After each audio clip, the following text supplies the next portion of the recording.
What's up, motherfuckers?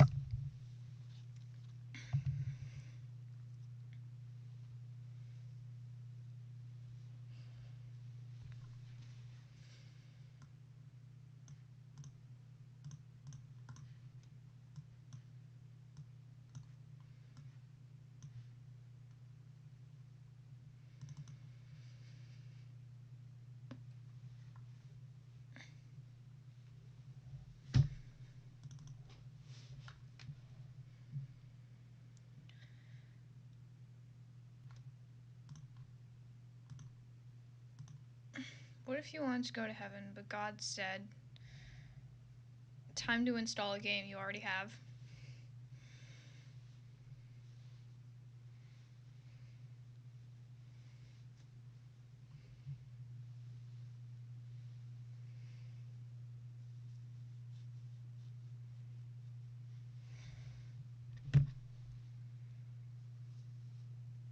What's up, dude?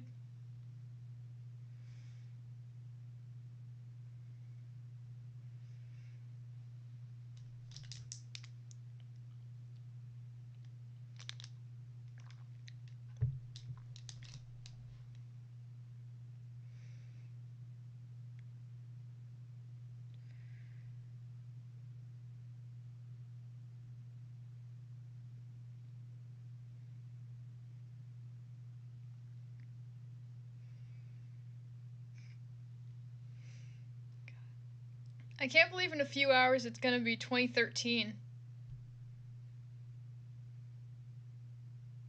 Like, damn.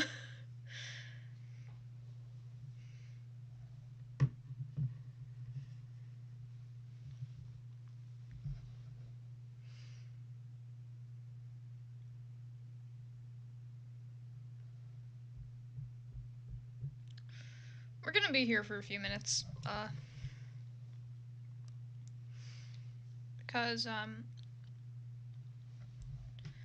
Steam decided that, like, I have to reinstall a game that is already on my PC. So,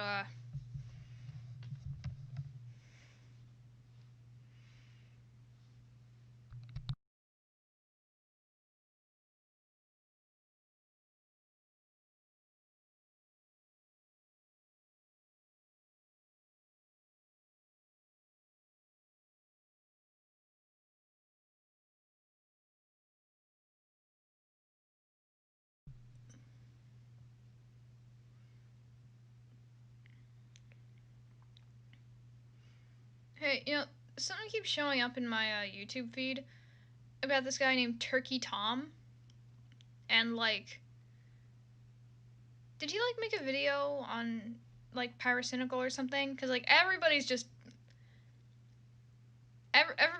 like talking about him, it seems like, on my fucking feed. Like, every time I refresh, there's at least one video about this Turkey Tom guy. Can somebody, like, explain this to me?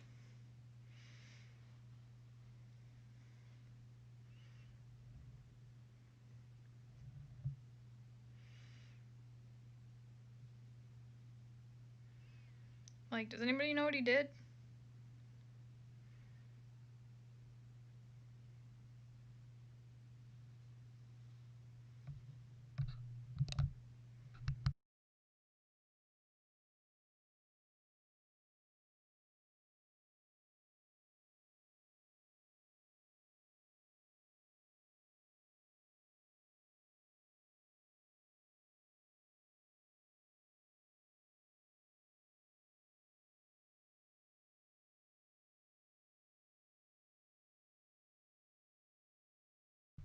Yeah, what's up?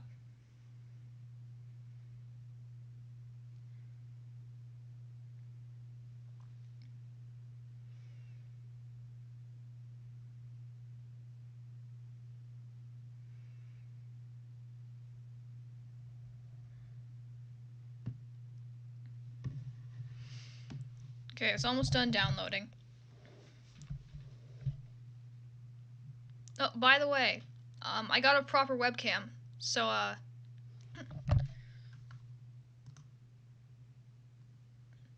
now that I have a proper webcam, it's almost VTuber time. Okay, let's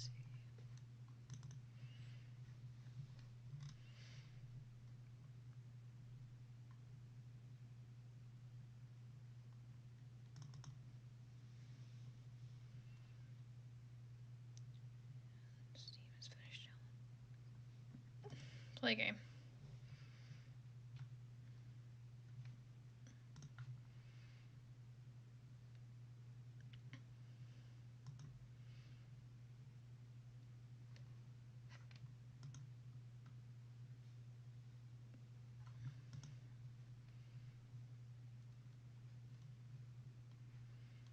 Here we are.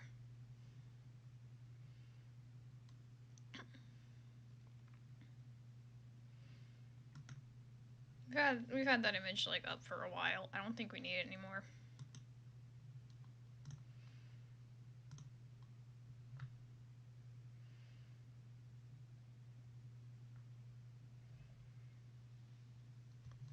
Yeah, I've got some funny images that I'm gonna put on the screen once this is all done.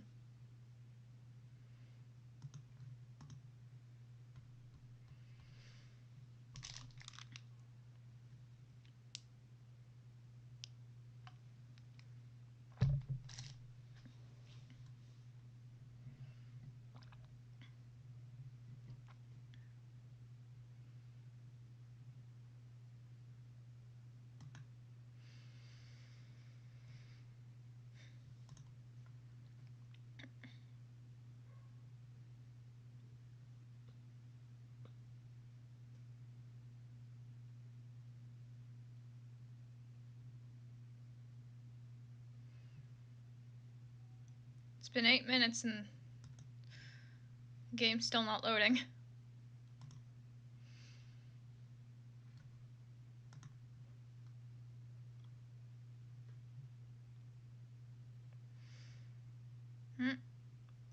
I've already kind of tried to play Friday Night Funkin'. I might try again at some point, but I mean, I already kind of made a post saying what the upcoming stream schedule is gonna be. So yeah, I kind of like played Friday Night Funkin' for like 20 minutes, and then I got to week 2, and because I'm horrible at Dance Dance Revolution style games, I couldn't get past like the third like set, I think you would call it, and yeah, I kind of rage quit.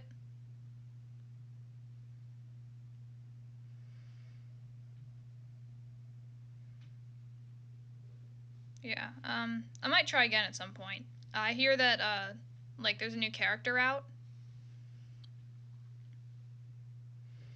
Uh, and I've seen the character, and I can tell you with 100% certainty there's going to be a lot of porn of her.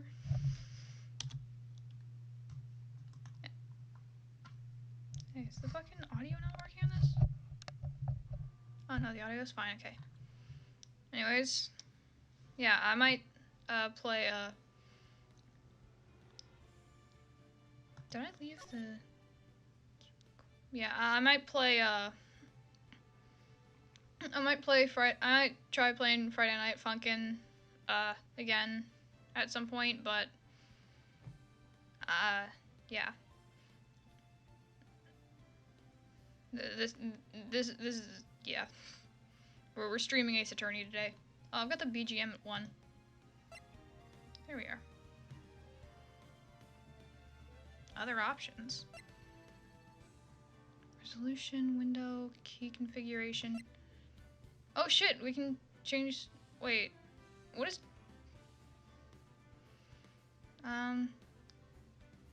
Does changing the language like change everything, or like?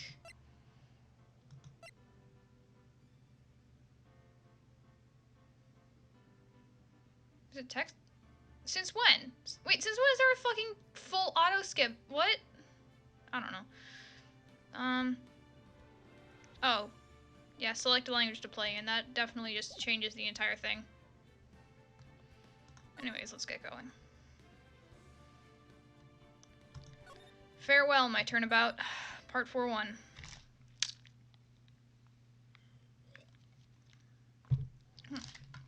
I have my Gatorade here today for optimal hydration. Why is there an organ playing?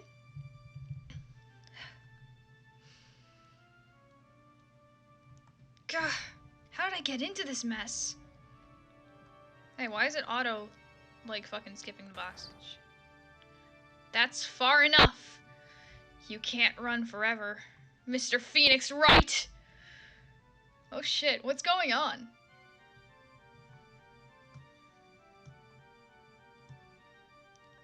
What? Is this a dream sequence? What have I done wrong? I cannot allow you to go on like this. Huh?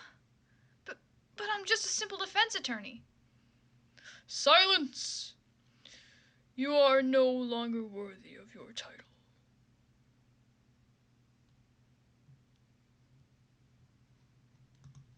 Guys, it's just like Among Us, guys. It's just like my favorite game, Among Us, guys.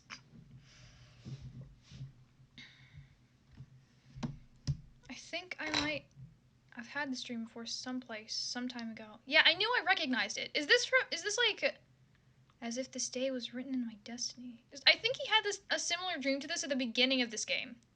Today I'll stand in court as a lawyer to prove a killer innocent. You know, one thing that I've learned from playing Apollo Justice, off stream, blue sus. Guys, have you heard of Among Us, guys? Is one thing that I learned from playing Apollo Justice, off stream, of course, because, like, I'm playing on 3DS, and I don't have a capture card. But one thing that I've learned from playing Apollo Justice is that trials are a lot easier when you actually use your brain, and so are investigations, but we're only here for the trial, so. March 23rd, 8:43 a.m. District Court Defendant Lobby number 3. My computer is slow.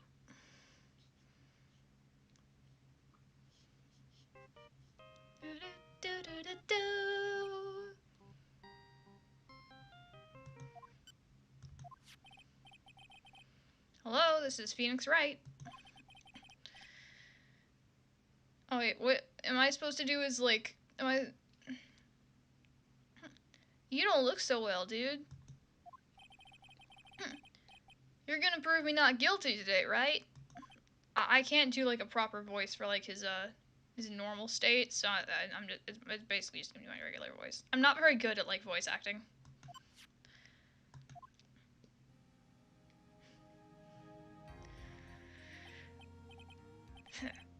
If you please, Mr. Lawyer. God. Remember, it's not just me. Your precious friend's life is riding on today's verdict, too.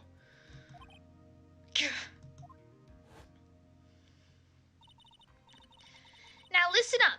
You better get on guard a guilty sentence, okay?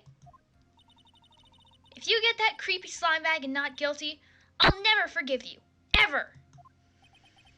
Maya.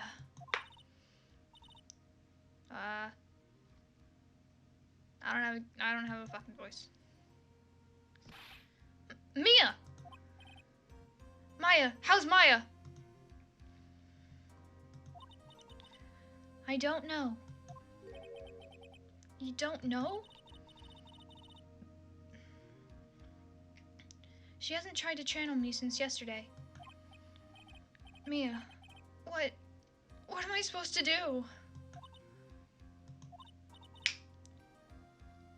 Well, like I said, for a lawyer, the worst of times are when you have to force your biggest smiles. But you can't give up. There's still some hope left. Stop it, please! There's nothing left. Not here. Not anywhere.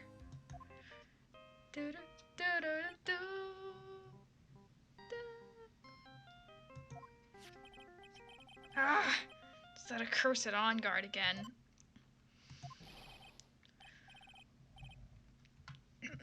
Turn your microphones down for this. Look, don't call me anymore. I mean it.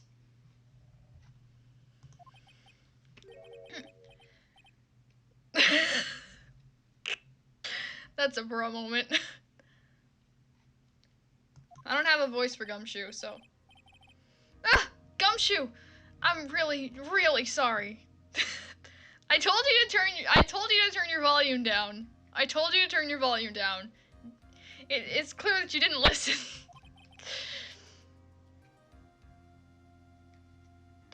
Where are you? Let me join the investigation team chasing after Geek. Then you have some sort of lead.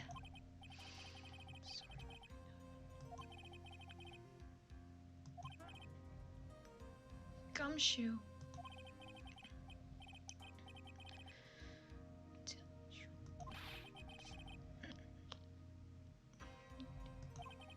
Gumshoe is such a good boy. Oh, by the way, can I, I feel like I should mention. The first Ace Attorney game takes place in 2016. I believe at least. It takes place somewhere like 2016, 2015, 2017, somewhere around there. I don't know if, I don't know. Somewhere between 2015 and 2017. And Blue Badger was designed the 5th case of that game. Yeah.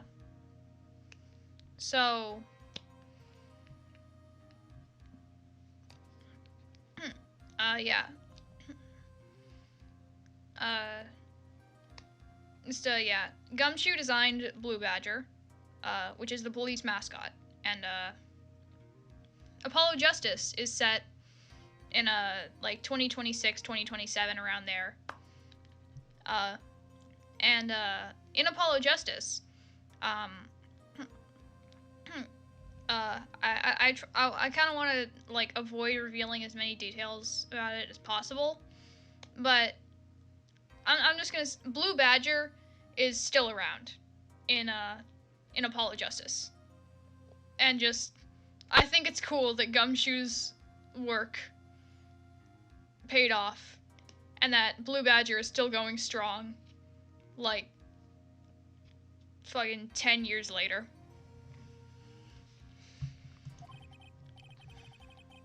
That's true. I could do that if they found Maya first. By the way, the weird sound you might be hearing behind the microphone, you know those little popper things that, like, you turn them inside out and they, like, pop? Yeah, I've got one of those. And I'm, like, squeezing it. That's all. I have to make the trial last longer? Go, Mr. Edgeworth. Then you do the trial. Oh, now I get it. Thank you, Gumshoe.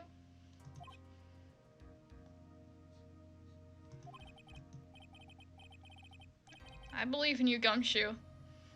I believe in you! Got it! Thanks, Gumshoe.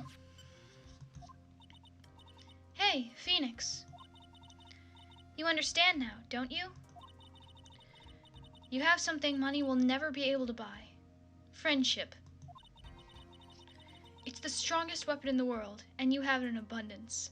The power of friendship! Unfortunately, friendship isn't going to bring dead men back. Yeah! Looks like we're coming to the end. I have to make the trial last as long as I can. Gumshoe will come through. I know it.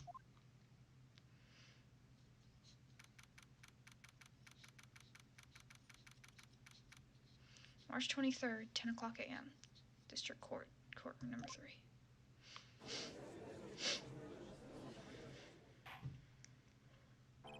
Okay, can I mention something else really quickly about Apollo Justice? On the 3DS, at least, if you press Y, when, like, presenting a piece of evidence or, like, pressing someone, they actually have a voice command feature, which lets you, like, if you press Y while presenting a piece of evidence, and you yell, and you say objection, it'll, like, voice command, basically you get to be the one who says objection, and I think that's really neat. Court is now in session for the trial of Matt Ongard. The defense is ready, Your Honor. The prosecution has been ready for a while, Your Honor. I still need to decide, I still need to figure out how to keep a consistent Edgeworth voice. Now, as I recall, we concluded yesterday's session with a big mystery on our hands. The mystery being, what exactly was Miss Adrian Andrews' role in this murder? That is to say, is she really connected to the crime itself? Mr. Edgeworth, if you would please inform the court of today's proceedings. Adrian Andrews. She forged evidence that threw suspicion onto Mr. Ongard, and then proceeded to escape the crime scene by wearing a nickel samurai costume. The guilt of these actions are those from which she cannot escape. Then you're saying that she's guilty after all? I'm not finished, Your Honor. Miss Andrews has nothing to do with committing the actual murder. I would like to direct the court's attention to this card. What is that? It looks like a shell. This is the calling card of a certain assassin. Assassin, you say? Yes, Juan Carrillo was killed by a professional assassin. And the person who hired the assassin, his client, so to speak, is Matt Ongard. What a surprising turn of events!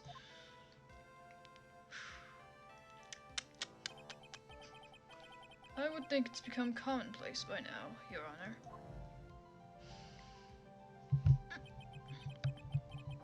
I know what's going on this time.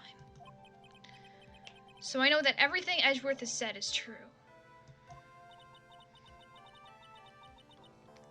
But we still have to hold out as long as we can. At least until Maya's safe and sound. I wonder how the trial turned out today. Now then, please call your first witness, Mr. Edgeworth. The prosecution calls the defendant's mentor, Mr. Will Powers, to the stand. You know, for some reason, pretty much everybody, in this game is, really, intimidated or something by Will Powers. He looks like a sweetheart. He looks like a friend. Now then, witness. Your name and occupation, please. I don't have a good voice for Powers, so I'm just gonna skip. Poor underpaid action star. And what is your relation to the defendant?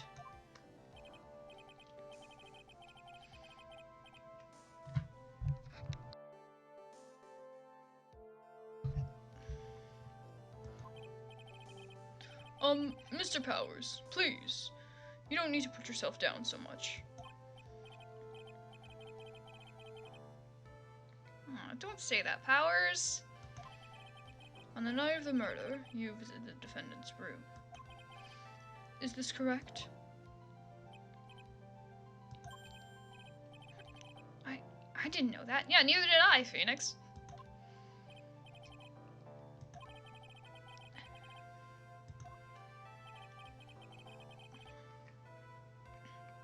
All you need to do is answer what you're asked. Now then, I would like you to please testify about when you went to Mr. Ongard's room.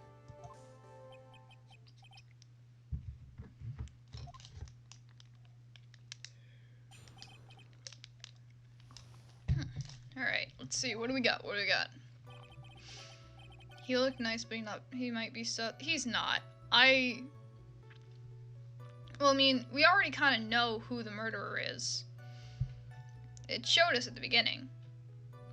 It's not him, basically.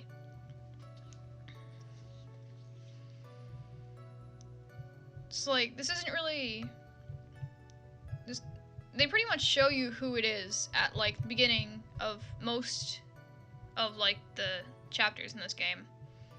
And this guy wouldn't hurt a fly, basically. Or at least, sort of. I don't know. He wouldn't kill a person, I know that much. He's actually been a suspect, This is second. This is like his second time being involved in a fucking murder case. The first time he was the suspect, but this time he's just a witness. The award ceremony goes up to Matt's room. Matt's standing there in his room. And, hey, wait a fucking second. Wait a fucking second. Is that him? Is that the motherfucker? In front of his room, still in his nickel samurai costume.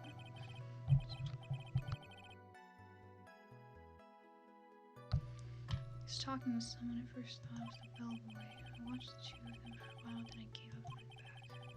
Guess that night I couldn't make them wait for me. Alright. Time to press everything. You haven't played? No, it's fine. There's nothing wrong with that. Nothing sounds out of place in Mr. Power's testimony. And talking with the bellboy is no big deal. If one assumes that the person Mr. Ongard was speaking with was an ordinary bellboy. I bet it wasn't. I bet it wasn't. What are you implying?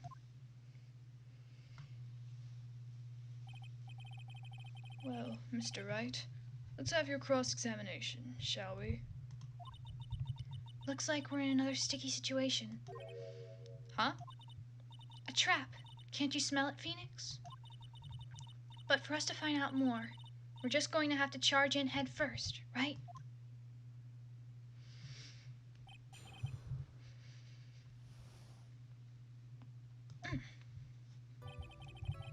Okay, also, it's time to save.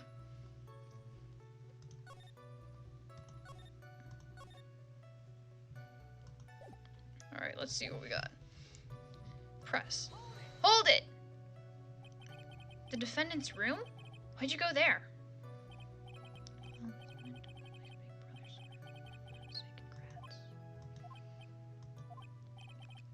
What's wrong?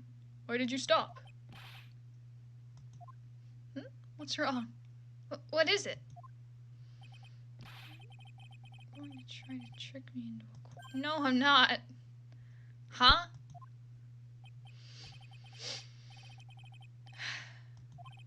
Dude. We know you're not. Did you miss anything? Not a ton, not a ton. Put simply, Gumshoe and the the investigation team, they're checking out Shelly D. Killer. And, we have to kind of stall for time in court.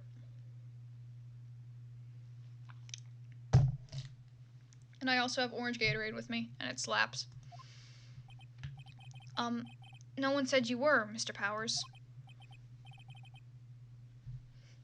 Please.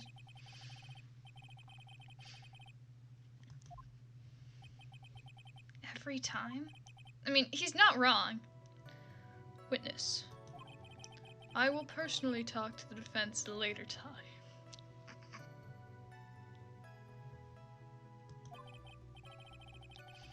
So for now, please kindly cooperate and continue with your testimony.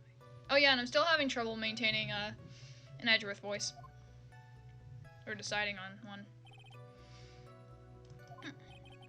So, you went to the defendant's room, and then? Hey, wait a minute. When and how did I suddenly turn to the bad guy here?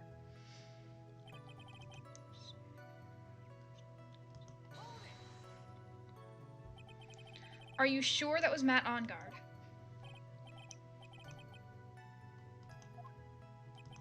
If that's the case, then he really can't be mistaken. And that what was the defendant doing, standing in front of his own room?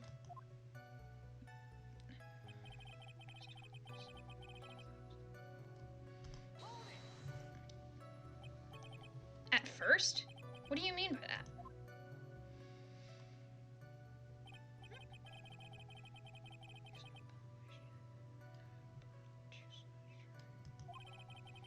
Sounds like an ordinary bellboy to me.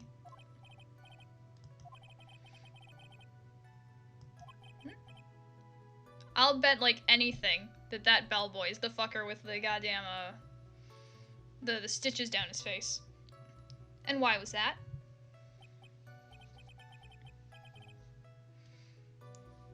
Don't ask me! How am I supposed to know?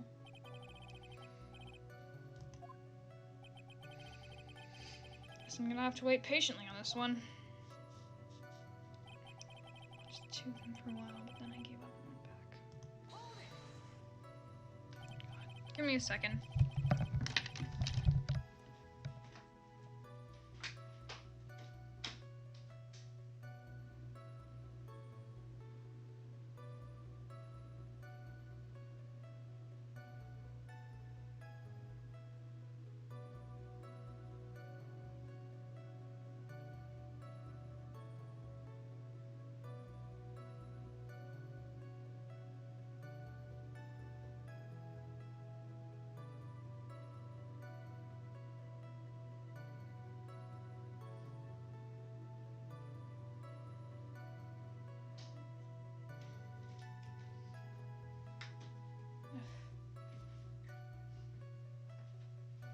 Alright, I'm back.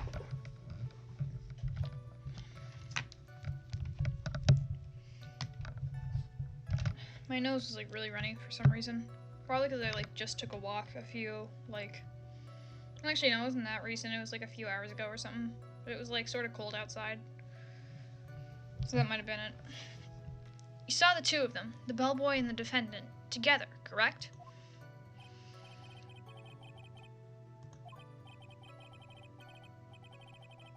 Now, while you were watching the two of them, did you notice anything strange? What was it? You gave the bellboy a tip? A tip? That's a perfectly normal thing to do. That pyro ain't one of us!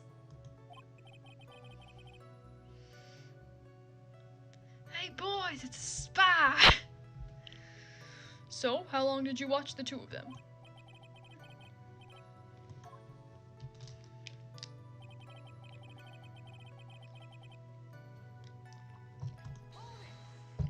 Seems like a perfectly fine testimony. So, who are these guests you're talking about?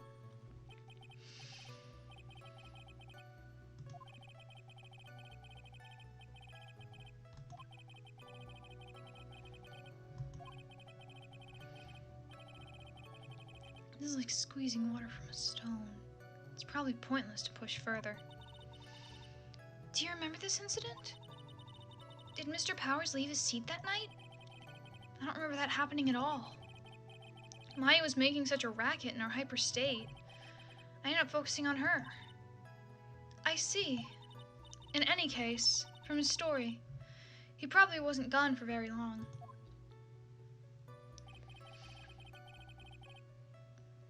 Okay. Looks like this isn't one of those testimonies where you just kind of press everything and eventually something happens. Looks like we have to present evidence. Okay.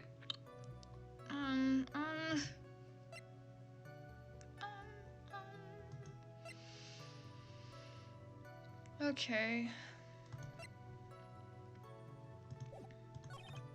Standing in front of his room, still in his nickel samurai costume. He's talking with someone. At first I thought it was the bellboy.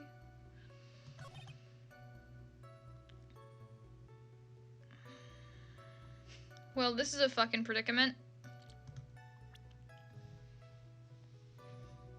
Okay. Let's just go one by one. Let's see what might be useful.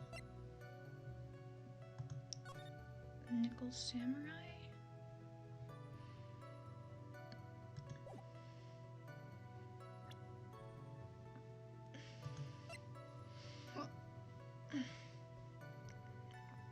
Alright, press conference ticket. Originally from Maya's kidnapper. Lotta's camera.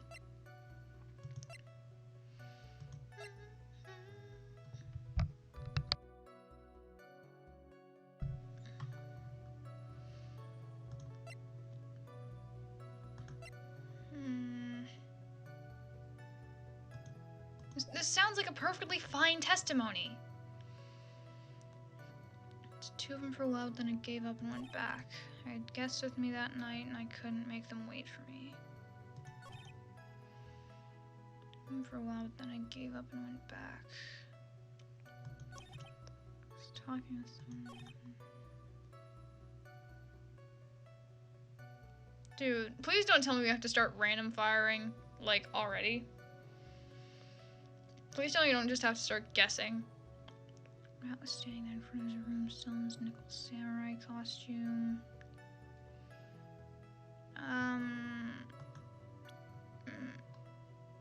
Maybe...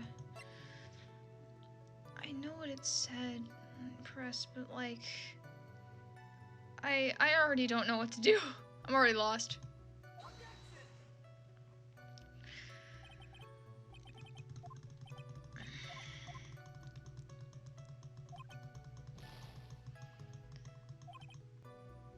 No. Fuck!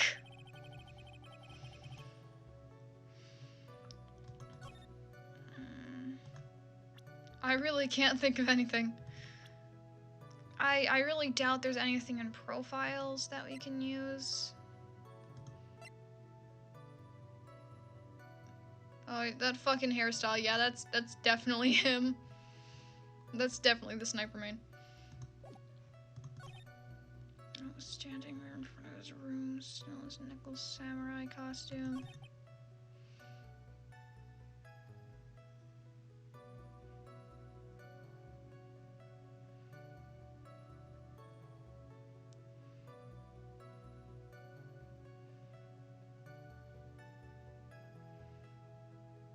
I was talking to someone at first, I thought it was the bellboy.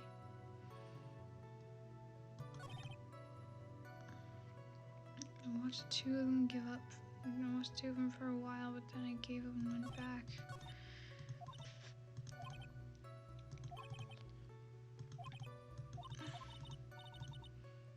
Probably wasn't gone for very long.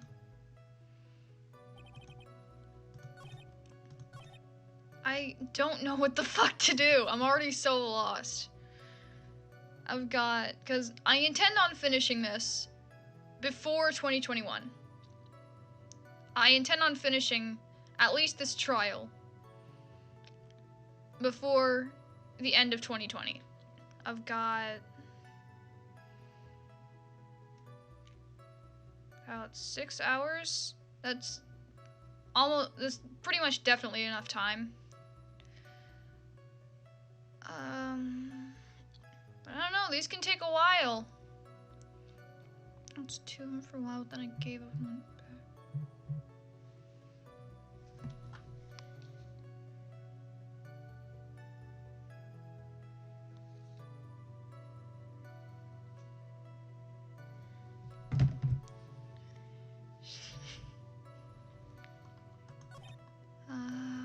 Fuck, I literally can't think of anything.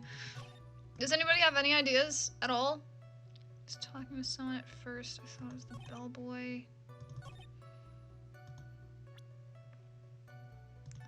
That bellboy was 100% fucking John Doe, D-Killer. What if I just presented this? No? Okay. I was definitely right to save before, like, doing anything.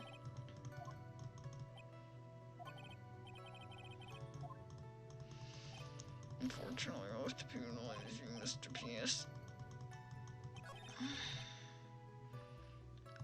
There's nothing that fucking contradicts anything else. I'm just gonna press everything again. John Doe must have had a hobby of testing Roblox servers in 2007. Is that some sort of, like, reference? I don't get it. I feel like it's a reference that I don't get. And it's a room, da da da da da.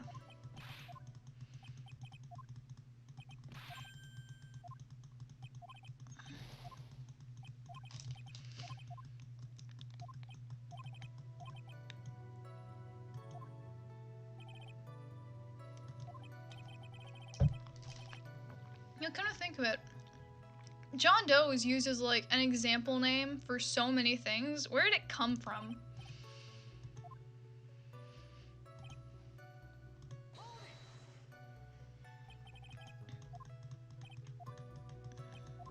Like, why the hell is, like, why is John Doe such a popular, like, example name?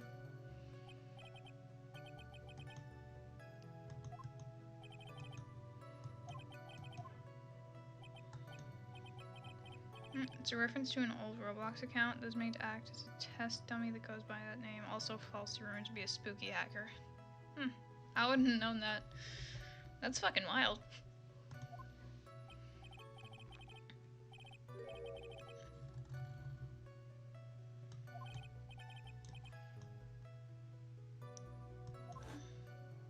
Huh? Oh shit, wait.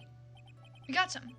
You know, I did feel something weird. I think it was because Matt gave the bellboy a tip. We were supposed to press again. Could be that you felt something strange about the tip giving incident itself? Oh, we got it! We got some! We got some, boys! Mr. Edgeworth. Yes, Your Honor? This bellboy. He wasn't an ordinary one, was he? Perhaps we should let the witness tell us. Very well. Mr. Powers, please amend your testimony. Oh, we got some! We got some! We got some! Okay, let's go, let's go. Matt gave the bellboy a tip. What do we got? What's this? What's this? So he gave the bellboy a tip. What's so strange about that? Oh, you see. Poor penny pincher like me. Let's try. Everyone gangsta till Edgeworth do the shrug. Because the tip really shocked me. How much it was? What happened? Bellboy's putting the tippy gun in his pocket. And that's when I got my first good look at the guy's face. Oh, here we go. Here we are. What do you look like? I'm afraid I don't follow at all. Sounds like Mr. Powers was surprised twice by this event. Wonder which of his shocking moments I should ask about. The bellboy's face, the bellboy's face. What was so shocking about the bellboy's face, Mr. Powers?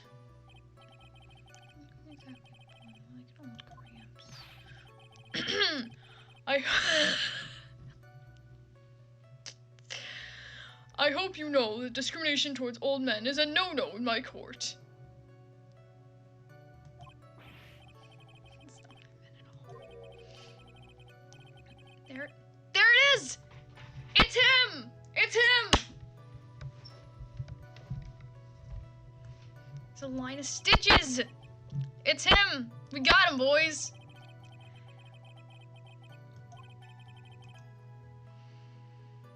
And we totally have to present that fucking profile.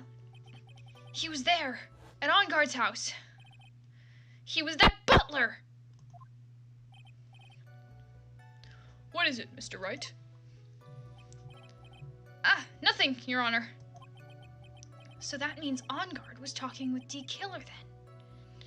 The bellboys must have had relations with the Speedy Bus. Fucking...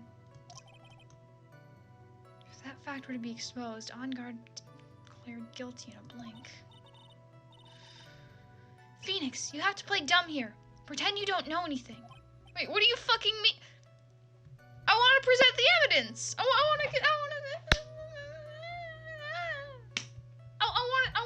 to fucking shove this shit in his face. Why do I have to play dumb? What the fuck? You sure you don't have anything you'd like to say, Mr. Wright? Huh? What'd you just say, Your Honor? Nothing, Mr. Wright. Nothing. We're just going around and around in circles. Tell Mia to go to the kitchen and present the profile? What? What? Huh? Now then, Mr. Powers, please continue with your testimony. Are you looking like on a wiki or something?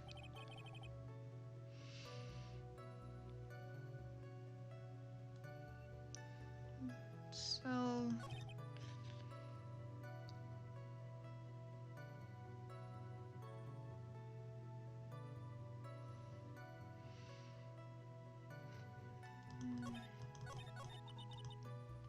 And then there's that.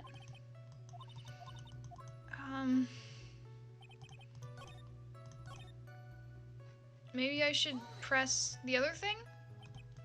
To give the bellboy a tip. Maybe I should, like, ask him about the other thing?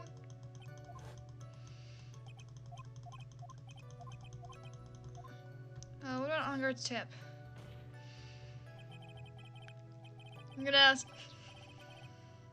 Just present the profile anyways, ignore the... I can't really do that, there's no statement. Like, they're asking us to withhold it. It didn't, like, add any statements, I don't think I can.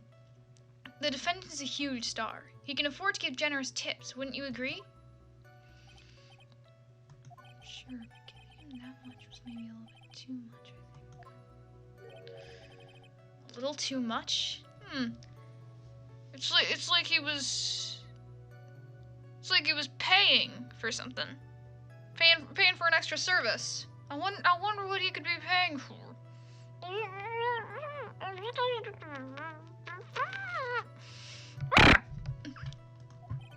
Why do I do this? Why do I, like, play shit up like this? Why am I the way that I am? God.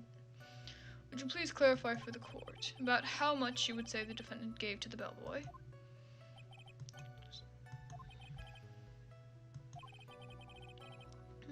A really fat roll of cash. I wonder why. I wonder why. A roll of cash? Bro, look at him. He's doing the fucking... He's doing that fucking... Ah, well. How interesting. That certainly was a very generous tip, wasn't it? So I think we're actually going somewhere? A very fat roll of cash. That can hardly be considered a tip, Your Honor. Just the tip. He's using the dough as toilet paper because old people took it all. Judge is beginning to look awfully suspicious of us. I'm gonna wait and see.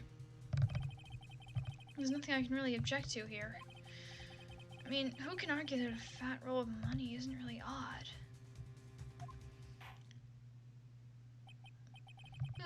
So supposing that roll of cash was not a tip, then what was it?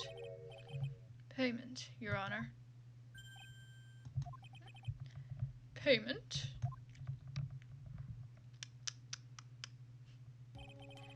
Isn't it obvious? Isn't it obvious? For the murder of Mr. Juan Carita. Then the bellboy the witness saw? Yes, he was the assassin.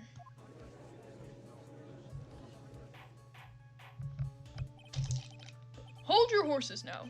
Mr. Edgeworth, you don't have any proof of this, do you? Yo, shit, he does? Have I ever been unprepared to support my claims, Your Honor? I have here the card Shelley D. Killer left at the scene of the crime. Shelley D. Killer? He is the person the police's special investigations team has been chasing for ages.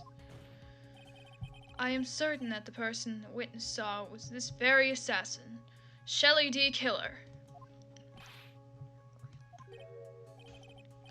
What's wrong, Mr. Powers?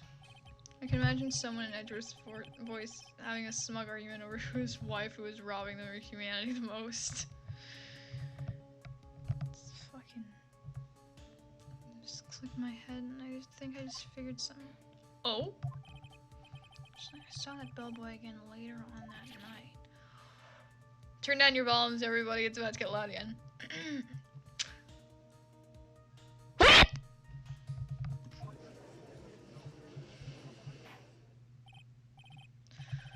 Mr. Powers, please testify. Tell us what you saw.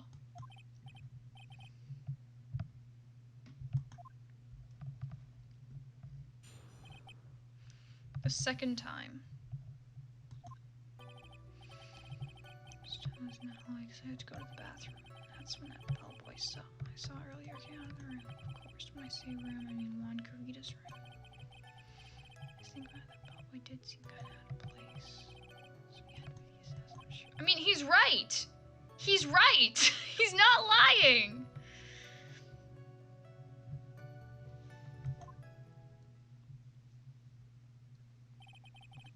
Thank you very much. That is all we need for now.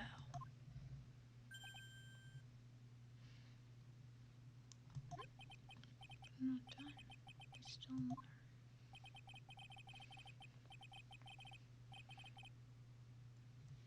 Let us first establish that the bellboy was truly Mr. D. Killer.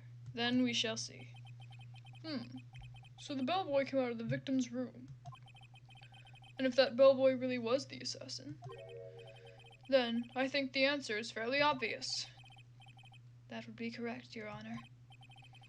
Well, Mr. Wright, I believe it is your turn to entertain and make us laugh. Ha, ha, ha, ha. This is no laughing matter. They got it right. Is this really necessary? He's correct.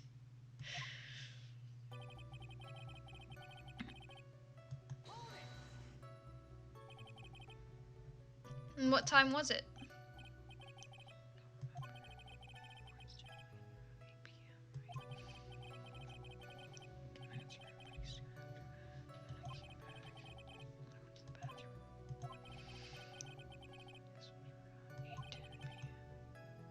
You're not one for details, are you, Mr. Powers?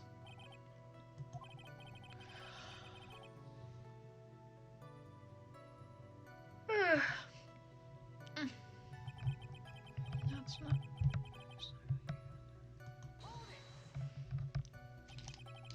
Me is like my future wife now. You have to pay child support when she can't see I'm working on a chain gun modification for my pet snail. You come up with a lot of really, like... You come up with, like, a lot of really specific, like, descriptions of things that people would do, man.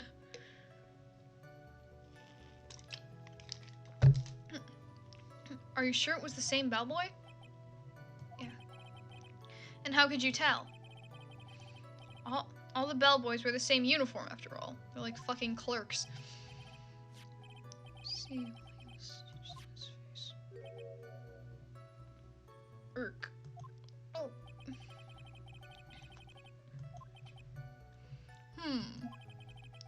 So, which room did the bellboy come out of?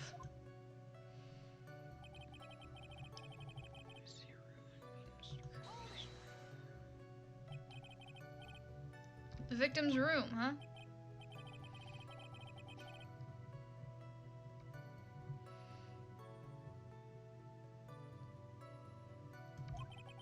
Was one's Words cannot describe how screwed I am. Let's continue with the testimony, shall we?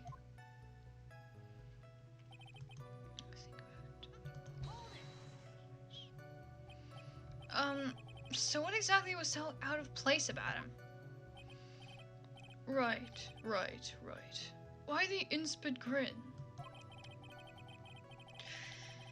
Maybe because I have no idea what damaging thing he's going to say next? What about was empty-handed?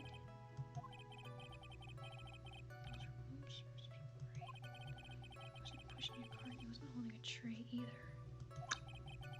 A little bit strange too, wouldn't you? I agree that it is a bit strange, Mr. Powers. Was it really that unusual for a bellboy to be empty-handed? What the fuck is going on next door?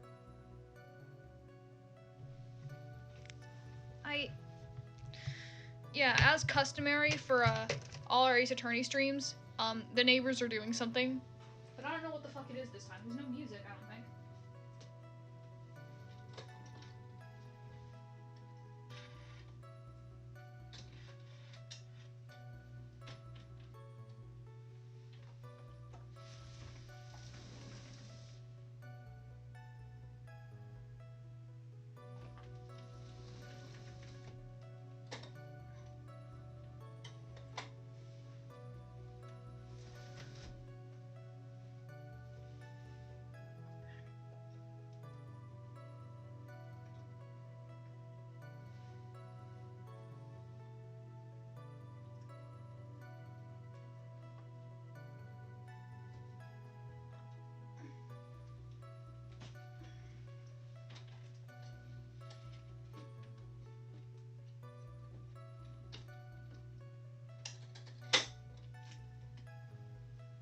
Get some fucking popping noises from next door.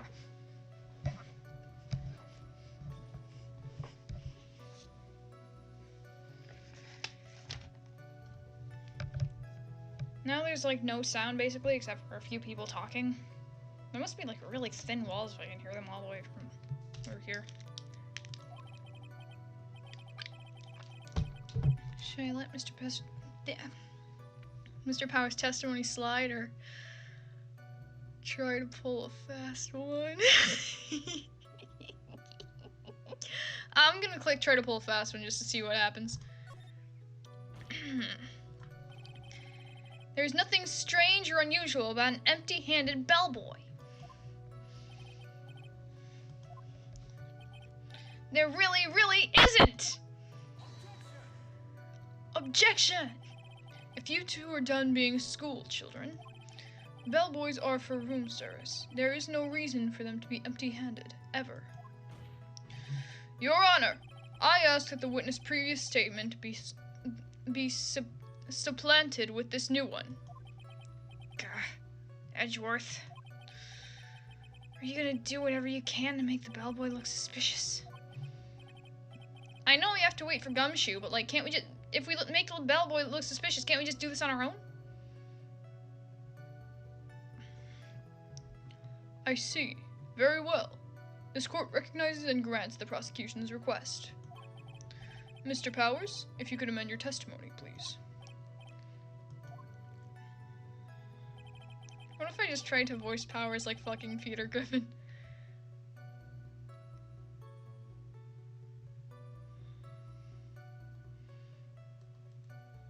I guess we'll press on this too. So you're saying that's suspicious for him to be empty-handed? Yeah, really suspicious. Alright. I mean, when I first saw that bellboy... I'm doing my best, okay? He was holding a tray in his hand. Yeah. And there was a bottle of juice and a wine glass on it. Juice? What kind of juice was it? I'm pretty sure it was tomato juice, Lois.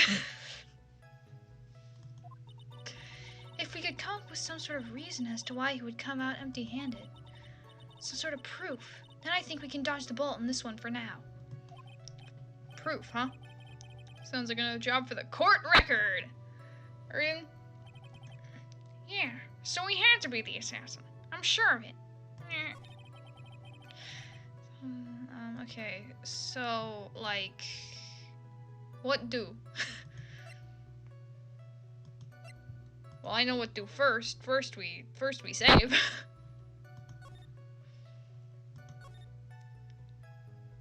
Hey, Lois. Hey, Lois. Hey, Lois.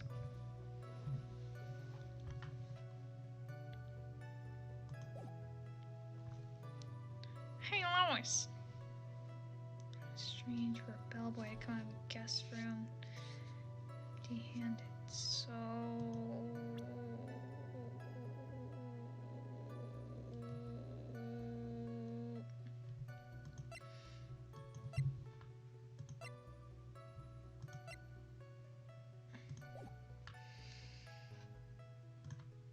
What if we present the card? No? Okay. Ah, shit, my fucking toilet paper rolls off. God damn it. Okay, my phone's already running low, so I gotta go with the pop-out chat now.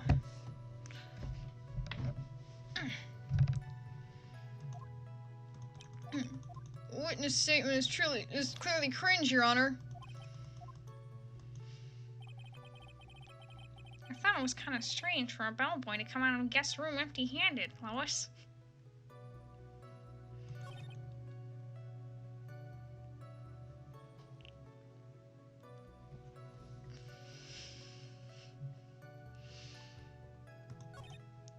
Okay, so, maybe it was,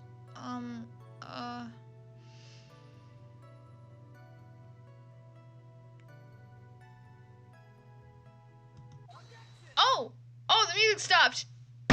We got him. Mr. Powers. Yes? You're easily influenced by other people's by other people's words, aren't you? As soon as you heard that the bellboy might have been the killer,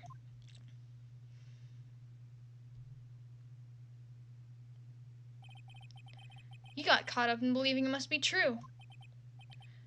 But, isn't he really suspicious, Lois? He's got all those stitches and... So, a baseball has stitches. Those don't fucking correlate at all, Phoenix. You fucking idiot. You goddamn buffoon. Are you saying all baseballs are suspicious because they all have stitches? What are you, some sort of baseball phobe? Do you discriminate against baseballs, you fucking cringe? Yeah. Well, there's also, what about him being empty-handed? Yeah. I would like to ask the court to please take a look here.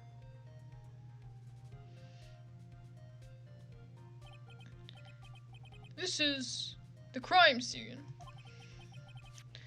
There's a wine glass sitting next to Mr. Kurita's body. The liquid inside this glass is tomato juice. And now, if you would look at what is on top of the table in the lower right corner here, anyone can clearly see it is a tray with a bottle of tomato juice on it.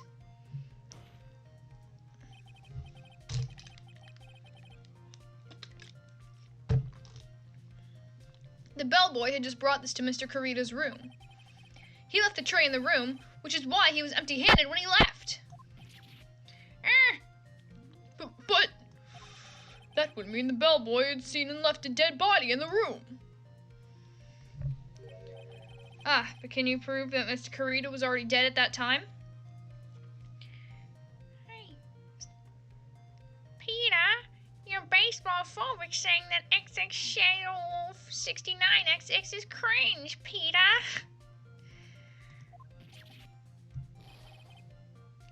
Oh, Mr. Edgeworth. Yes?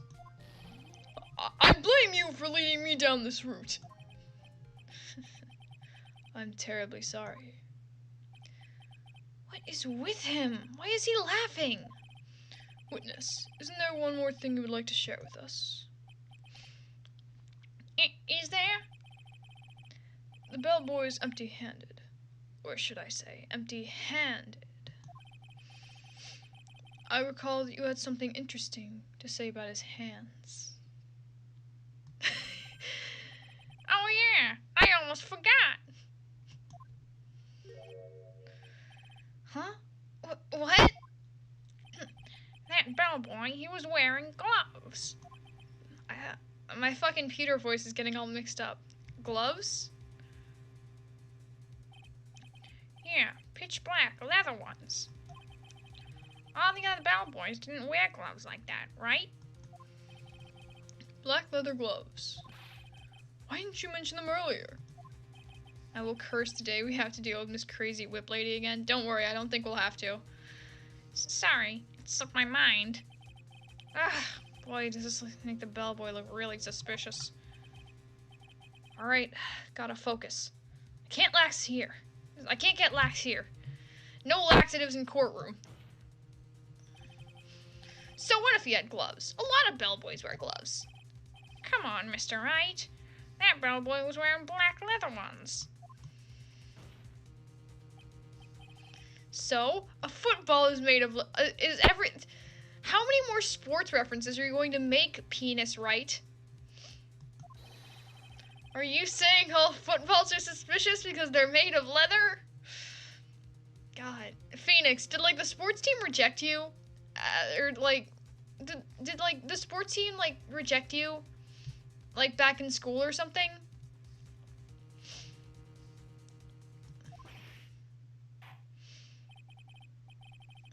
But that man, he received a large roll of cash from the defendant. And then he was seen leaving the crime scene wearing black leather gloves. I don't think that even someone like myself can believe that was just another bellboy. The thing is, the bellboy obviously is the killer. Why are we... He's right. We can basically wrap this up now. It seems that we have finally come to an understanding. Now then, witness, please continue with the rest of your testimony. The rest? Oh yes, please tell us more. Okay. Their second meeting.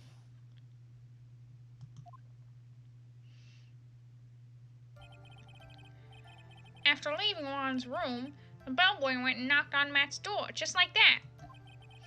He gave something to the person inside the room. Then the old guy just left without even going in the room. Phoenix was rejected from the local sports club in high school. Steve, Chad, and dumb, fuck. After that, I went to the bathroom and then back to my seat. Lois? So the bellboy, after leaving the crime scene, next went to the defendant's room? Yeah, I kind of saw that by accident. Some accident? I'd say you saw too much. And all of it was suspicious to high heaven.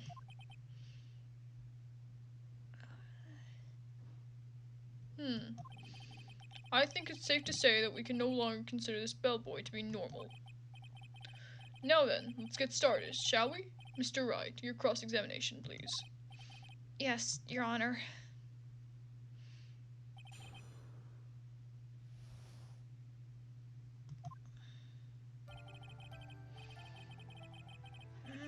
Press everything. Is that what you saw while you were busy spying? Excuse me?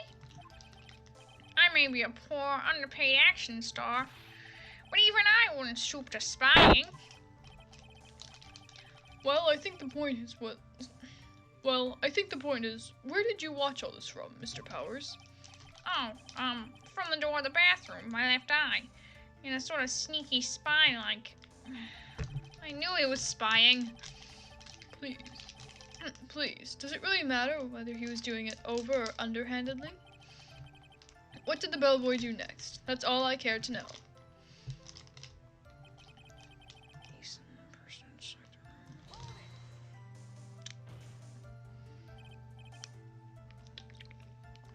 I said, hold it!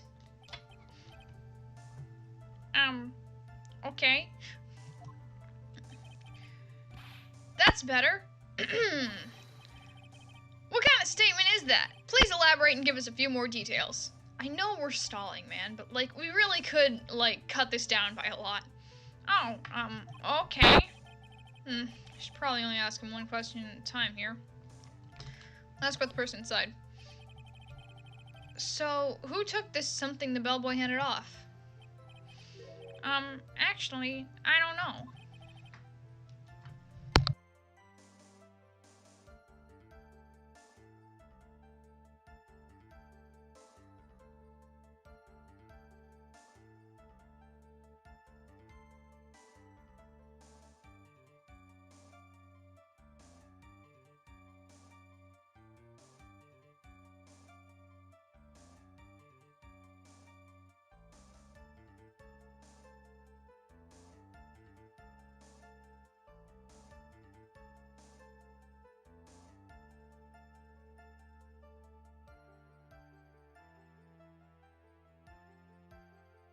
And we're back.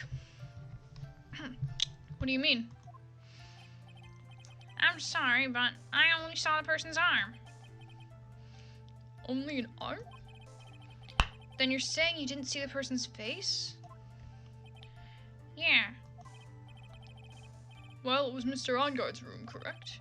So it could have only been Mr. Onguard himself, I'd say. Are you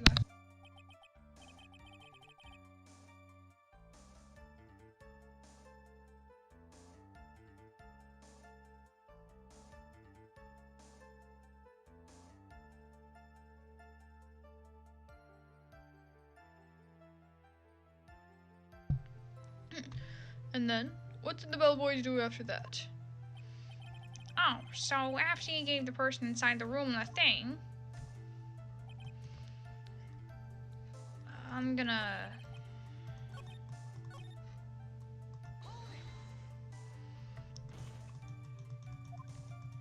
I said hold it!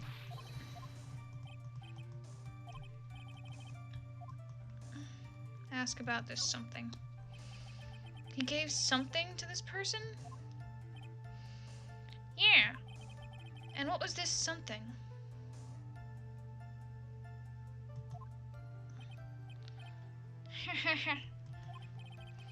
If I remembered what it was, I wouldn't be calling it a something, would I?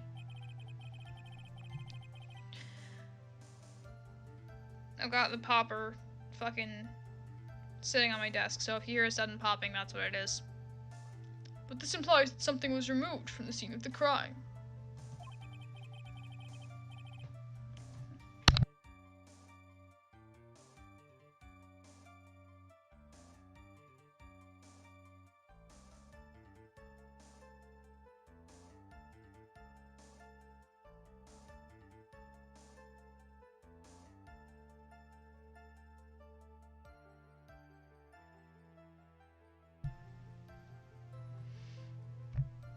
Are you sure you really can't remember, Mr. Powers? I think it was something kind of small, like a fucking card. I would like to summarize the testimony up to this point, if you don't mind. When the bellboy left the crime scene, he immediately went to the defendant's room. There, he handed a small item of some sort to the person inside. As for the person who received the item, all you could see was the person's arm. Yes, it was just like that. Mr. Edgeworth, is all of this really that important? Of course, Your Honor. I think it is of the utmost importance. This is when whatever was removed from the crime scene was handed over to the client. Mr. Powers, please try to remember what it was that the bellboy handed off. Well, let's see. I think it was... no. If you remember, please add it to your testimony. Yes, sir. If I saw it again, I could say for sure, but I think it was some wooden statue.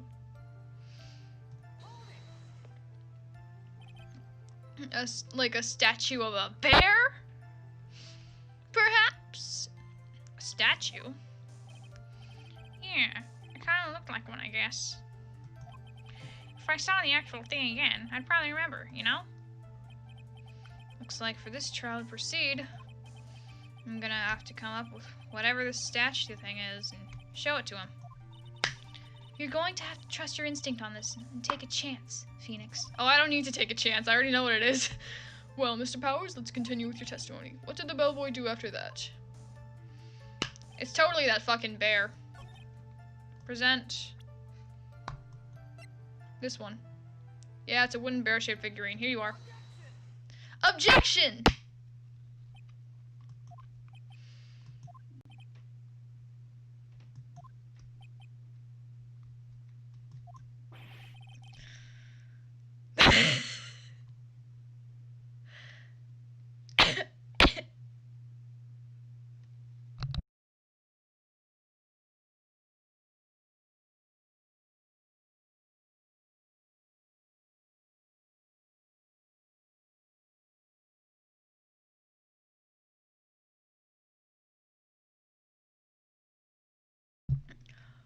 What was the point of that pregnant pause? I wonder what its kid's name is. Where did that objection come from? Well, speak up. It was me, Your Honor. What is it, Phoenix? I have a feeling that something bad is gonna happen once I show this. Mr. Wright, if you have something to say, please spit it out. Yes, Your Honor. Okay, Phoenix, deep breath. Mr. Powers, the something you saw, was it this item?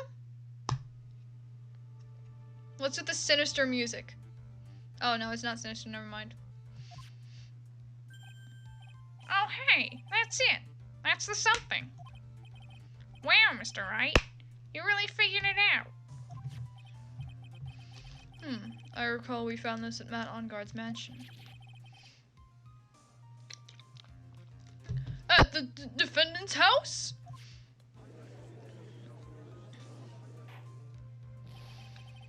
What does this mean? It's simple, Your Honor. Shelley D. Killer assassinated Juan Carita in this room. And then he stole this wooden bear from the scene of the crime. Then the bear being found at Mr. Onguard's mansion would mean... It sounds like there's some teenagers throwing pebbles at the sun window in my kitchen. That might be this. Are you talking about this?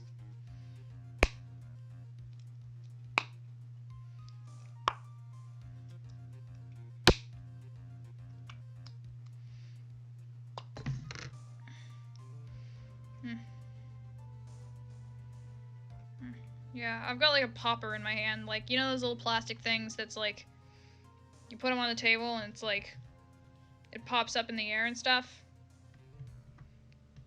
Yeah, I've got one of those in my hand and I'm like popping it back and forth with my thumb, so. It goes without saying, Your Honor. You can't sleep without hearing the American equivalent to IRA car bombs. It goes without saying, Your Honor. Mr. Matt Onguard is D. Killer's client.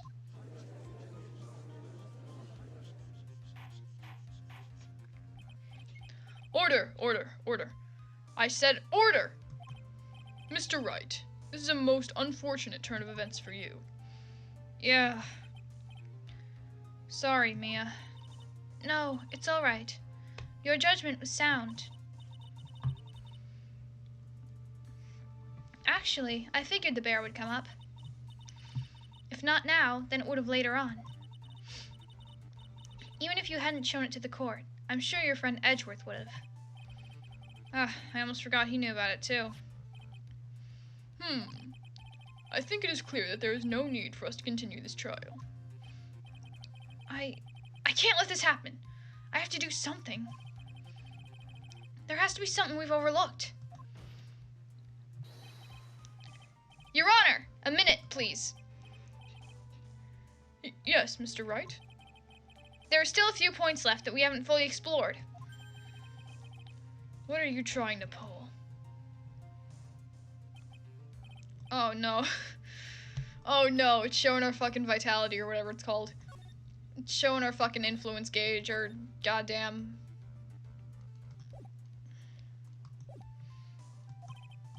Alright, Mr. Wright. What questionable point would you like to explore further? Powers testimony, the person who received the bear itself. Let's go with the bear itself, because it's got those claw marks on it. I think it's fairly obvious that the bear itself is very questionable. The bear, Mr. Wright? This was found at Mr. Onguard's mansion. However, Mr. Onguard was arrested at the hotel that night. Which means that since the murder occurred, he has not had a chance to go home. Oh. I think that Your Honor has already figured out what I'm trying to say. It is not possible that it was Mr. Onguard who took the bear to his mansion.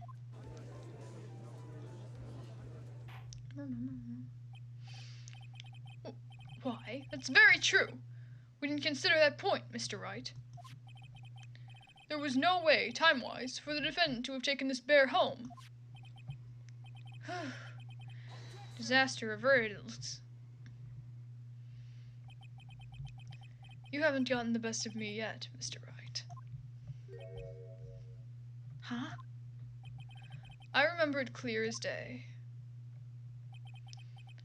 I remember what you muttered to yourself at Onguard's mansion. Why are you listening so close?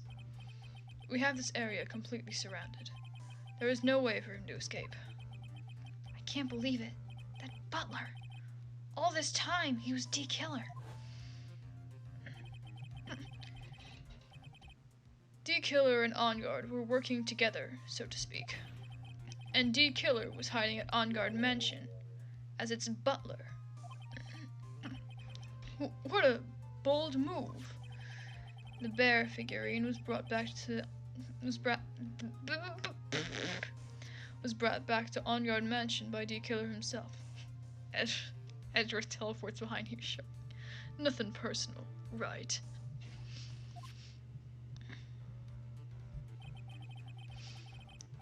When it looked like he was about to be arrested, OnGuard had him do so. I assume because it would have been bad had the police found out during their investigation.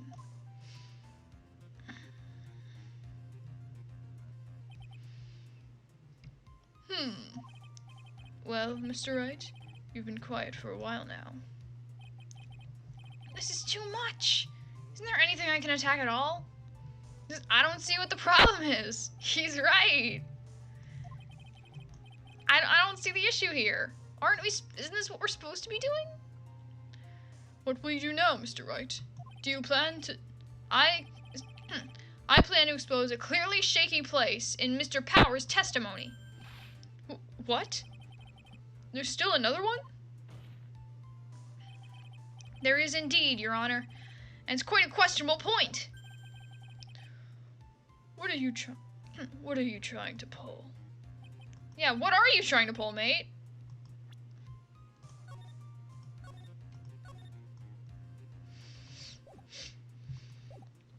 Oh, well, we can't have that. Alright, Mr. Wright, what questionable point would you like to explore further?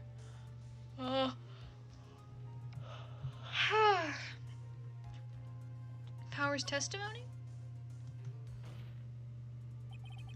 Mr. Power's testimony, of course. Huh? I know that my testimony was kind of shaky, but... Your inanity stupefies me, Mr. Wright. We have already clarified all questionable points during the cross-examination just now. Oh. Wasting time like this, calling the testimony questionable. I'd say it's your head that's questionable here. Yeah! And that's that, okay. Yes, call me cringe. Laugh at me. Well... Da-da-da-da-da-da. Fucker.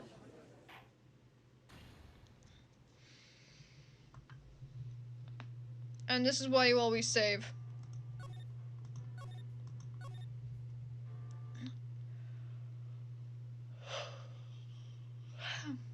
So, I guess instead we're supposed to check out the prisoner's handbook?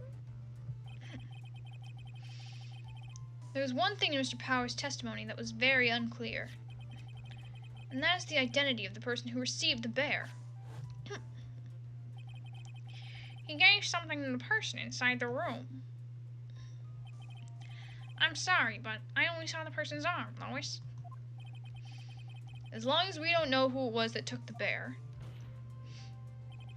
we can't be sure of... Ah! Hang on.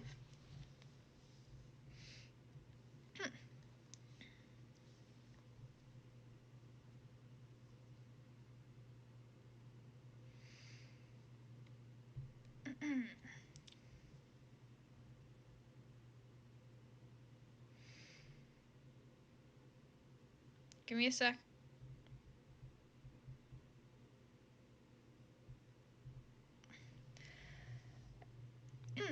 As long as we don't know the identity of the person who received the bear, there's no way that we can...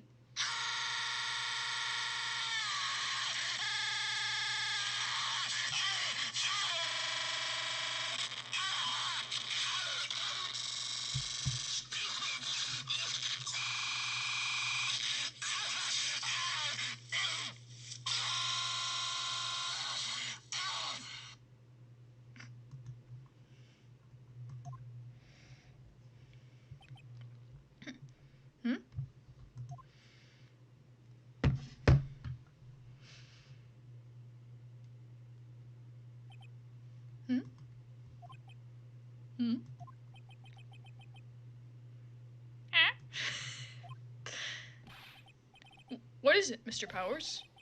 If you're going to scream like that, then at least give us a good reason why. Oh, yeah. Sorry. Actually, so I remembered. I remembered who took the bear. What? Really? What did you join to? You joined to the final Ace Attorney trial, and, Powers yelling. I mean, I only saw his arm. Peter Griffin death sound. But, the arm. It was the Nickel Samurai's arm. I swear it.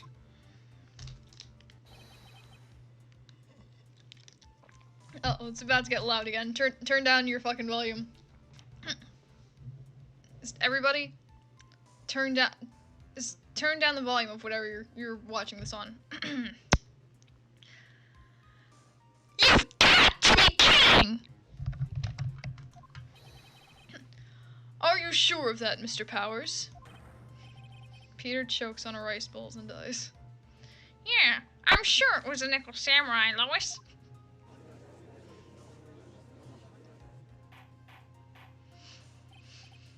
Order! Order! It looks like you've dug your own grave, yet again. How many times is that today? I've lost count. So the person who took in this little bear was the Nickel Samurai. And as we all know, Matt Onguard is the Nickel Samurai.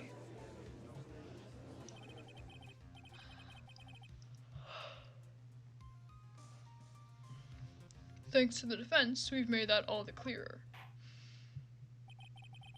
I think we've heard enough. We now know why this bear figurine was at the defendant's mansion, as well as who it was that received the bear from the assassin in his room. Everything has become very clear. The client who hired the assassin to commit the murder was Mr. Matt Onguard. I'm sure it was the Japanese who stole my Ultra Super Joe Swanson's super weapon of mass destruction, Lois. I see no reason for this trial to continue. Therefore, I will now hand down my verdict. Thank you, Your Honor, for understanding. You see, Mr. Wright? You could not win against the truth, could you? I knew it would turn out this way. After all, what Edgeworth has stated is the truth. Any last objections, Mr. Wright? Well, do I? What should I do? I don't know. Who are they even, like, accused? This kid is why we save.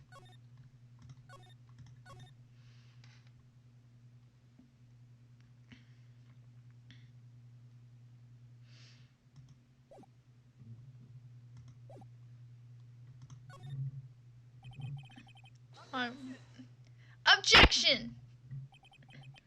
There is only one way for me to drag this trial out.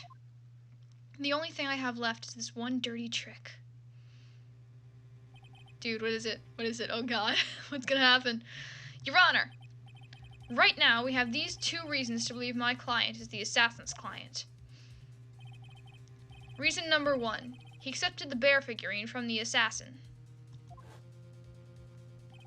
Reason number two, that very same figurine was found at the Onguard mansion. However, it's possible this is all the work of a certain other person.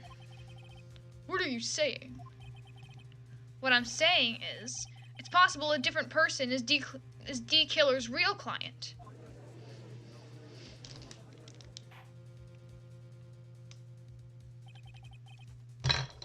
The real client? Yes.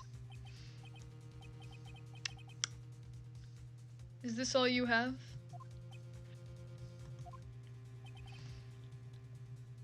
Now then, Mr. Wright. This is like a Japanese bonsai charge. Suicide. Now then, Mr. Wright, let's hear your theory. My theory is that I'm going to save. Who Who do you say is D-Killer's real oh no. And therefore the real murderer? Uh, uh, uh, what the fuck am I supposed to say?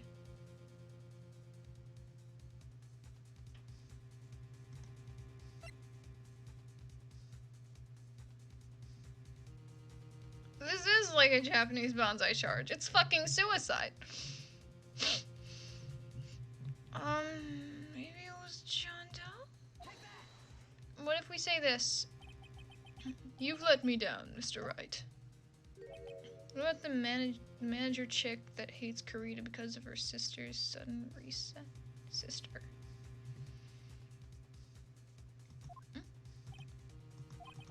You are free to turn your eyes from it, but at least try to make some sense while you read it. Adrian?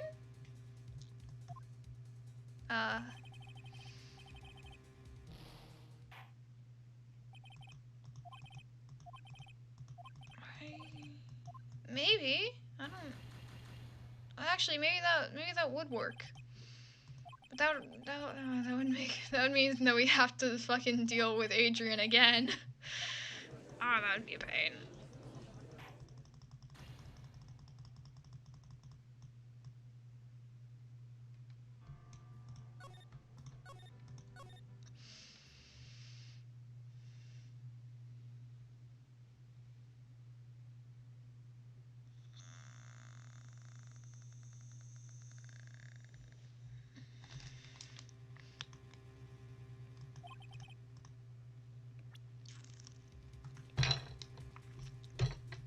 I'm not sure about this because it feels like we've already gone through everything, but like we don't have a lot to lose every time we're gonna have to fucking.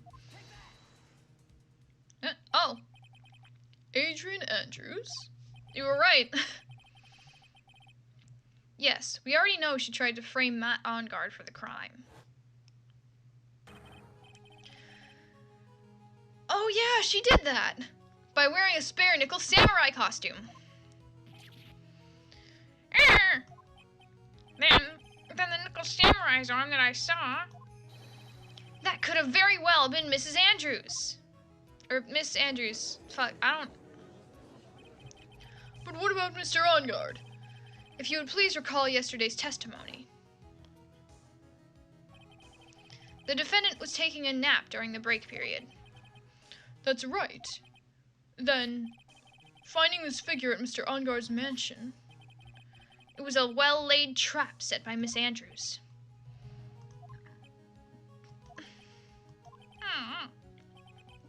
Mr. Edgeworth, what is your opinion on this? I can't even begin to count the flaws in the defense's logic. Besides which, there is no evidence to support it. However, I can't fully discount its possibility either.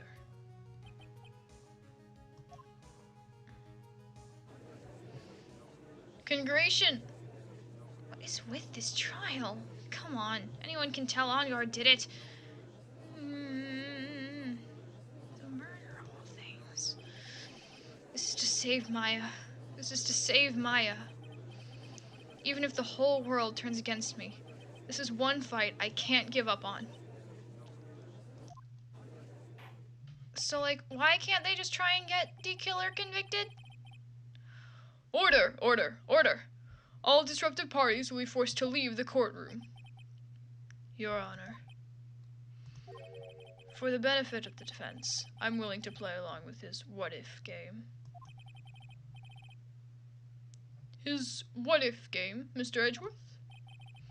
The prosecution is prepared to challenge the defense's theory.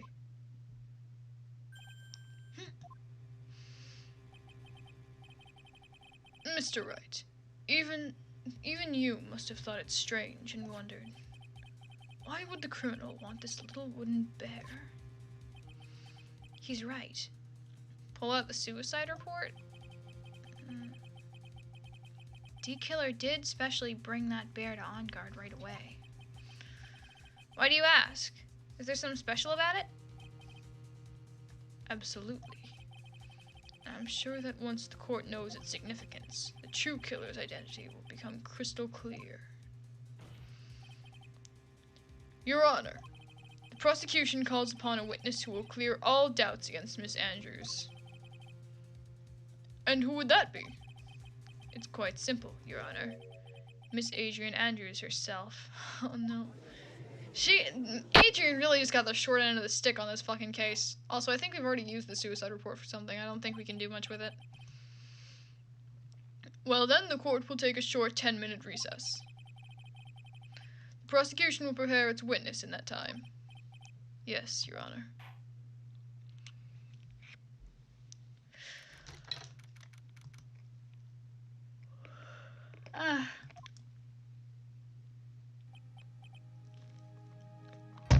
Fucker. Oh, I knew it was a good idea to hold her hostage. Don't you agree, Mr. Lawyer? But I never thought in your desperation you'd try to pin the guilt onto Adrian. You want some shit water? I, Emma X. Ah, I swear this demon will pay. Mr. Nick! Pearls? Where's Mia? I don't know. A really strong power suddenly called her. Oh shit, is Maya channeling Mia? Pod? A really strong power?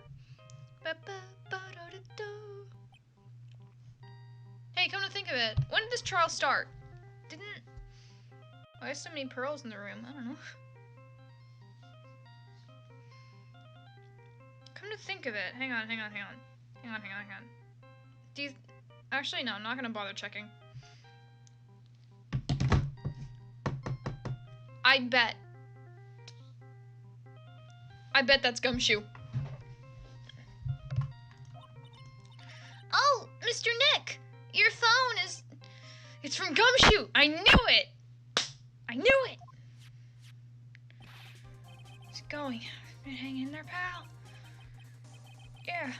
Yeah, sort of. We just barely found something to latch onto. Ew, that's good, pal. What about you? Anything yet? Have you figured out where D. Keller and Maya are? We still don't have any leads, but... It's fucking Gumshoe! What? We don't have any more time! If we just had one, even a single clue would be really helpful. Look for the butler! Give him something! I was only able to come this far because I kept thinking to myself, I've got to keep the trial going until Maya's been rescued. Have I just run out of luck this time? Is all our hope for naught? A tent! Huh? A tent? I could see a circus tent. Mia! Oh shit! She did it! She did it! Maya channeled Mia! Ah! Fuck! Now we have an idea as to her location. It looks like Maya was unconscious until just a few minutes ago. As soon as she woke up, she called for me. So it was Maya that called you away. She's locked in a dusty little room right now. But I could see a circus tent outside the window about 300 feet away. Gumshoe! Is there a circus in town right now? There's only one, pal. The Berry Big Circus. Maya is somewhere within a 300-foot radius of the main tent. What? Okay, hold on a sec, pal. Hey, draw a circle on that map. About a 300-foot radius from the main tent. Hurry! And? I could see a mailbox under the window, just outside. Gumshoe, there's also a mailbox.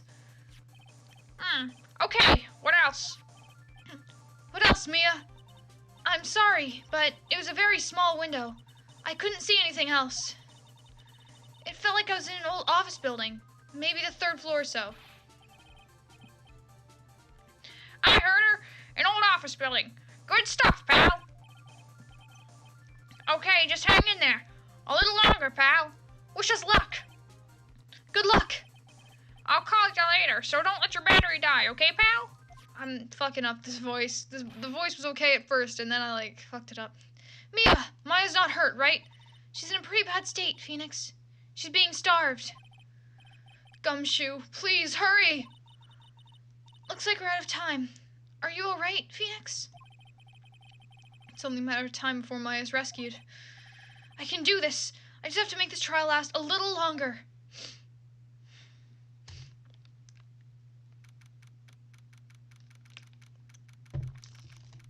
March 23rd, 12:05 p.m. District Court, courtroom number 3. Speech. Court will now reconvene. D. Killer, the man who murdered the victim, handed this to his client. From this, one obvious question arises. Why this particular item? I believe the answer to that question will provide us with the name of the real culprit.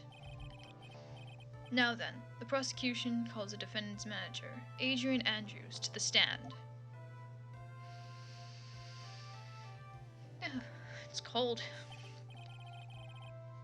Currently, the witness is accused of tampering and obstruction of justice. However, you have been called to the witness stand today to ascertain who exactly is guilty of murder. I understand. Very good. Now, have you ever seen this bear before, Miss Andrews? Of course I have. You have seen it before? That's right. It's only natural that the witness has. Miss Andrews, could you please enlighten the court to this bear's secrets? All right. Why does she...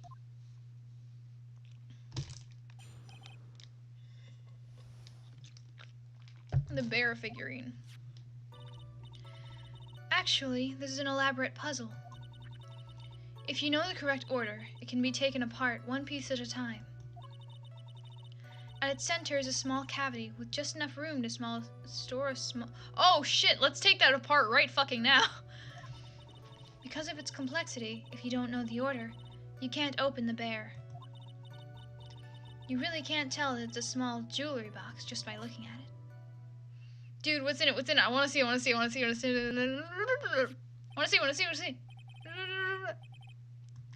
it? Yes, looks can be deceiving, wouldn't you agree? Yes, this is superb craftsmanship.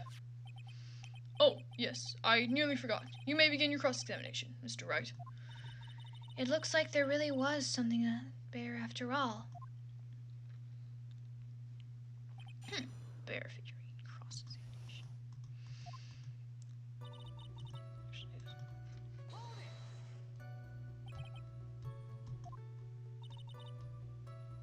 Hey, you know, doing the puzzle would probably be like a perfect distraction for the court. It'd probably take a while. But it looks like an ordinary figurine. True enough. To people who don't know, I'm sure they would never guess that this was a puzzle. So what kind of puzzle is this exactly? Oh yeah, we should save.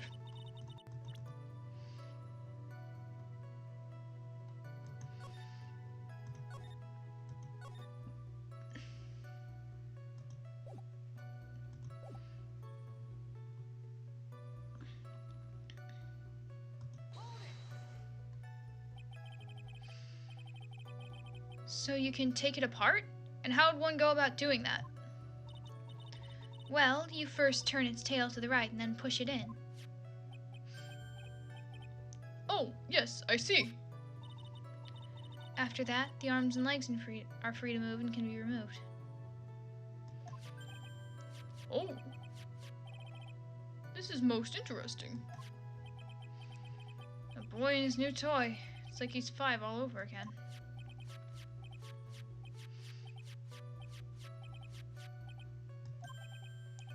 Oh, don't mind me. Go ahead and carry on. I think he's lost it. So, what do you find after you take the puzzle apart?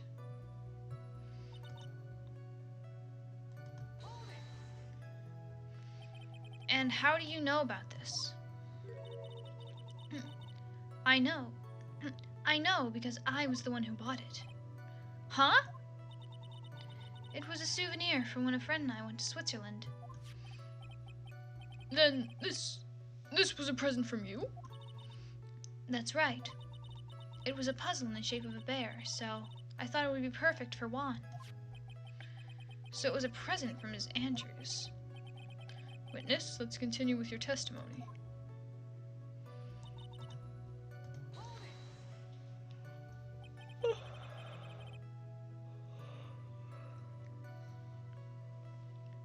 So who exactly knew how to solve this puzzle? Only the two of us, Juan and myself. It was a souvenir from Switzerland, so I doubt there are that many people with the same bear in this country. But this looks like it can be easily broken, especially if someone to get at what's inside. Well, it's a toy, but it can never be the same again once it's been broken.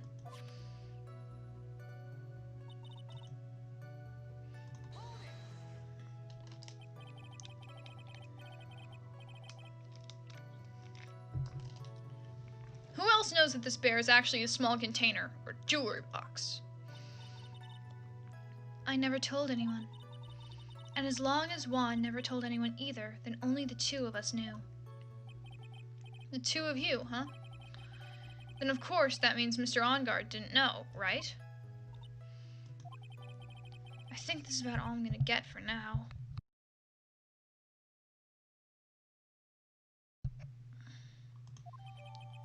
Figurine update in the court record.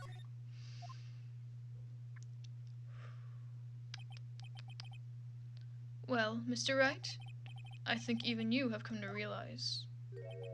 Huh? That there is one very important fact we have uncovered, and that is this. This bear is actually a jewelry box. Now that we have agreed to this point, there is only one logical question that can come next, and that is this. What is inside this box? What's inside? That's right. That's what we're going to find out next. Witness? Yes? You are the only one that can open this. Please.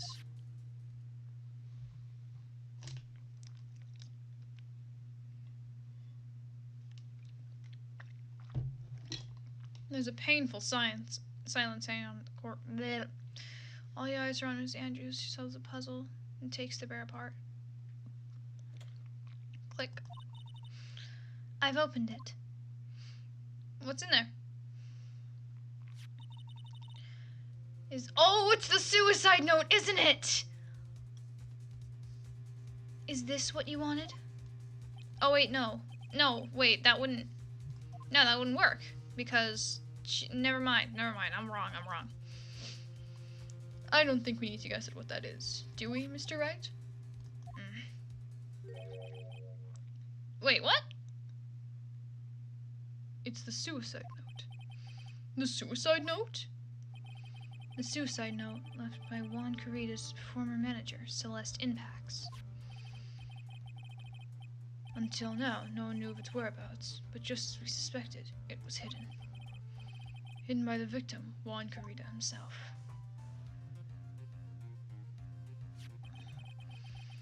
It seems Celeste Inpax had very beautiful handwriting, and she just as beautifully signed her own name on this document. This is most definitely the note she left right before she committed suicide.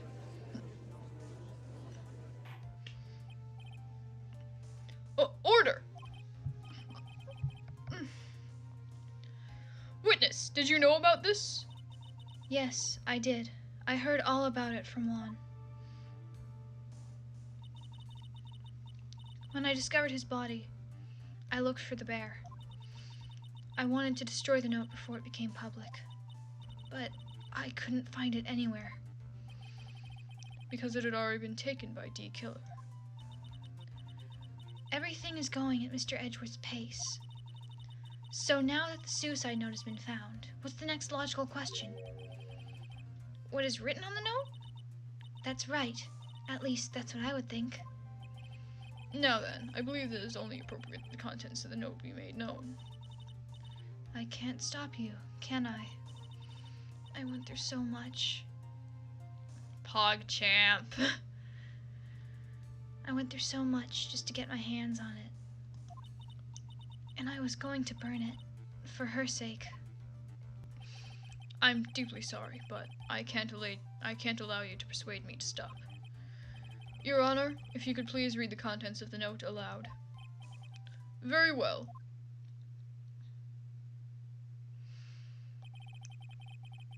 The judge's voice rang loud and clear through the deadly silent courtroom. In her note, Celeste Impax left to us a record of all that had happened to her. About being used and then thrown away by On Guard. About being engaged to Karita and On Guard's role in destroying that. And about how she decided, in her despair, to end it all.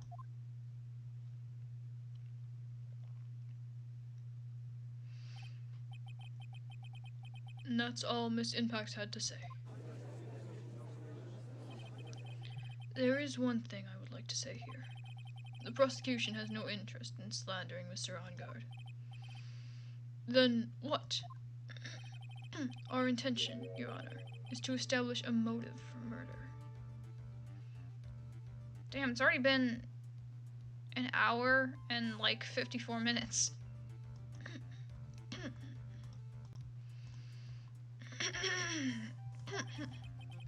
Isn't that correct, witness? Yes. On the night of the murder, Juan was going to make the contents of that note public. After the post-ceremony show, he was going to hold a press conference. My word! That On-Guard values above all else. Above all else, his refreshing like a spring breeze image. Which is why he had to stop his note from being made public. At any cost. So that's suicide note added to the court record.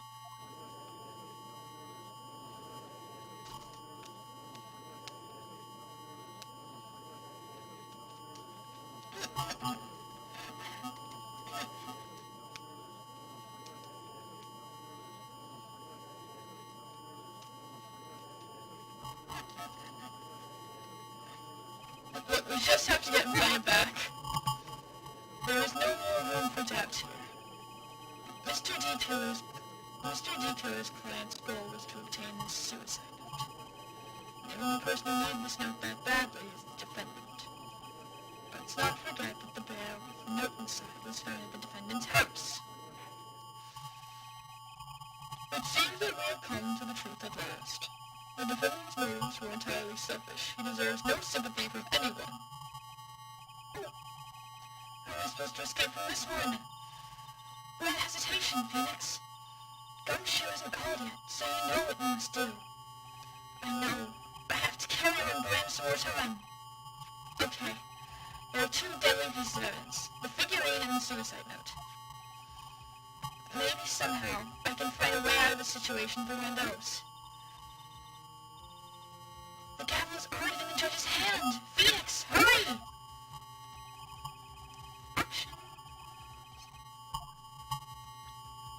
I'm gonna pursue the options tab.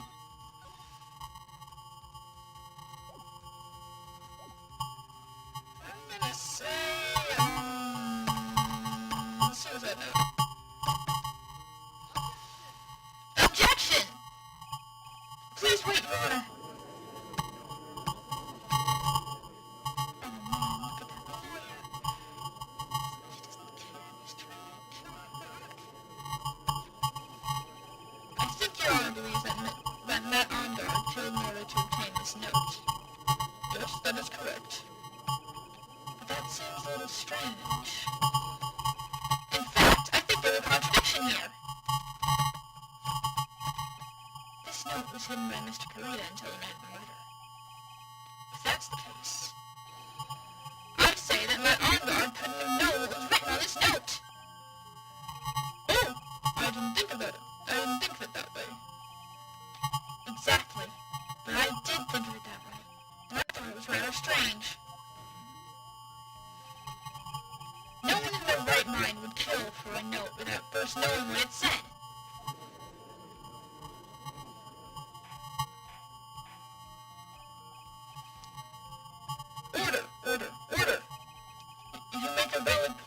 Mr. Wright. Mr. Edgeworth, what is your opinion? It was just a flash, but I think I did rather well on this one. Unfortunately, I think he believes differently. Look, we just need Gumshoe to get in here. I believe a show of appreciation is in order. Huh? The defense seems to be in love with wishing more despair upon itself.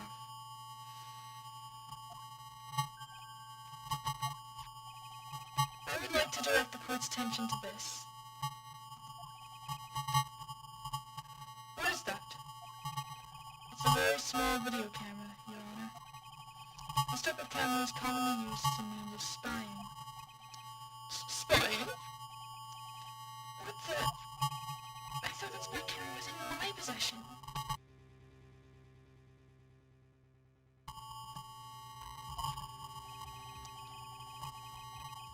Matt Armgard and the victim both thought the other as their biggest rival. They even went so far as to use this type of item to find each other's weaknesses. And the victim, Margarita, was being spied on. His personal life was being watched by none other than Matt Armgard.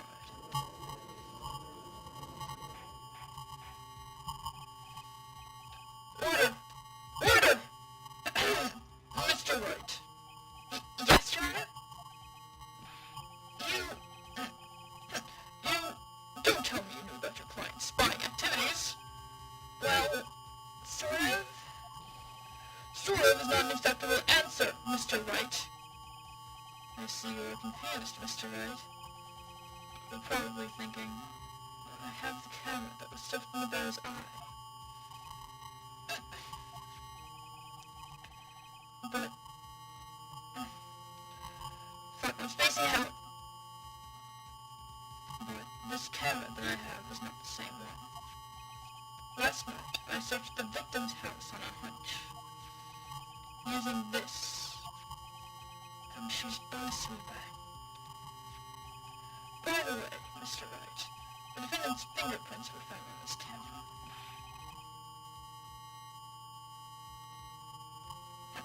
Matt Armgard's fingerprints were on there? Well, Phoenix, it looks like those cameras were hidden all over the place, huh? What am I supposed to say to that evidence? I think this is the end. It's fairly obvious that Mr. Armgard learned of the suicide note through this. He was watching the victim all along. He thought he did this time. I don't have anything to cover that.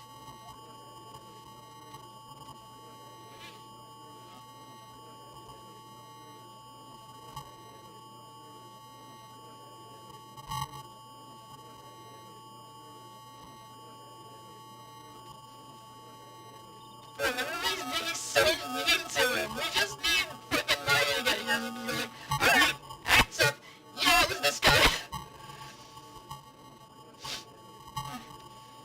Phoenix. Yes, Chief? Have you figured out what you're going to do next yet? What am I going to do next? Does running away like a frightened child work? I know it seems like Mr. Edgeworth is very close to putting the lid on this case, but his eagerness to prove his point, we've got one very important... What? You did? Huh? Well, what is it, Mia? There's a piece of evidence you really should investigate. Something you should investigate? I would really hate to see this good prosecutor get scolded for not remembering to look into the item when he had the chance. Why are you speaking in riddles all of a sudden? Stop being cryptic! Alright, I think this time we finally understand everything. Well, Mr. Wright, you don't have any further objections, do you? Yes, we do.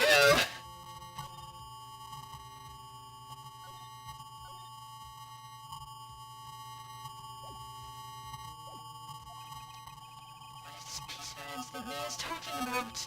Can I figure out what it is that still needs to be looked at? Should I let it go? I'm gonna present something. I have an objection, Your Honor.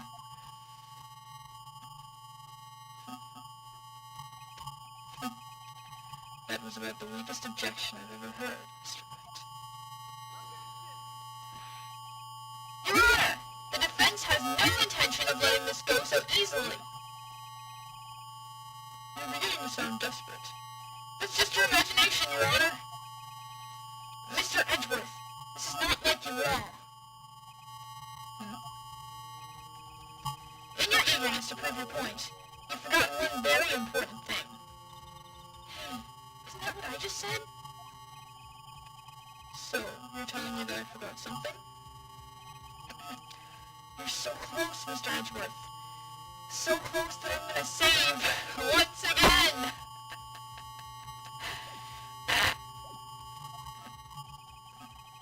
But there's something you really should examine about this piece of evidence. It's fucking,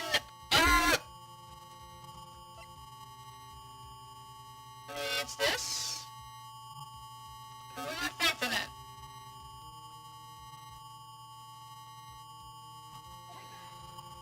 Take that.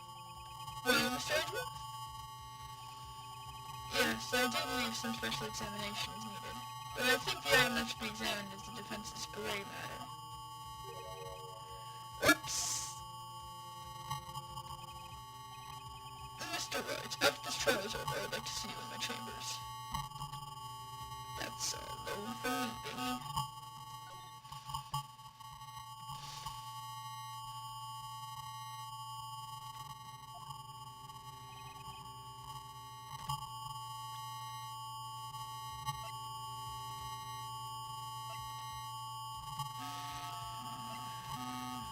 And it's this.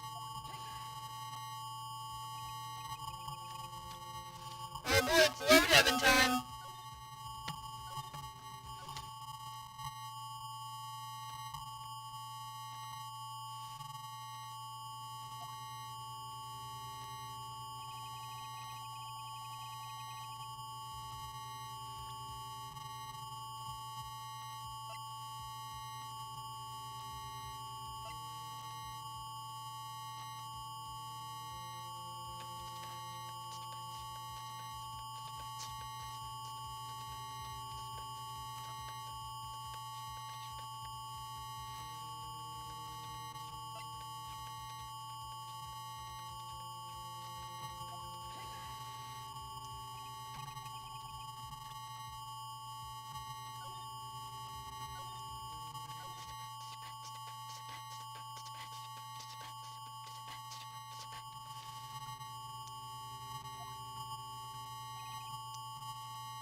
I don't know what the fuck I'm supposed to do.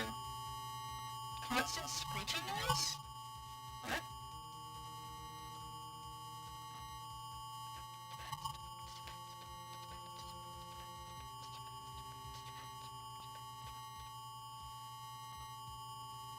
Oh, god damn it. Hang on.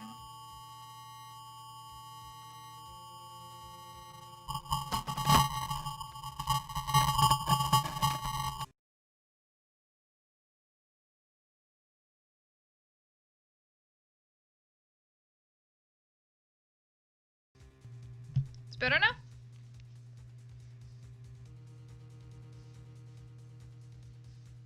It's better now?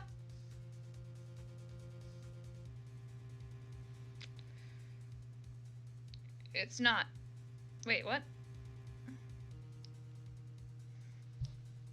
Oh no, yeah it is. Yeah it is. Never mind, never mind. I was checking on my own device, so. Yeah, I guess that's just something that happens. God. It's been like forever. I think that didn't happen like. I don't think that's happened like before like our last episode of this game. I don't think that's happened since like our first Ace Attorney stream.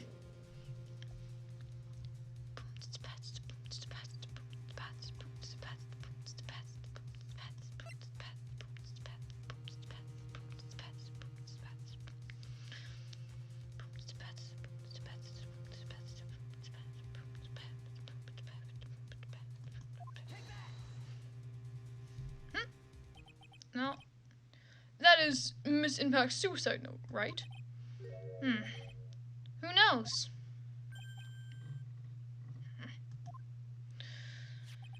I mean, sure, this suicide note was found inside this bear. But this bear was in my possession until only a few minutes ago. Or moments ago, or whatever. Which means the handwriting on this suicide note has yet to be analyzed.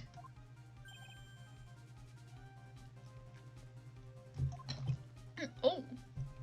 Remember that old lady that's probably... Yeah, I remember Miss Oldbag. So, as to whether this pivotal piece of evidence was really written by Miss Impax or not, that has yet to be even remotely confirmed.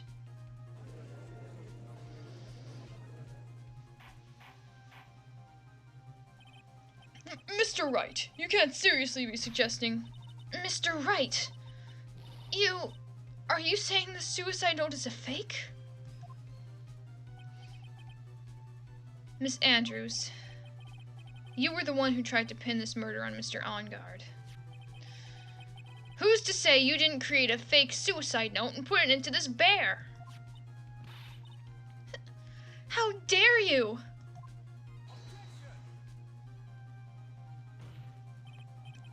Your Honor, the defense is indiscriminately accusing the witness again.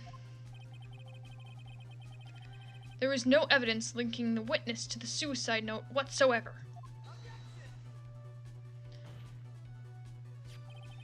But if this is a fake, then the witness is the only person who could have made it.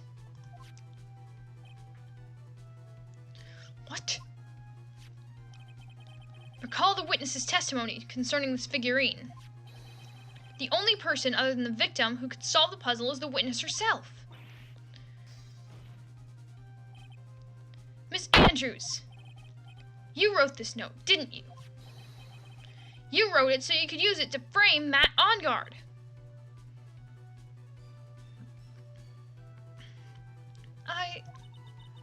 I did no such thing. Right. If you're going to pronounce the suicide note a fake, then show this court some evidence to support your theory.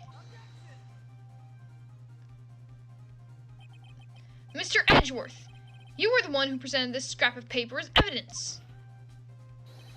That means the burden of proof lies with you, the prosecution. Ugh. That's enough. Mr. Edgeworth, can you confirm the handwriting on this suicide note? It is as the defense has stated. The handwriting has yet to be analyzed. If that's the case, it seems that yet again we have reached a point where a verdict is impossible. That's impossible! This isn't good, Phoenix. The judge is going to carry this trial over one more day. What? No! I don't think Maya will be able to physically be able to make it another day. I didn't want to have to do this. But I don't have a choice. I request that both the prosecution and defense further investigate.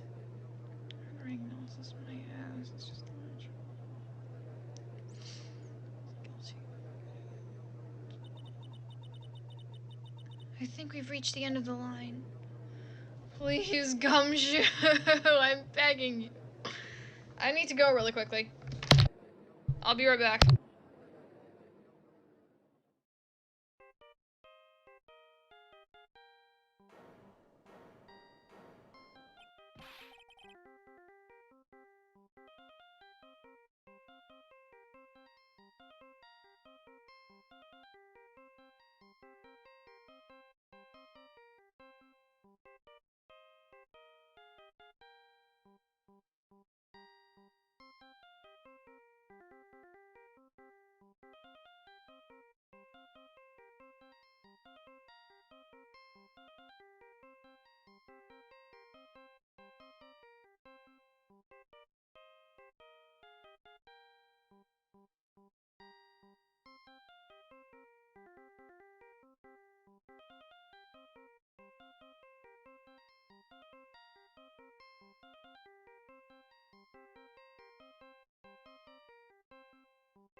Alright, I'm back.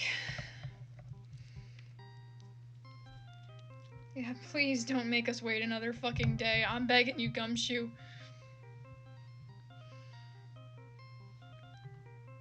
Oh, wait. That...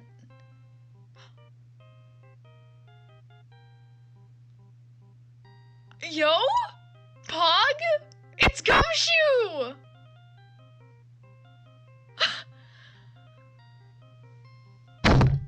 We don't need to wait another day, boys! We got it! Hello? Gumshoe?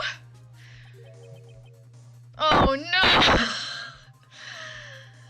No, please! What is with him, and what's with that sigh? Where's Maya? What happened to D-Killer? He got away. I'm sorry. I'm not even gonna bother doing a voice for Gumshoe anymore. Sorry, pal, I really am. I don't know what to say besides I'm sorry. Wish there was someone to make it up to you. I really do. Anyway, what's going on? We found his hideout, pal. But the two of them were already gone. This is terrible. I'm going to keep looking for them, pal. Don't you worry. I just need a little more time. But don't tell me we don't have any more. Oh, no! No! No!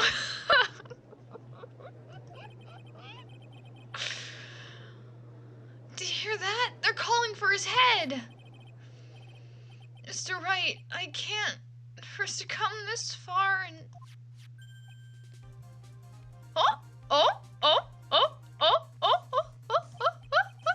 What is it? Let me talk to Mr. Edgeworth.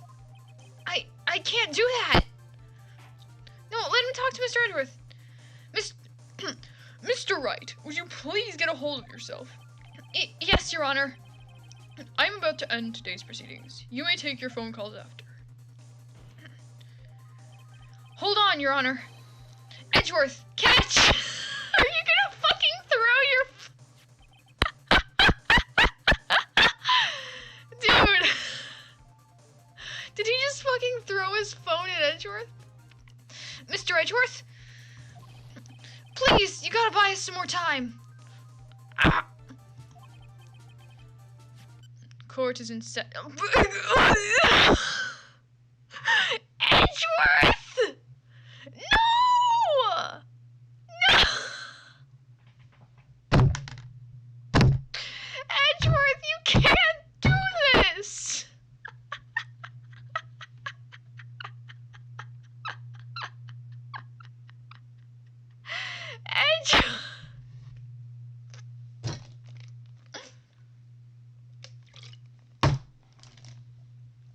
Edgeworth, you can't just do this to us. What the fuck? Give me back my phone, too. I'm sorry, Your Honor. You were saying? Mr. Wright, this is a court of law. I'm sorry, Your Honor, but... I am reluctant to do this. However, it appears that I have no choice but to suspend proceedings until tomorrow. This time, I really can't do anything. Court is now adjourned for the day. Edgeworth, why? Why? Edgeworth. Oh! Oh! Oh! Hang on. Just give me a minute.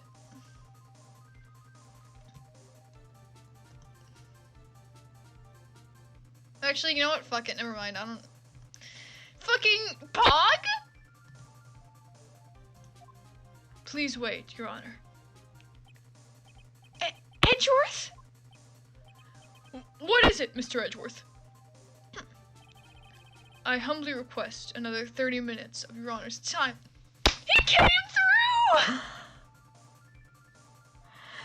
Yes!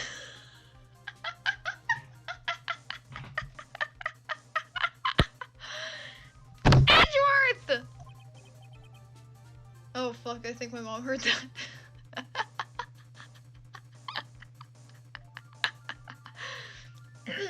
For what purpose? We can perform the necessary tests on this piece of evidence in that time.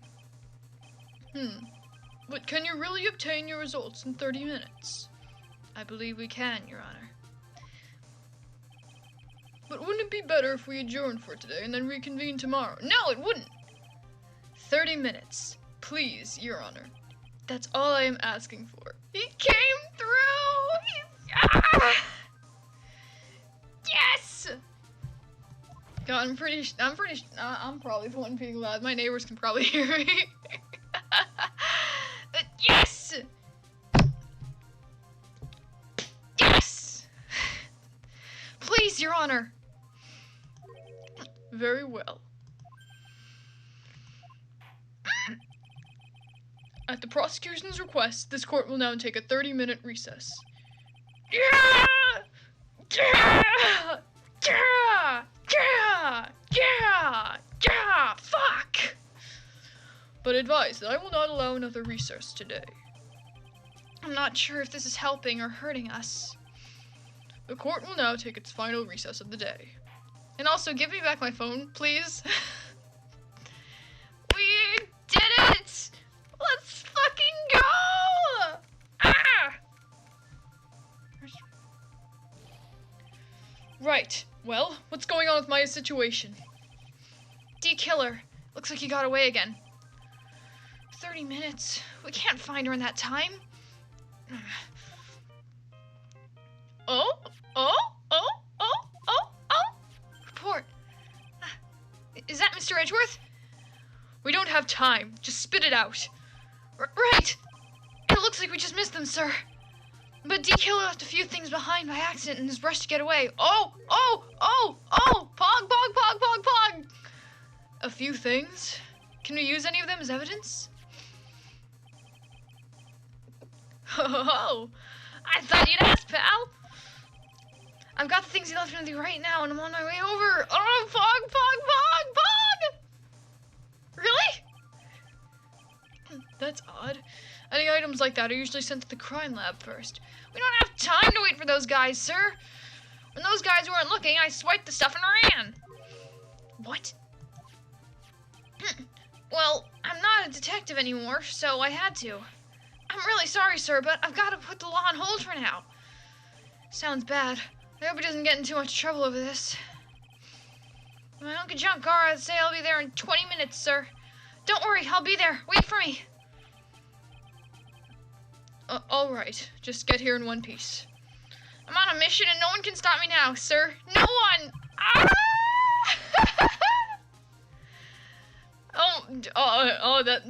Gumshoe, that's not good.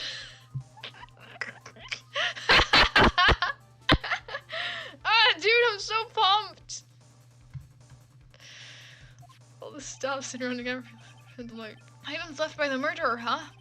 Maybe there's something among them that'll be decisive enough to end this. I'm sorry, did he just crash into the fucking courtroom? Hey, what's wrong? Hey, what's wrong? Detective Gumshoe? Answer me! Oh no, did he get in a fucking crash? No one can... Gumshoe! Gumshoe, no!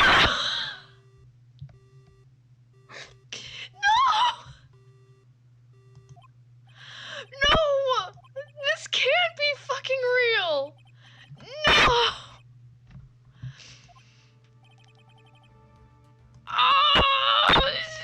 God. I'm going fucking crazy. I wonder how many times I fucking clipped the mic in the last 10 minutes. This is fucking wild. Holy shit.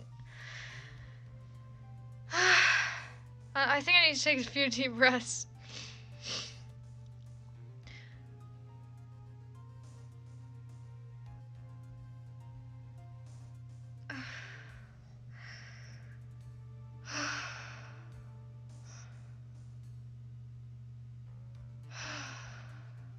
Okay. We've got to hurry and call for help. But we have no idea where he is. His cell phone is broken, and he wasn't driving a patrol car, so no radio either. Also, if we don't get to those items before they do, the police will take possession of them. No! We can't let that happen! Well, if there's a way we can find out where he is, then we stand a chance. Why did Gumshoe have to get into an accident now? Is there any way to find out exactly where he is at this moment? There's a way. That's right! There is a way! I don't know what it is, so I'm gonna fucking save. Oh, God. My heart is fucking racing. I'm sure we can find out where Detective Gumshoe is through this.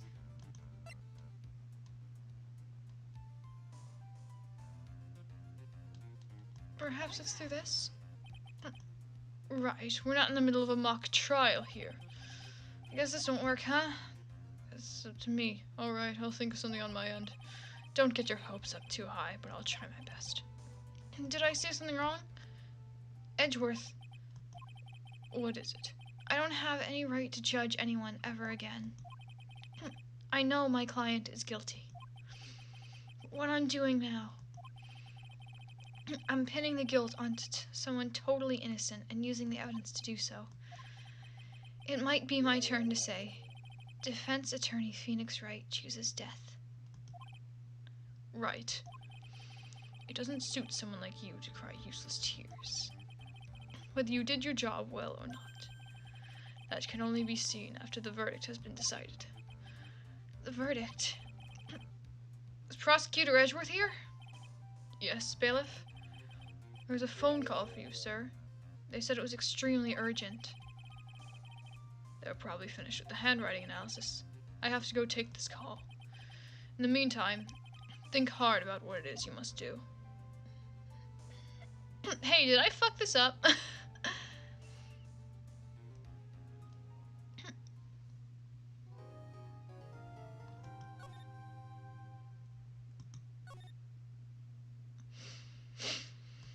Part 4-2, trial. Means trial ladder. March 23rd, 2:35 p.m. District Court, courtroom number 3.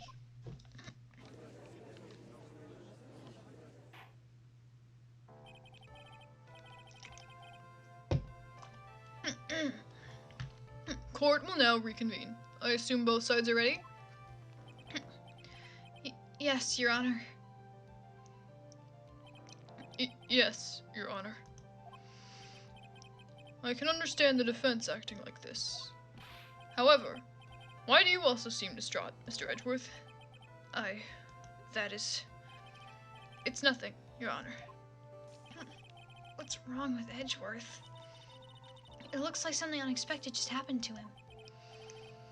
Now then, Mr. Edgeworth, if you could please tell the court the results of the handwriting analysis on Miss Impact's suicide note. Yes, Your Honor. Unfortunately, we have discovered that this suicide note is a forgery. Oh, it is? What? What do you mean, Mr. Edgeworth? This note was not written by Miss Impax herself. It is a fake.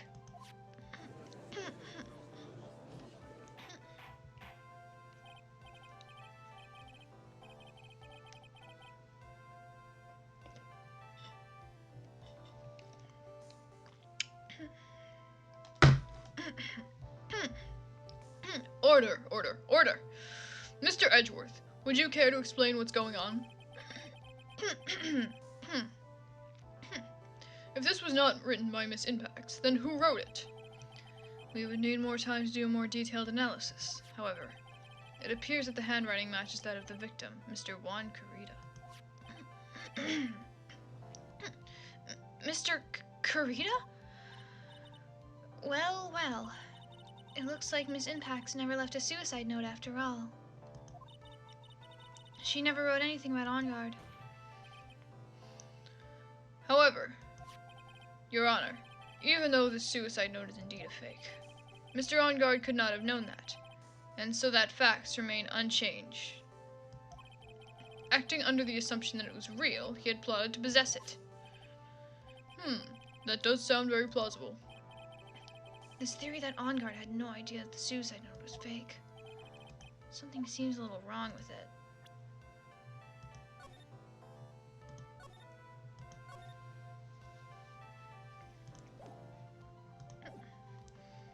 I'm gonna say... present evidence. I don't know what I'm gonna present, but I'm gonna present some...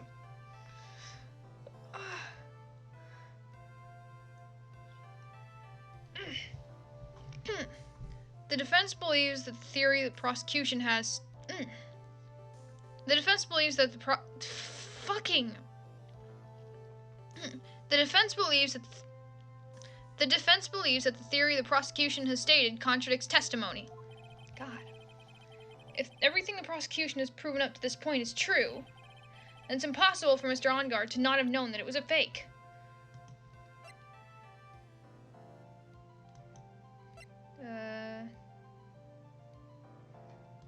Maybe it's a spike. Take that! What is this little item called again?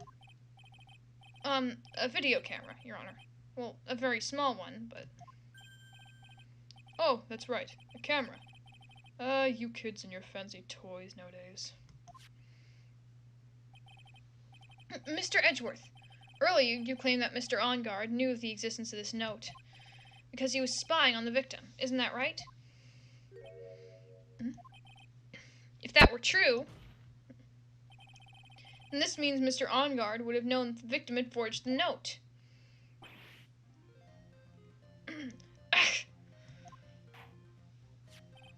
So then, the defendant knew this suicide note was a fake.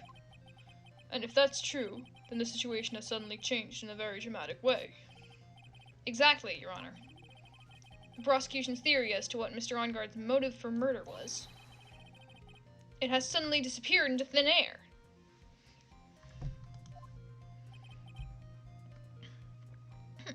But, Your Honor, it's not as if Mr. OnGuard monitored Mr. Kurita 24 hours a day. Perhaps the victim wrote the note in a place Mr. OnGuard didn't know of. Well, right back at you, Mr. Edgeworth. Why don't you show us some proof that the victim made the forgery at an unknown place?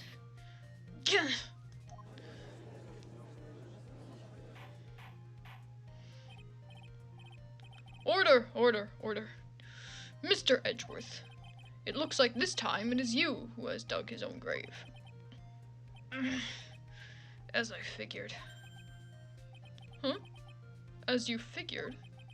As I figured, it came down to this after all. Mr. Edgeworth, you're not making any sense. When I heard the results of the handwriting analysis, I thought this might happen. The question is, what next? What next? If the prosecution can't prove Mr. OnGuard's motive through the evidence, then we must prove it from another angle. Well, I agree with you there. Fuck.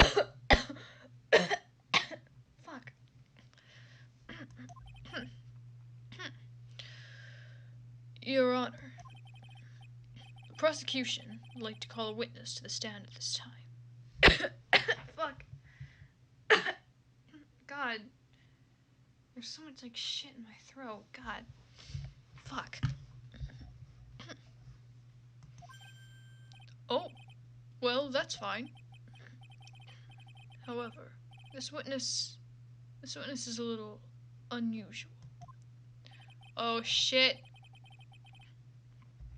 Edgeworth's stuttering. This is not like him at all. Unusual? Well, what sort of witness is this person, Mr. Edgeworth? This witness is one who is perfectly fit to answer once and for all the question of who was it that hired Shelley D. Killer to commit murder?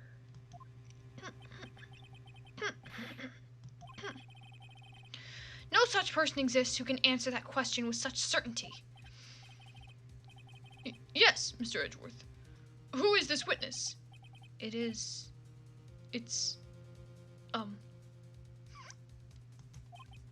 Yes? Go on. Who is it? The man himself, Mr. Shelley D. Killer. I'm about to make it unfunny. You ready? The man behind the slaughter. You can all unsubscribe now. Oh, Mr. D. Killer. Wait! Shelley D. Killer? You mean the killer? I mean the assassin? Yes, Your Honor. He's coming here? To the witness stand? Shelley D. Killer, coming to a witness stand near you! Well, yes, in a manner of speaking. I recognize that this is a very unusual circumstance, so I ask for your permission. Well, Mr. Wright? Yes? Is this alright with you? Do I have a choice here? I can't really do much else to drag this trial out.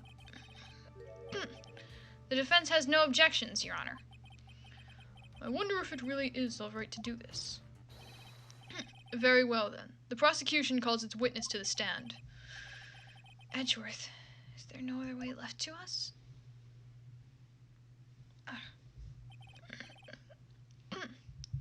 Now then, witness. Your name and your, occupation, please.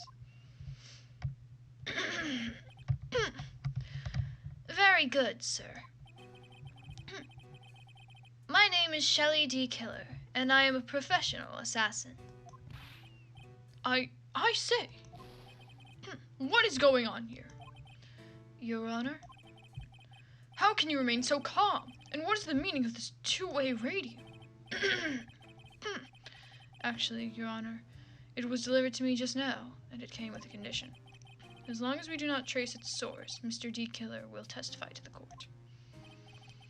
So this must be what that urgent phone call he got earlier was about.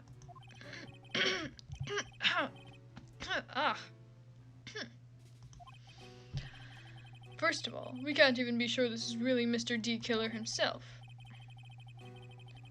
Witness, please present some sort of proof that you really are, in fact, Shelley D. Killer. I understand. Please wait a second.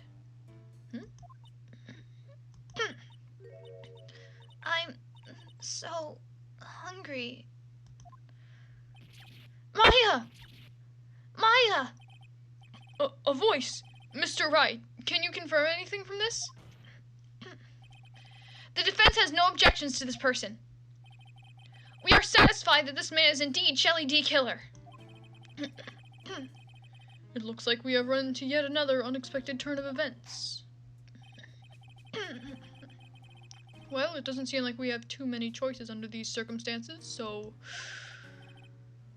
Now then, witness. There is one thing I would like to confirm before we speak of anything else. And what would that be?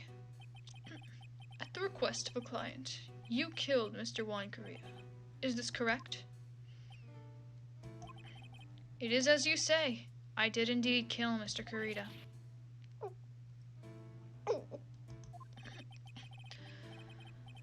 Now that we have answered that, let's move on to the name of your client. Very well. This is all just a bad dream. Yes, that's it. A bad dream. Shelley D. Killer. What is he going to say? Will it be a racial slur?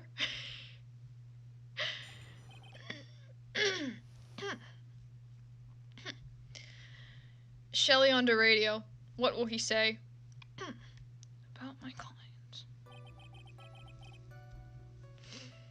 There is something I must first state.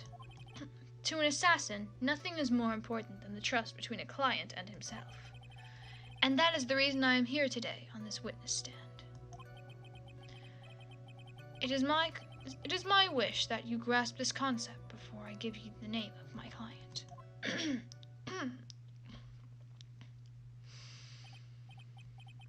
Mr. D. Killer seems to be a racial slur. Mr. D. Killer seems to be a very clever man. I'd almost say he seems to be mocking us.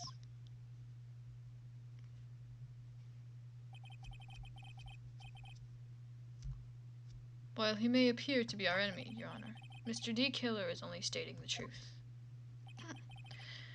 He is no hypocrite. God. Fucking Lime Scouts in their binds, I swear to God.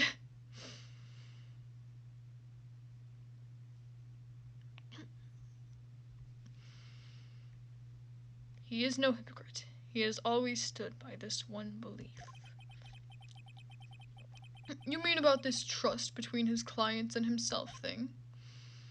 It seems to be a level of trust beyond what people like me can comprehend. Well, Mr. Wright, are you ready to cross-examine the witness? Yes, Your Honor. There's no way to know what's coming next, so stay cool and collected, Phoenix.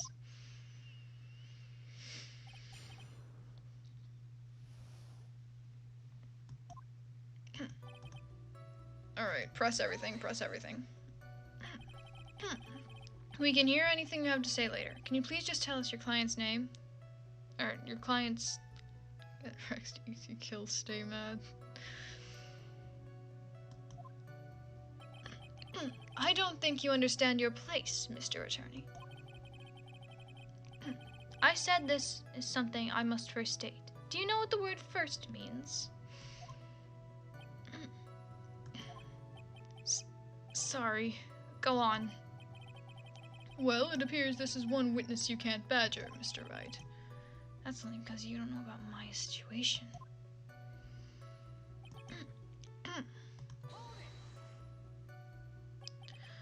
The trust between you and your client. I provide my services in a fast and efficient manner. In exchange, I trust that my clients are discreet about me and my identity. If too many people knew my face, it'd be quite troublesome. And that is why you're testifying in this manner? This is the first time one of my clients has ever been accused of murder. I must preserve the D-Killer name so my clients can trust me. But couldn't someone stab you in the back and break your trust? It has never happened before, but if it ever did... Yes? That person wouldn't be my client for very long. Ooh, yeah, we get it. You'd kill them. They would certainly. That's enough. Please, no more. Very well. It was only a hypothetical anyway. Let's say, hypothetically, one of my clients betrayed me.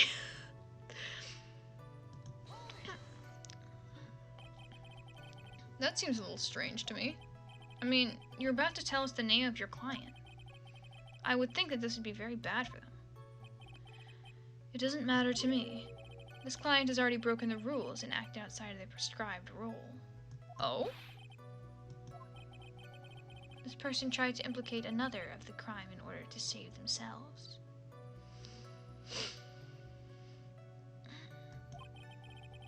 And this is a trespass that cannot be forgiven. Who gave you the right to be so high and mighty? To the gentleman who spoke to me just now. Excuse me, but do you care to die? This man doesn't mean sniper, fucking edgy as hell.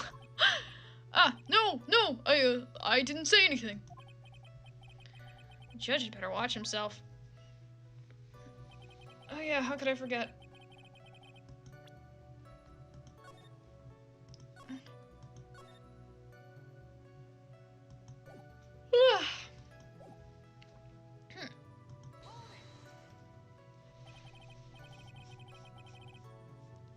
We understand, so please tell us the name of your client. I'm afraid I cannot do that. I still have a few things to say before I do. That egomaniacal...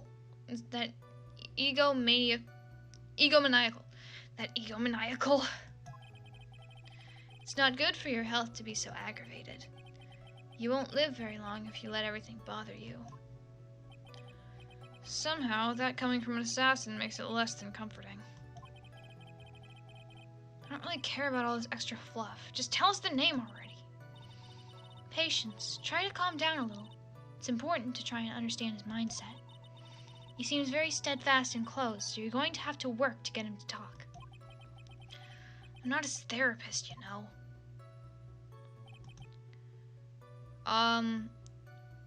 So what the fuck am I supposed to do?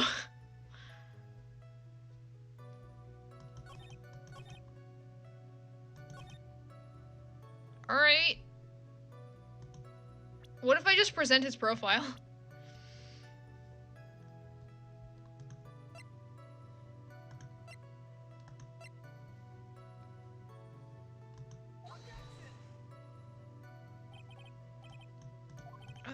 Okay.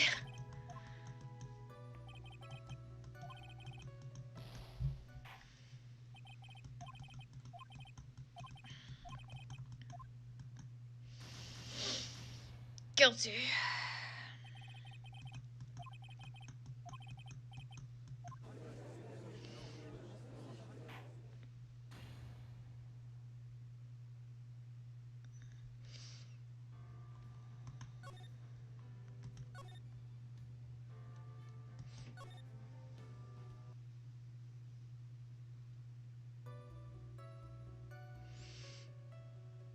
Okay.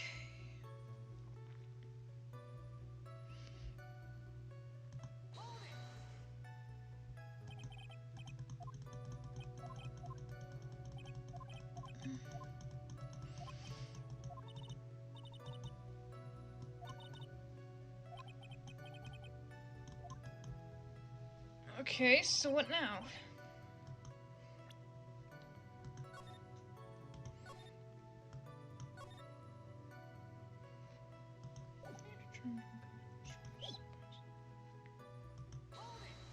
I'm just gonna press everything again for a second time.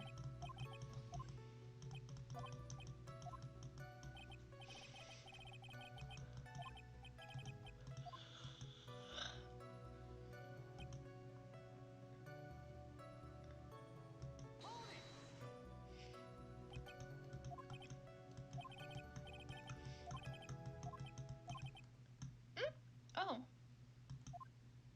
That was it. The person who frames another is the worst kind of human. I'd say that, like, there are probably some worse kinds of people out there. Like, maybe terrorists? Probably.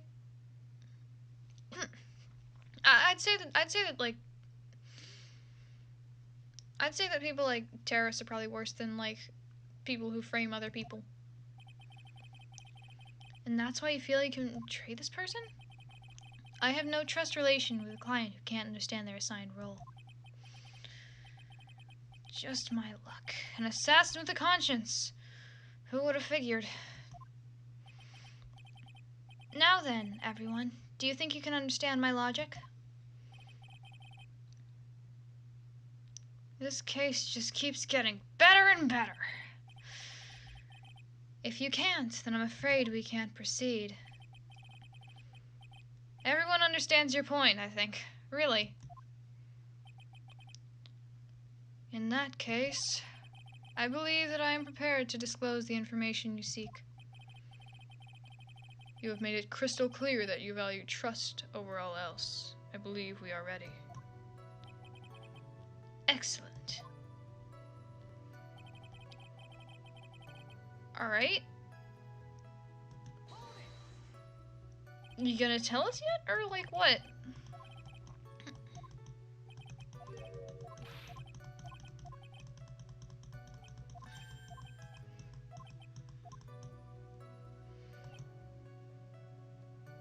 Yeah, sure. Oh, I accidentally clicked below the fucking menu. How long's it been? It's been almost 3 hours.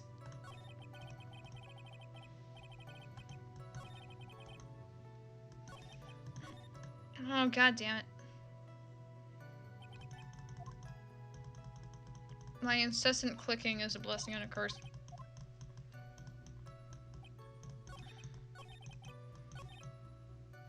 Yes, it is. Hold it!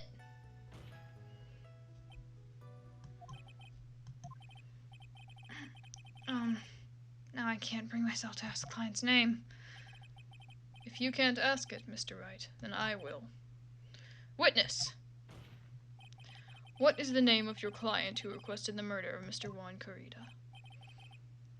That person's name is...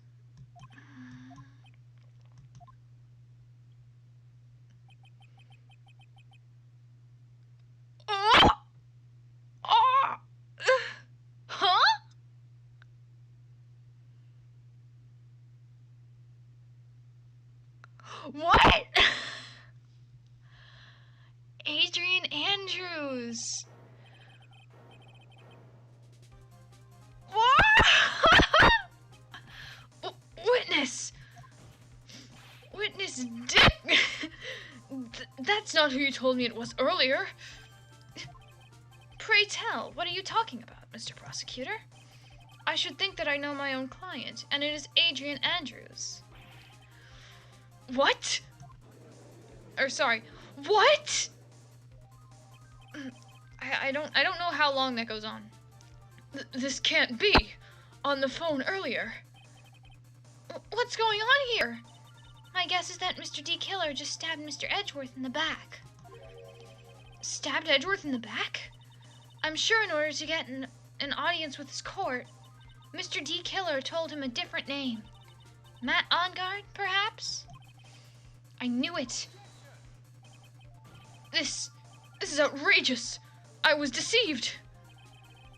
This witness is telling a very serious lie. But you were the one who summoned this witness. You, Shelley D. Killer. My testimony is the truth. The defendant at the moment is Matt Ongard, am I correct? All I wish to do is help procure his acquittal. Oh, that's right, his goal is a complete acquittal. Wow.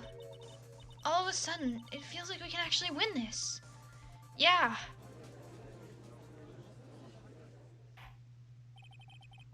The prosecution has failed to provide a motive and has, instead, provided the suicide note, which is a forgery created by the victim. Furthermore, there was a possibility the defendant himself knew it was a fake. But most definitive of all, we have heard from the assassin himself the name of his client. Mr. D. Killer's client, who requested the murderer, was not the defendant at all. No. With all this evidence, it is obvious to me that this means that Mr. Matt Ongard is innocent.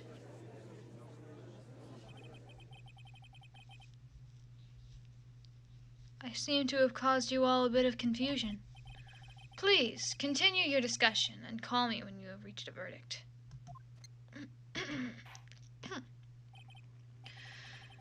Bailiff, please bring Mrs. Adrian Andrews back in immediately. What now? With the way this is going, Ongard will be found innocent. This may be our last chance to save Maya. Yeah, but Edgeworth is right. D. Killer is lying. And Ongard, my client, I know he's guilty. Can I live with myself if I win this?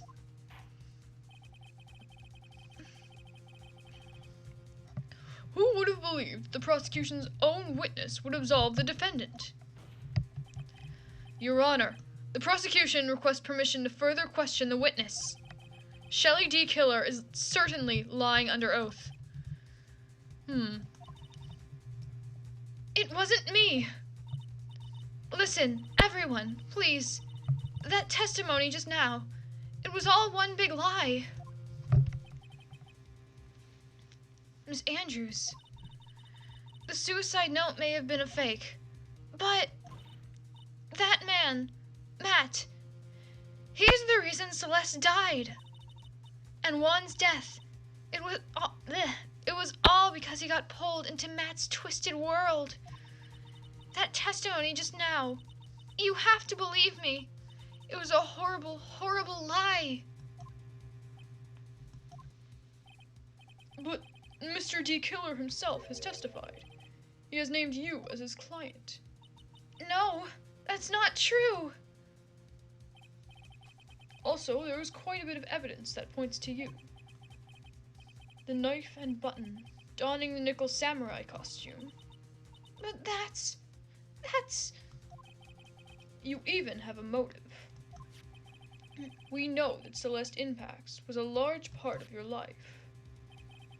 You wanted to follow her, and you wanted revenge against the two who hurt her. I would say you have plenty of reasons to want them both dead. No. Mr. Wright.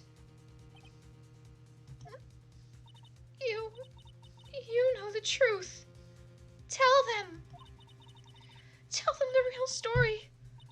Who the real killer is. Tell them. Please. Help me. Yes, I know the truth. Mr. Wright. Yes, Your Honor? I believe we have reached the end of this trial. Therefore... Ugh. Sorry, it's getting a bit late. Therefore, I ask the defense for any final words or opinions. I have to decide. Do I take the not guilty verdict and save Maya? Or do I throw this chance away and wait for Gumshoe's new evidence? I know what I'm gonna do.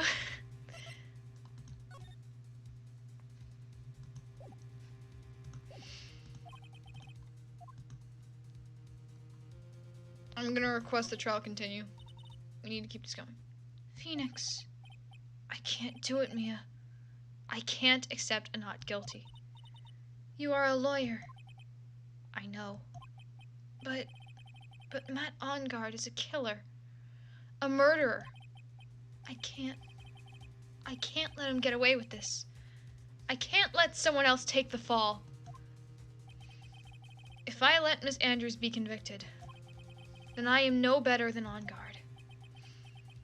And even though I don't want to admit it, I have to face the fact that it is because of Edgeworth that I now know the real truth.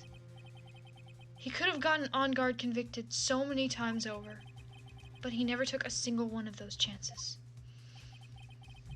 If I take this verdict right now, I'd be betraying his trust. His trust? I never thought about it until now. I trust him?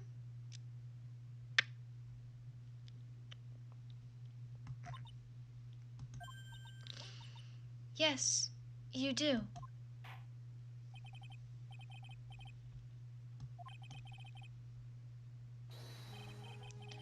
The defense requests that we be allowed to further question Mr. D. Killer.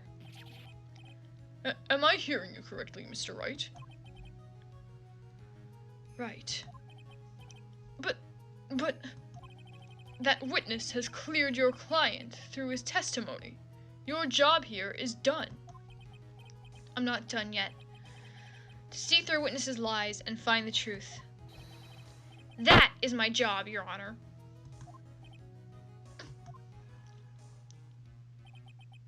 There's still more evidence to look at. And I'm sure that once those pieces arrive here in this very courtroom, a miracle will occur. Oh, I'm getting pumped. I'm getting pumped. Very well. The trial will continue.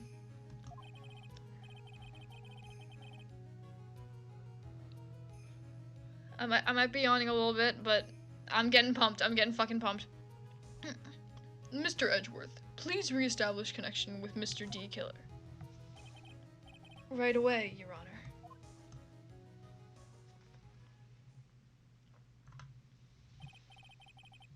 Has the verdict been reached?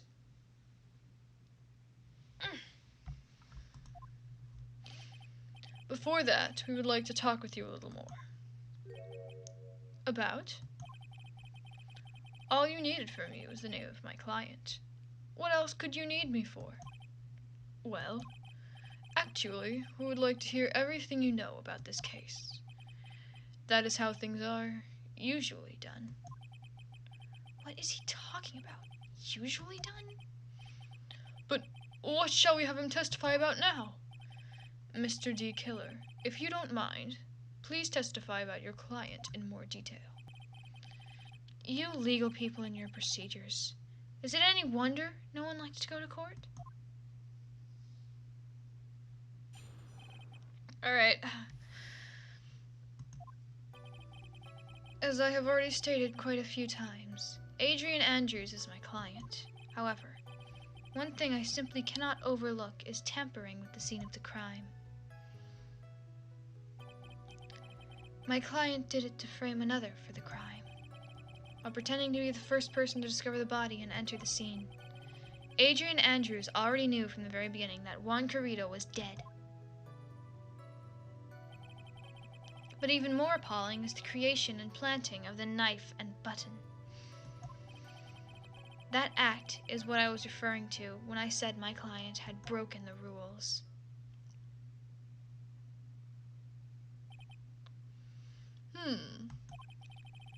This is a most unexpected turn of events for the, 5th time now?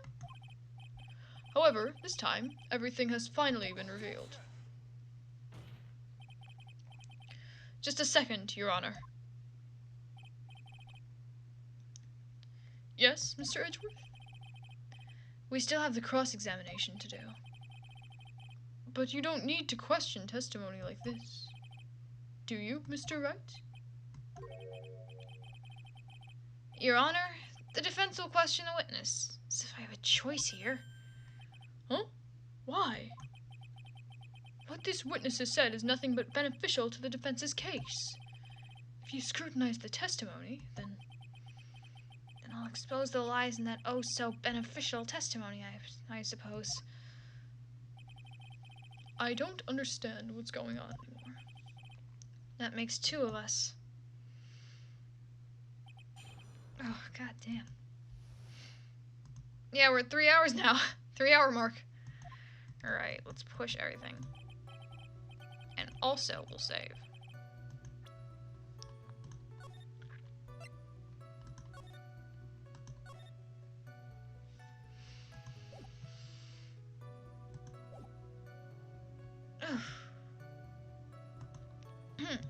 As I've already stated quite a few times, yada yada yada.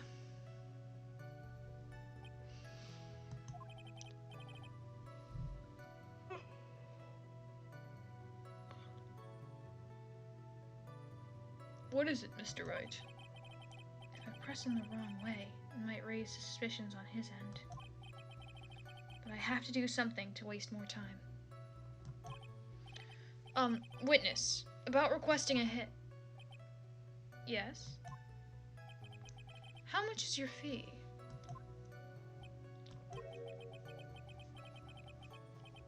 I see you are also quite a dark-hearted man, Mr. Attorney. Huh?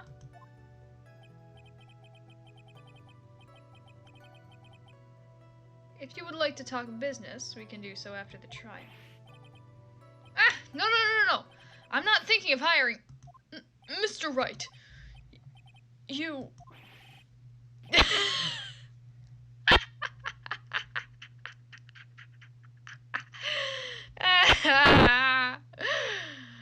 Judge... You want to kill me. You want me dead. Don't you? What? Why would you think something like that, Your Honor? Guilty! Mr. Phoenix Wright, you are hereby declared guilty! Witness, let's continue. Why did you disclose the name of your client? They are your client, are they not?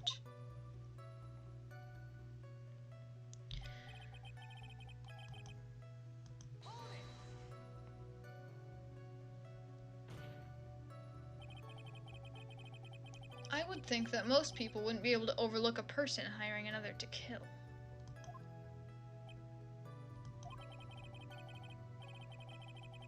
If I had a problem with such a thing, I wouldn't be very effective at my job. Ah, yeah. Well, change in occupation might be good for you. However, I will say this. Even though I am the one that does the deed, my clients are always the real guilty party. That goes without saying, Mr. D. Killer. And their fate is to live with the knowledge of their guilt on their shoulders. However, my client this time thought they could run away from their guilt.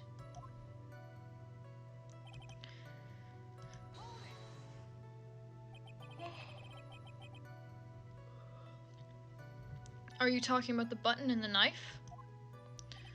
Yes, and my business card. Oh, this card. So that no one has to waste their time including the police. I always make it a point to make things as easy as possible. You try to make things easy? My business card makes it very easy to identify who carried out the service. He's pretty devoted to his work, but to disregard everything, to go and stab the deceased with a knife, and even hide my card from sight, that is something I cannot overlook. It's really hard to tell if he's being truthful or not without him being here.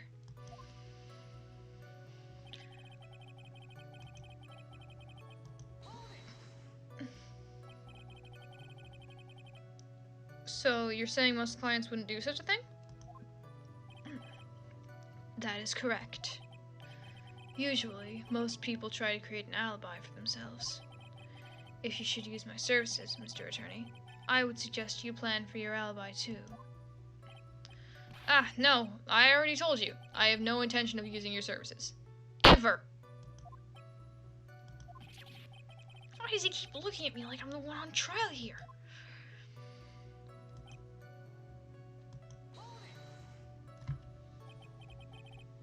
From the very beginning? That is correct. From before my client visited the room. All of my clients know precisely what the situation is at all times. I wonder if that's really true. That's odd. I think my voice is a little bit quiet. There we are.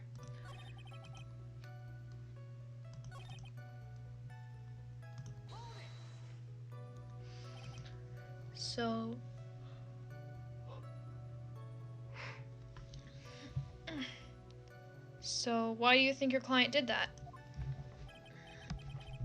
What do you mean by why?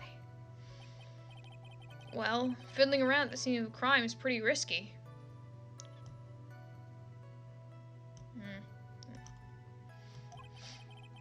And why would someone who's requested a murder go to the crime scene anyway?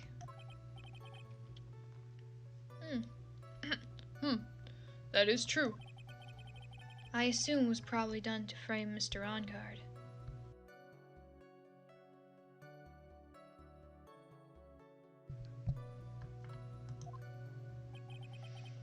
If that's the case, then why didn't the person just request that you do it? Sadly, that is not possible. My job is to kill, that is all, and to leave my business card behind, naturally. The business card is so my clients may escape blame. To protect them is my duty. Even if they say it's for revenge, setting someone else up to take your fall.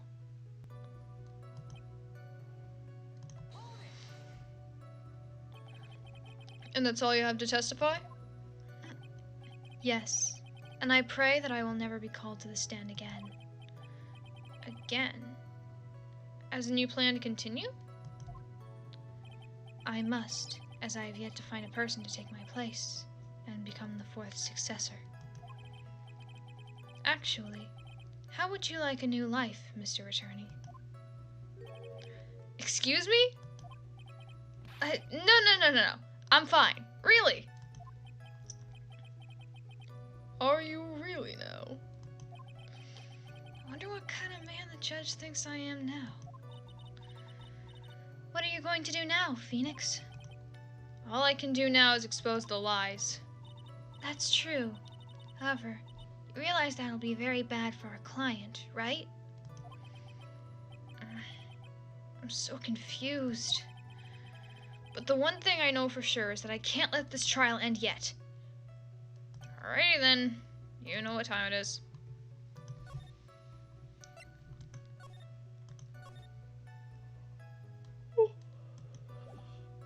Ugh.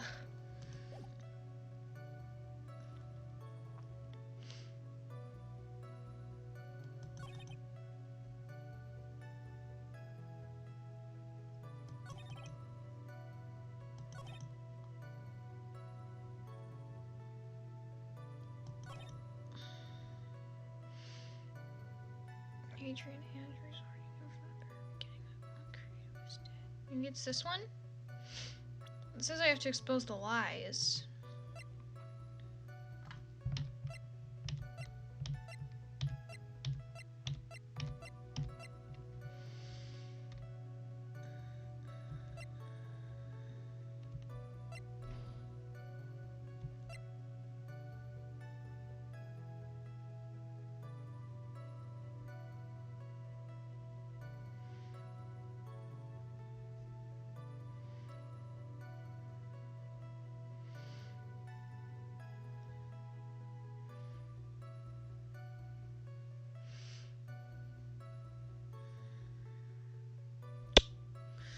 Any ideas?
Any ideas? Anybody? I did frame another crime.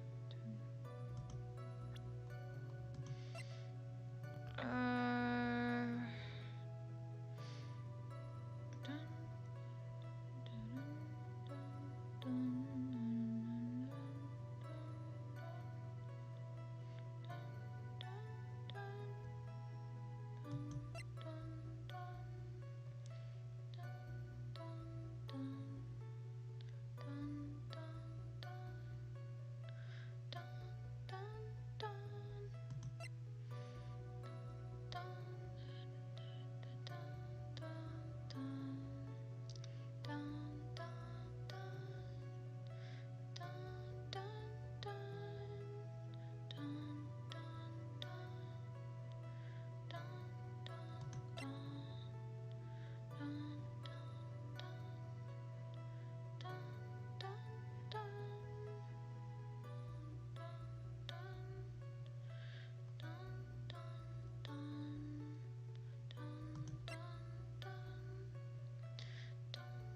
Oh, maybe it's... Fuck! I know what I think. I think I'm gonna fucking load.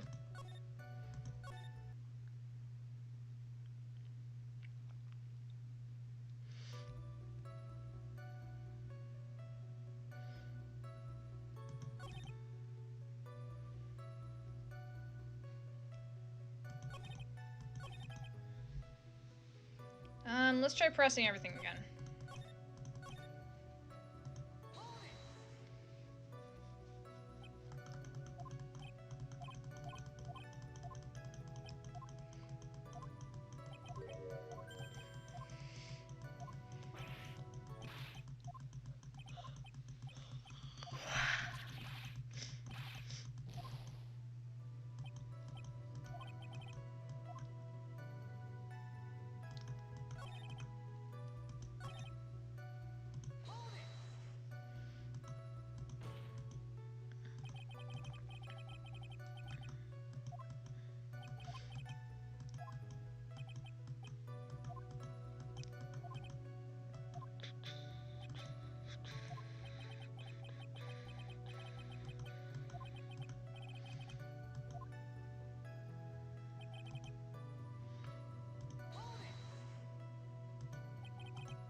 That's odd.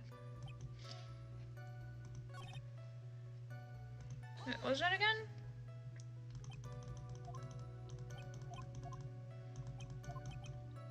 What's odd?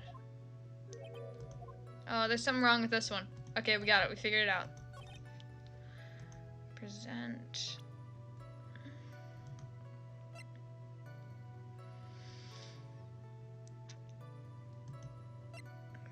Okay. So it seems like there's something wrong with this one. But I can't tell what it is. Let's just start presenting everything that could be related to it. Adrian Andrews already knew from the very beginning that Creed was dead.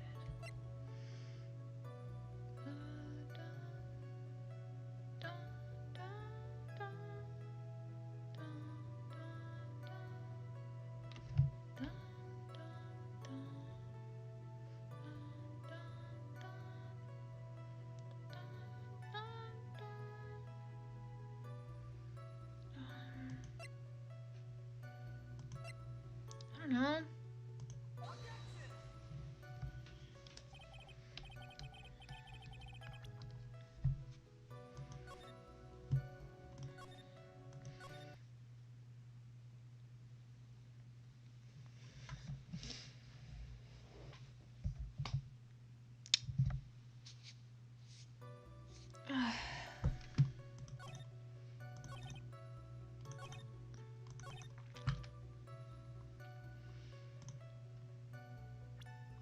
Is there anything that could contradict this at all?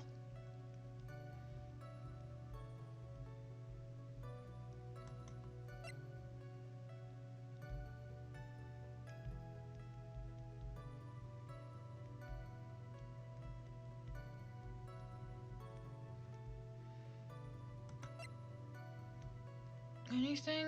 Come on.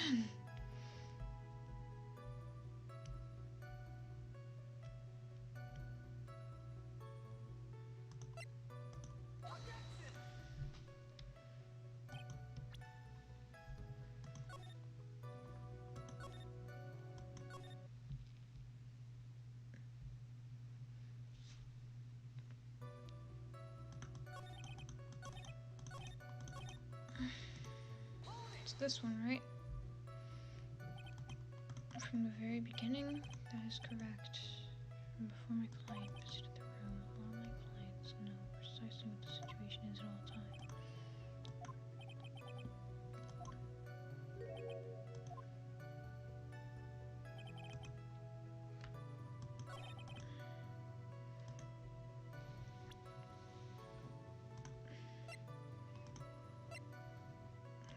I don't know, man.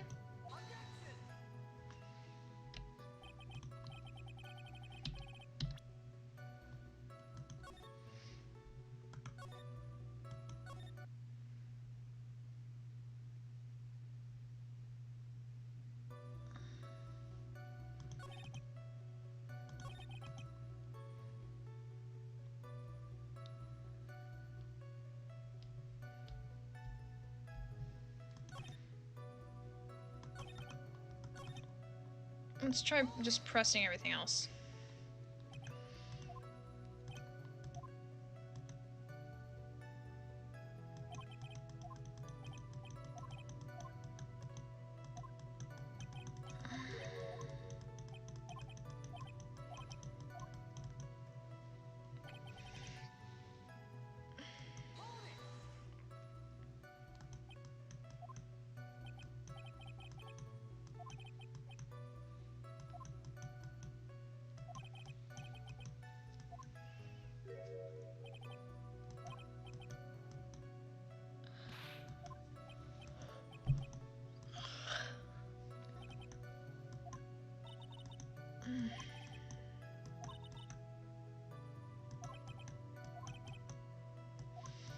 I don't know what the fuck to do. Ah.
fucking...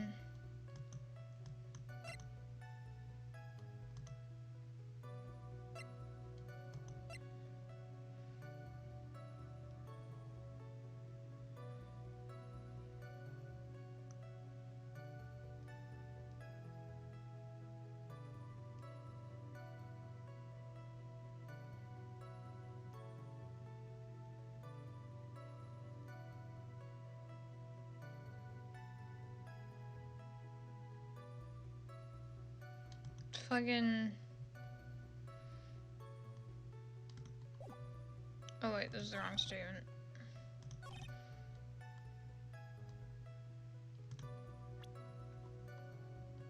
This is the one that they found odd, so this is probably it.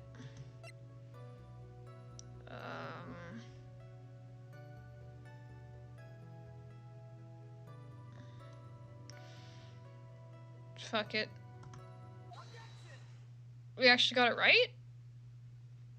Fuck? I mean... Thank you so much for taking the time to testify, Mr. D. Killer. What is the meaning of that attitude? When Adrian Andrews entered the victim's room...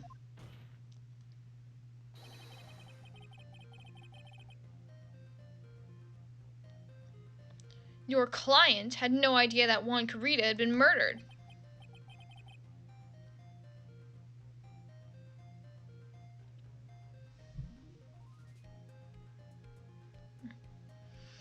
But how do you know that?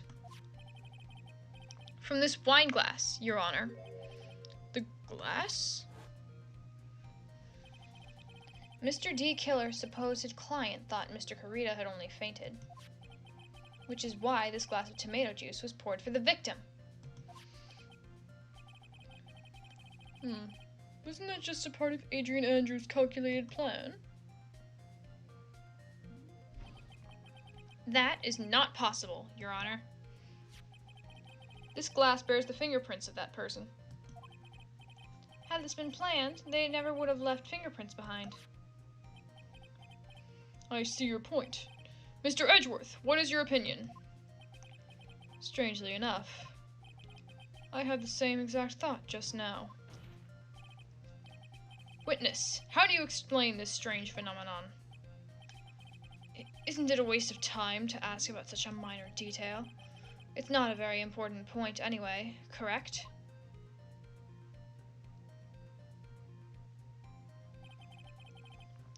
I'm afraid you are mistaken. If Adrian Andrews really is your client, as you claim, then your client should have had knowledge of Mr. Carita's death. If not, then that can only mean Miss Adrian Andrews was never your client at all.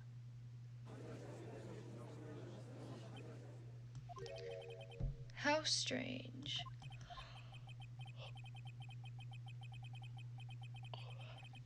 Why is it that the attorney has yet to raise an objection at this absurd situation?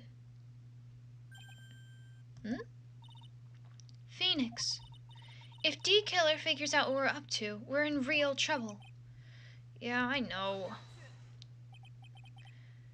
Mr. Edgeworth, I'm surprised. You know you can't say things like that without any evidence.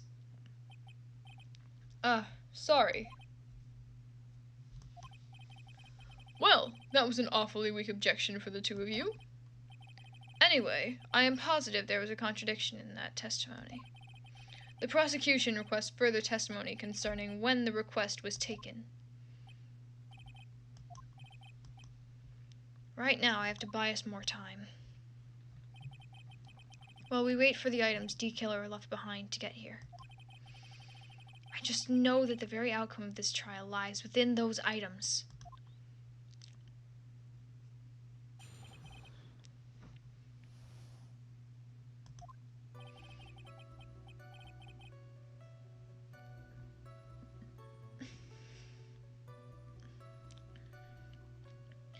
This request came to me, about a week ago.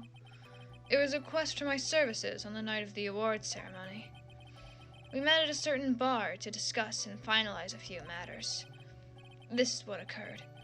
I trust my memory, and I believe I have made no mistakes.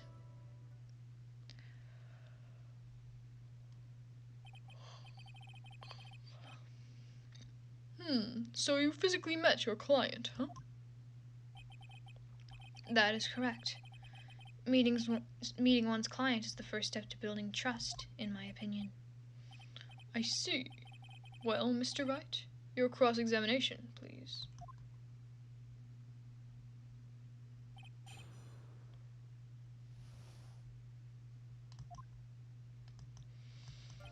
Save time!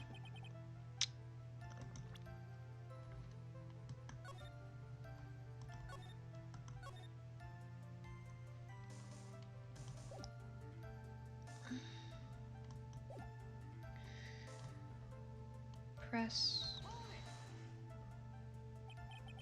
1 week ago? Are you sure? Yes, I am quite sure. I, of course, had my own preparations, and I was barely able to finish.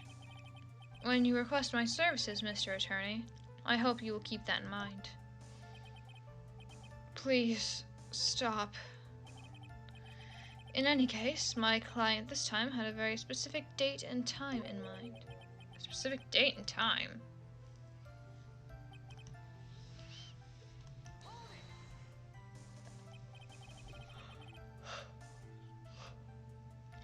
Did you ask why on that specific night? No. I tried to fulfill all the conditions of my client's request. But as for why, I only had my suspicions. Your suspicions, huh? Press further. Always press further. So what are these... So what are these suspicions you had? Why did your client request that night? I'm sure it was all for the bear. The bear? My client spoke of it. I'm sure there will be a bear-shaped figurine in Juan Carita's room. I would like you to retrieve that item for me. You must be talking about this bear puzzle. Inside that figurine was a suicide note. Naturally, the victim brought it with him to his hotel room. He was planning to publicly disclose his contents at the press conference, after all. That is correct. And if I had not done the job that night, I would not have known where that bear figurine was. I see. Well, Mr. Wright, was the testimony just now of any importance? Always say it was important. The testimony just now has made one thing clear, and that is the client knew the secret of the bear figurine. Huh? Why is everyone so quiet? Mr. Wright, I think all of us already knew that. Oh, really? Witness, please continue with your testimony.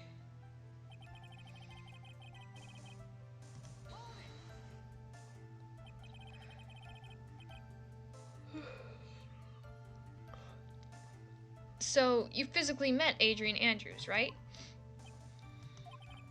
Of course I did. What was that? What was with the brief pause? No, always press further. Witness, I would like for you to give us a few more details. I always meet my clients as a matter of principle. I have never taken a request by telephone or mail. And why is that? That's because I value the trust between a client and myself above all else. And the only way to establish that is to speak to the client while looking them in the eye. Well, Mr. Wright, was the testimony just now of any importance? Always say it was important. Of course, it was very important, Your Honor. If Mr. D. Killer had met his client before the murder, then it's unlikely he's mistaken. So you're saying that his client really was Adrian Andrews? I guess so. You see, it is just as I said. I'm so lost. Who the heck am I supposed to be helping here? Calm down, Phoenix. Think carefully and relax. Now then, would the witness please continue? That is what occurred. So, your client was Adrian Andrews? That is correct.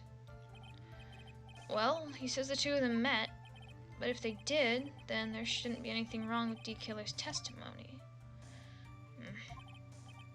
Well, there doesn't seem to be anything strange this time around. You have to draw more information from him, but you can't draw suspicion.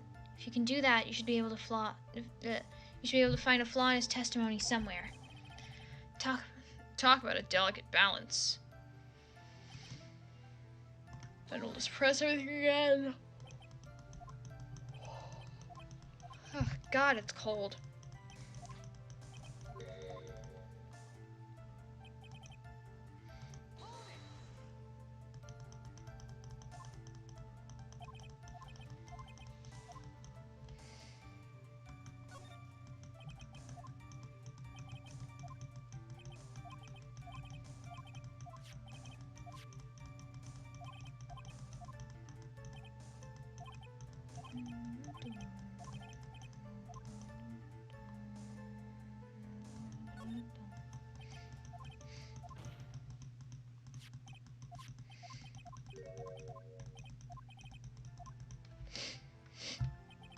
Actually, maybe I'm supposed to pick that it wasn't important.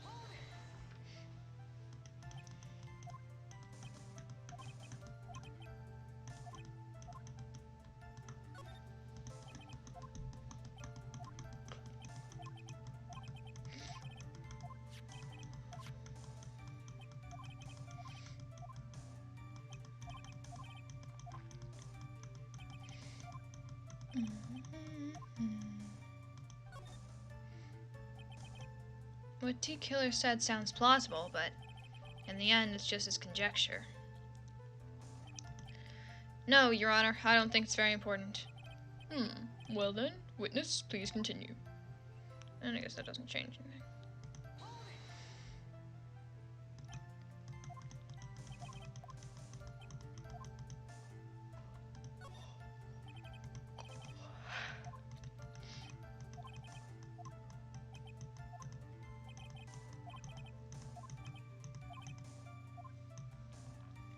I'm gonna say it was very important again.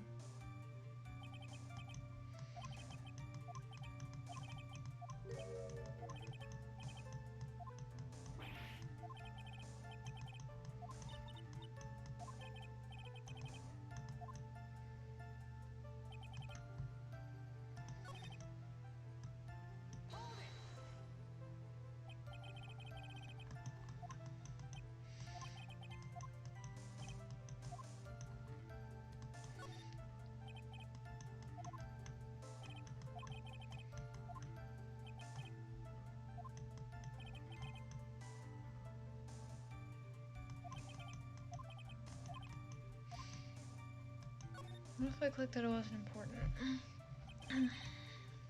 Why he meets his clients is not important, and that wasn't the point. Oh shit, we're getting somewhere. Witness, please stop sidestepping my questions. What do you mean by that? My question was, did you really meet Adrian Andrews in person? I have already told you, Mr. Wright, I did. It was only through talking with— him.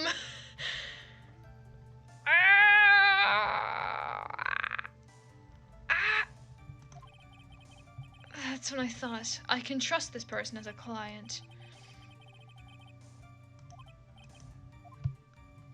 It was very important. If I heard what I think I heard, then I think I've got him.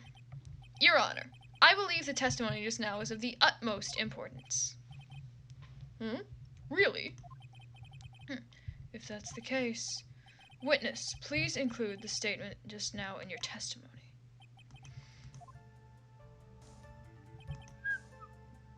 From the moment I saw him.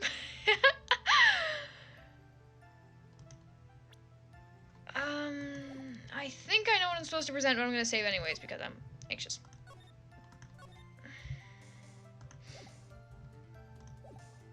And present profiles Adrian Andrews. Objection! I would like to go over this one more time. You met Adrian Andrews at a bar and took the request at that time? Yes, that is correct. And that's when you thought he was trustworthy. How many times must I repeat myself? Yes, that is correct. I'm sorry, but that is an impossible tale. What? Shelley D. Killer. You have never met the real Adrian Andrews. Why would you say that? Because you made one very big slip-up about her. So what is the issue? What did you say just now? About her? If you had ever met Adrian Andrews in person, one look would have told you that she is a woman.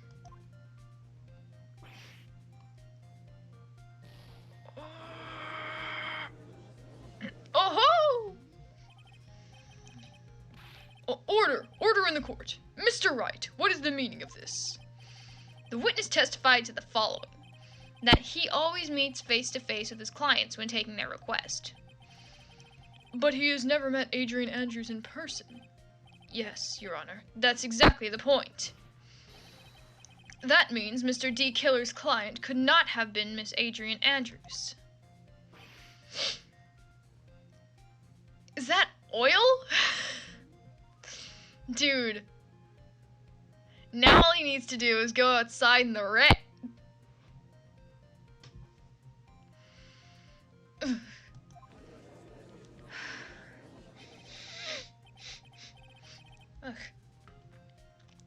Mr. Edgeworth, I understand your logic on this one. However, why would the assassin make such a basic mistake? Because he'd never met her, you dumbass!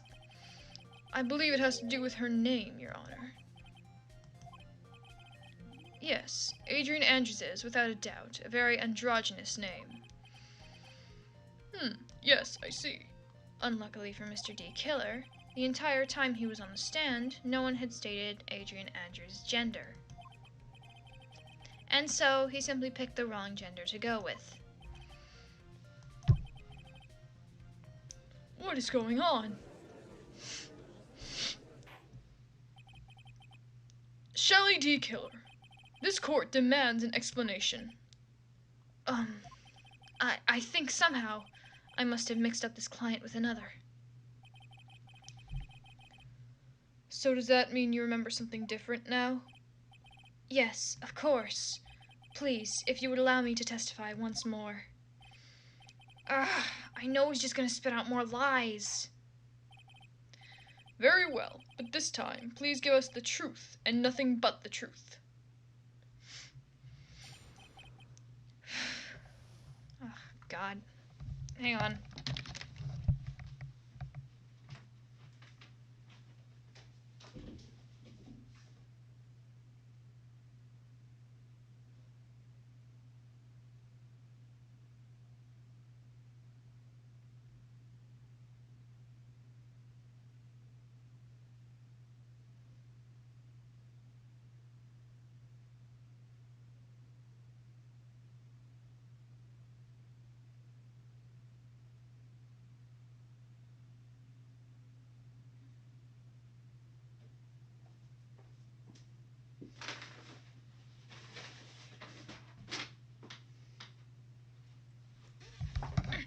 All right.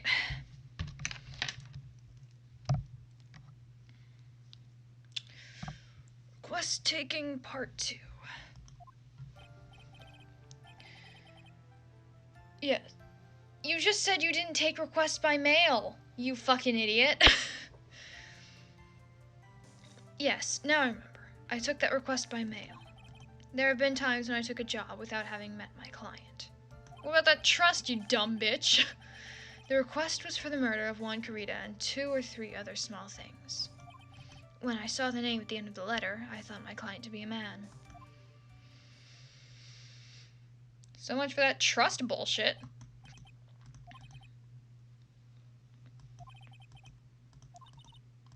Be careful, Phoenix. If you break the assassin's testimony completely, it's over for us.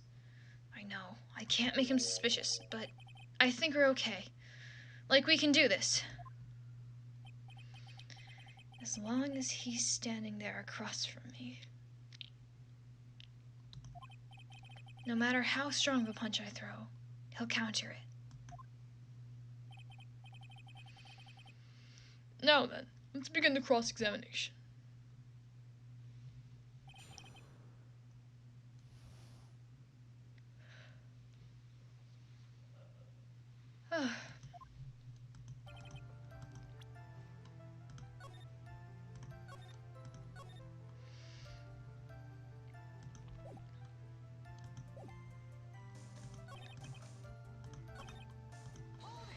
I thought you said you didn't fucking take requests by mail.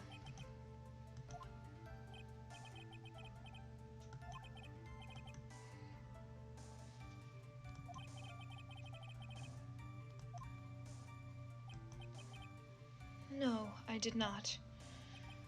Oh, come now. Let's stop with this game of cat and mouse.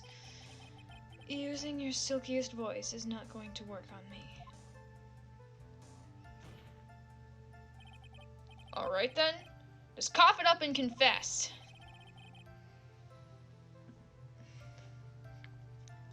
Mr. Wright, you can't badger a witness with such harsh words. You're a lawyer, so behave like one, present evidence instead of mindlessly yelling. Now then, do you have any proof that Mr. D. Killer met with his client? Not yet. I'm gonna check everything else first. I'm sorry, Your Honor. Unfortunately, I don't have any proof. I see. Then your line of questioning was just another waste of time. Sadly for us, Your Honor, that is the nature of right and wrong.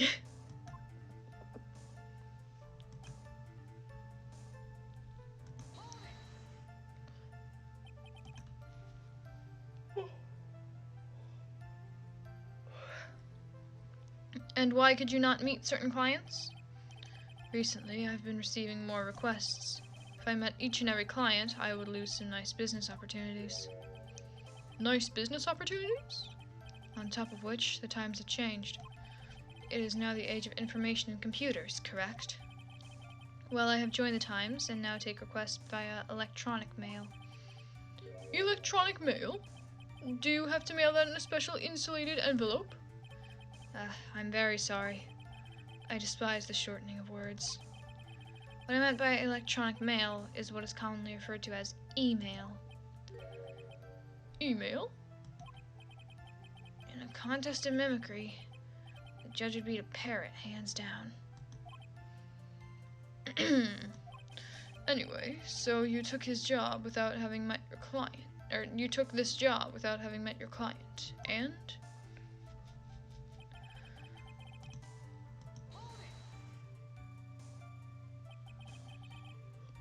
Two or three other things? Yes. And what were these other things? A few other things that have nothing to do with this case. What should I do? Should I let him slide with that? No, always. It'd be really bad if I pushed his buttons the wrong way and he got mad. You only live once. Whether or not they're related to this case is for the court to decide. Mr. Attorney. Uh-oh. He's gonna kill us. Everything I have said from the beginning has been nothing but beneficial to your client. Which is why I wonder, what is pushing you to continue with this cross-examination? Shit, he's on to us. Could it be that you are planning to betray your own client? That's... I smell the stench of a backstabber. And should you turn out to be one... Wait! Uh-oh. This is looking really bad. I shouldn't press my luck. Okay, I have to think. Is this worth pursuing? Fuck it. Witness, this is a very important matter. Please cooperate and tell us what these other jobs your client requested were. If it's truly that important, I suppose I don't have much of a choice. The bear figurine. The bear figurine? After the assassination of the target, I was to find that figurine. I was told that this job was just as important as the actual killing. And where was that figurine?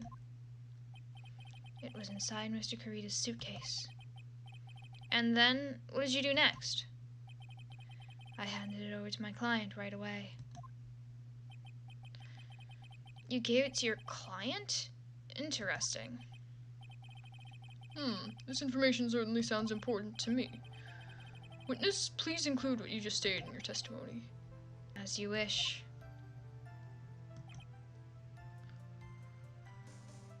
One of these was to find a bear figurine to give it to Adrian Andrews.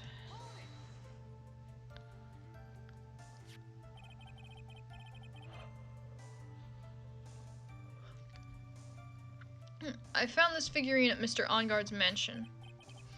If you gave it to Miss Andrews, then what was it doing there? I was waiting for her there. That was also part of the plan to frame Mr. Onguard, I'm sure. That makes a lot of sense. Well, Mr. Wright, do you have any problems with this piece of testimony?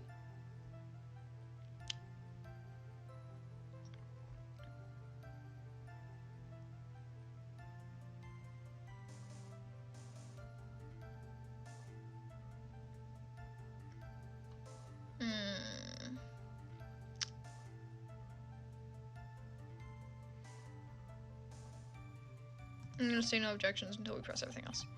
It's no use. As long as I can't put my finger on the central problem. Pressing this witness anymore would be extremely dangerous. It appears that Mr. Wright has no problems. Well then, witness, please continue.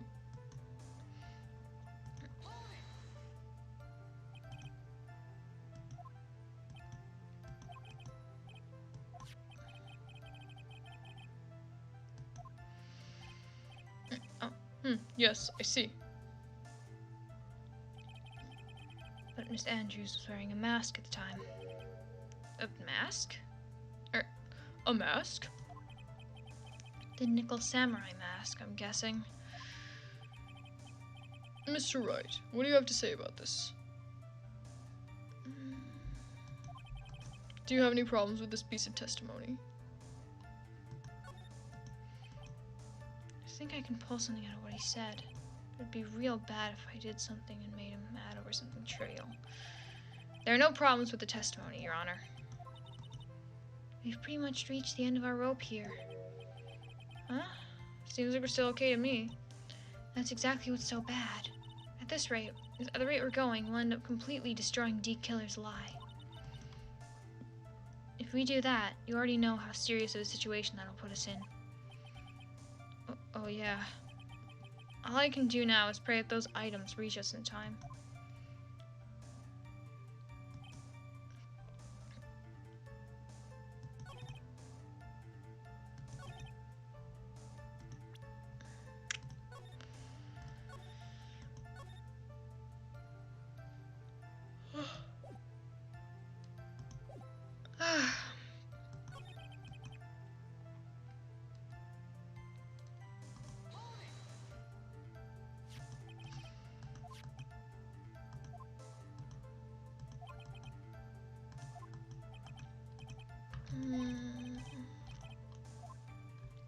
I'm gonna try this one. So D Killer says he gave the figurine to Mrs. Andrews. But I know somewhere in that statement there's a contradiction. And yet, I know that if I present something trivial here, he'll cut the connection on his end. If you want to make a strong point, Phoenix, you have to present strong evidence. She's right. So now what, Dr. Wright?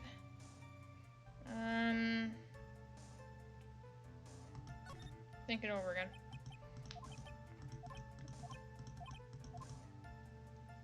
I can't decide what to do.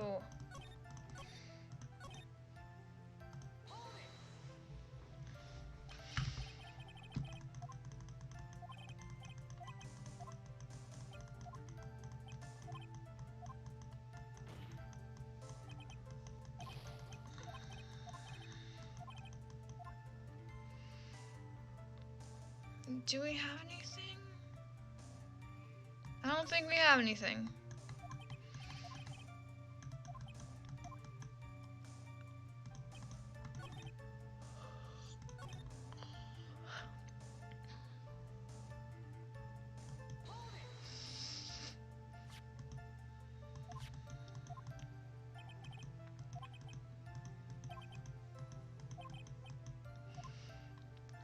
This one seems like it's the most suspicious, so...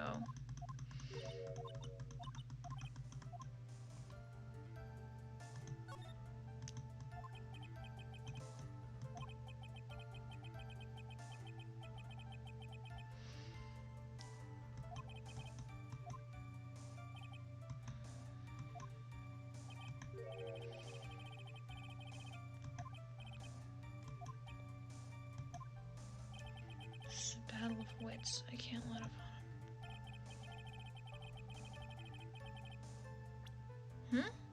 on him. Okay.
Shelley D. Killer.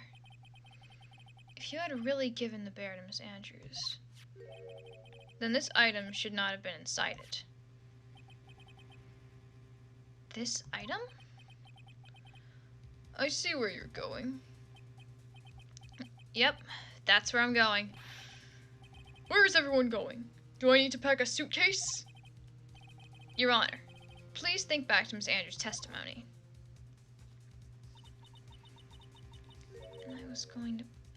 And I was going to burn it for her sake. If even for a single minute, this bear had actually been in Miss Andrews' hands, I'm sure she would have taken the suicide note out and burned it.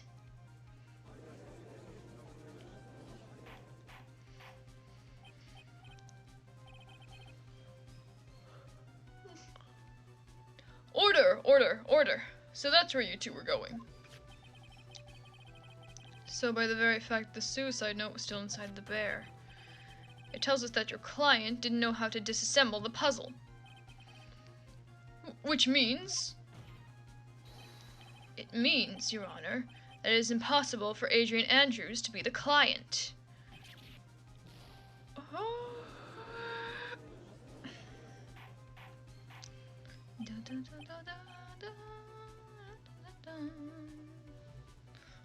Order! Mr. Phoenix Wright.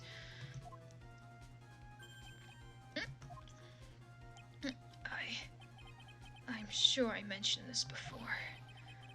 How I hate traitors above all else. I think your cross-examination has clearly demonstrated something to me. You must wish to break your end of our agreement. No, that's not... That's enough. If that is your intention, then there's only one thing for me to do.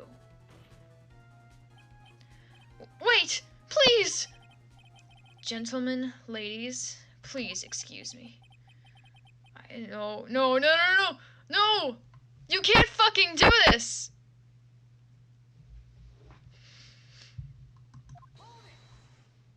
Yeah, fucking hold it! No! Please! Not that! Please wait. Mr. Attorney, bring this trial to a speedy end, and I may stay my hand. Otherwise...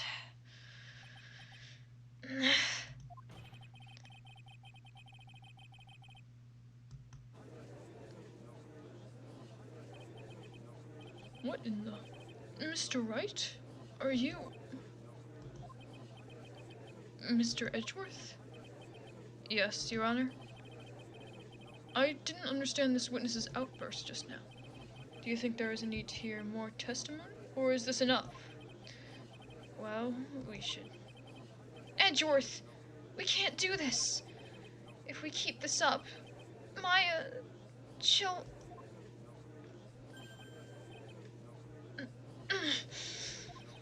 The prosecution. What has come over everyone? Even you or... The prosecution rests. What is going on around here? The prosecution has no further questions, Your Honor. What?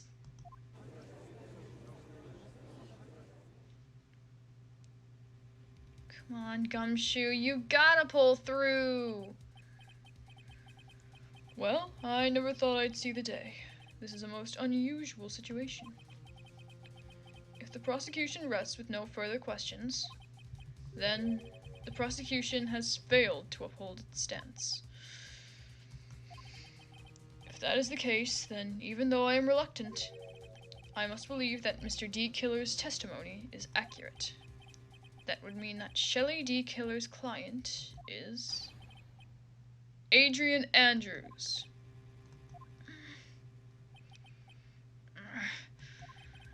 Mr. Wright. Yes, Your Honor? If I end the trial here, right now, then your client, Matt Ongard, would be declared innocent, and in his place, Adrian Andrews would be charged with murder. Miss Andrews would be charged with murder. The prosecution has no further questions, so we will now hear the defense's final remarks.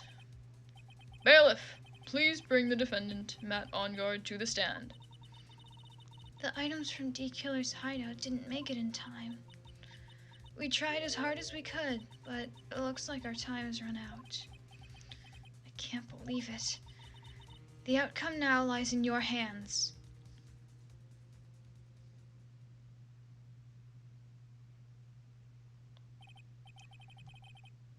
Dude, did the old guy finally decide? To be honest, I can't think of you as a truly innocent and good person. You have done enough evil to drive a woman to suicide. But, at least on the charge of murder, it would appear you are innocent. Ha! Oh no, it's edge time.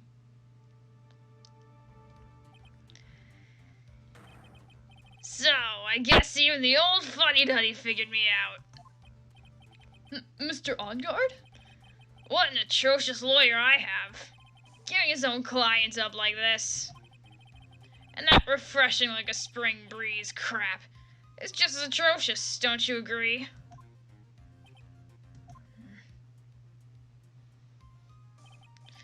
Anyway, get on with it and pronounce me innocent already. Right, Mr. Lawyer? I'm gonna toast some fucking shit water to this one.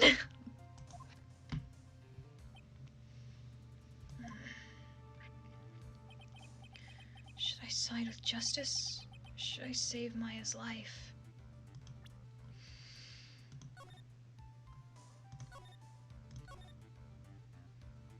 I know what I should do. I should save.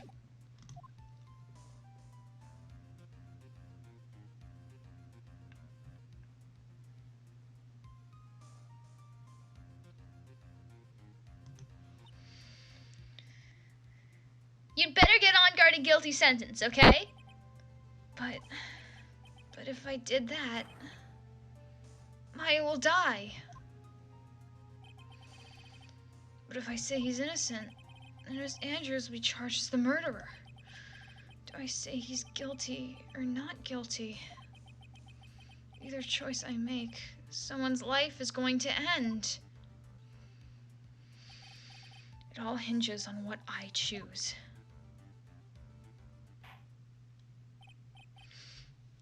Now then, Mr. Wright, let's hear the defense's final statements on this matter. person who hired the assassin was Adrian Andrews. Then your client, Mr. Matt Ongard, is innocent. There's no need to ask, old man. After all, my lawyer is going to say what I want. Aren't you? Right. Right. I can't do this. But I have to decide something. I can't count on the evidence to help me anymore. I have to listen to my heart. My client, Matt Ongard, is... Oh.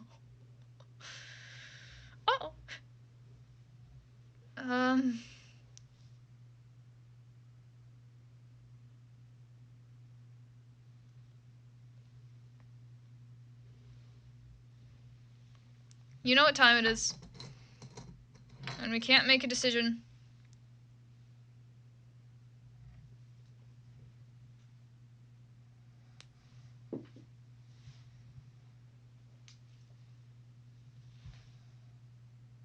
Tails.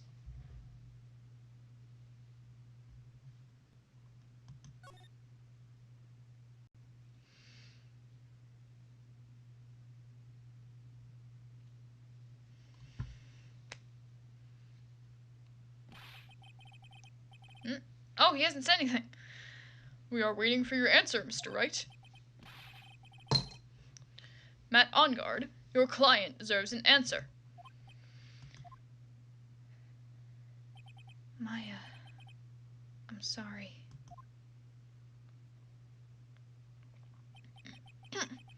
Matt Ongard,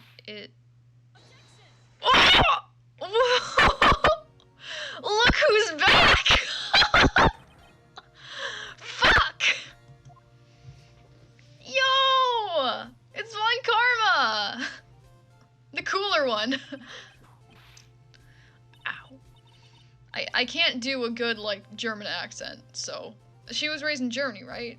I'm not gonna bother trying to do a voice for her. This is exactly why you should never take your eyes off this. Did you bring them? The final pieces. Do you have them?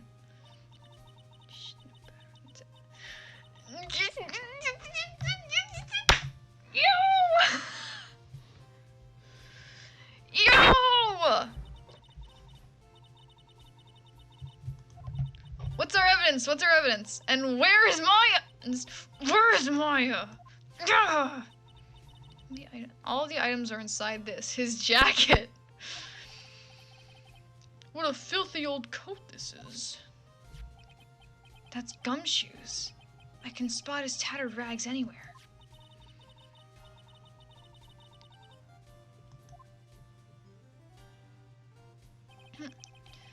I fought long and hard this whole trial. All for what's inside that raggedy coat. I'm sure that inside this coat lies a crucial piece of evidence. Your Honor, inside that filthy coat are the defense's final pieces of evidence. Your final evidence? Okay. So, I don't know how this is going to get Maya out of anything. This trial is already over. All that remains is for me to hand down my verdict. I do not believe that any evidence presented now would change the outcome of this trial. What? Your Honor, it is our duty to examine every piece of evidence, down to the last. I request that Miss Von Karma be allowed to present the last... I request that Miss Von Karma be allowed to present these pieces of evidence. I suppose you are right, Mr. Edgeworth. I grant permission to do so. We're at the 4-minute mark. 4 hours. 4-hour mark. 4 hours, 7 minutes. Alright. However, this one obvious rule applies here. If these items do not bring up any new points, then they will not be accepted by this court. Now, Miss Von Karma, if you please. These pieces of evidence are items left by D. Killer. Escape from the police. You must have been in quite a rush. Yes, Your Honor. D. Somewhere among the evidence we're about to see, there will be something that will turn this whole situation around. Like a miracle. I'm sure of it.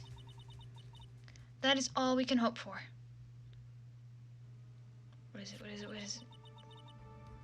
The first item is a pistol.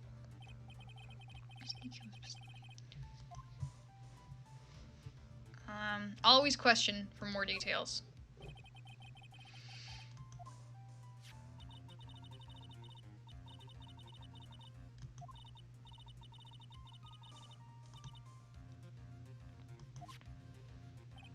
Oh shit, wait. That's right, she got shot in the shoulder before the case. She got, like, shot in the shoulder the morning before the fucking trial. That's why she couldn't show up. That's the pistol that he used to shoot you, isn't it?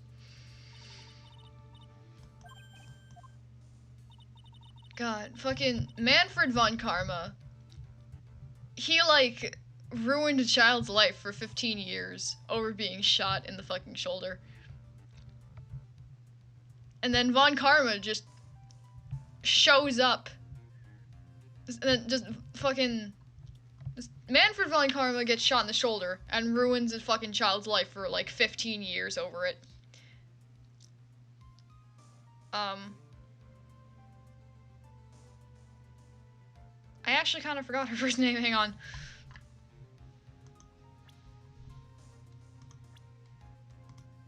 Fucking Franziska von Karma.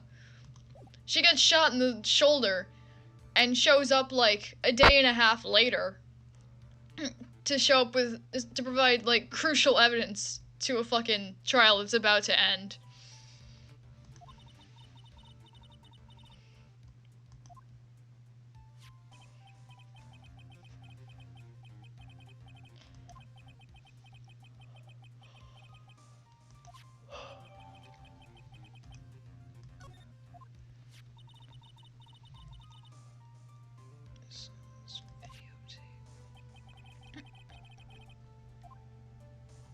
Always ask for more details.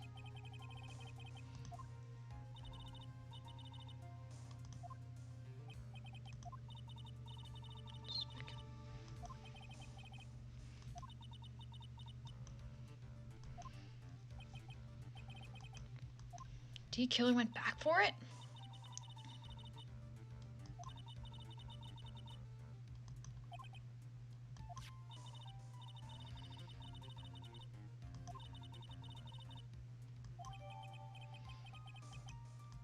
Alright. Oh.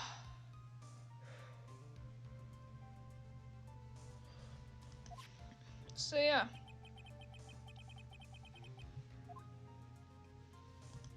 From the Gatewater Hotel.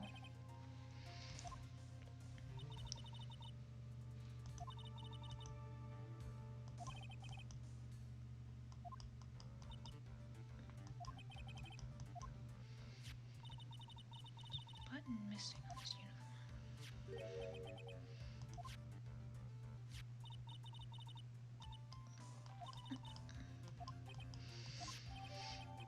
Okay.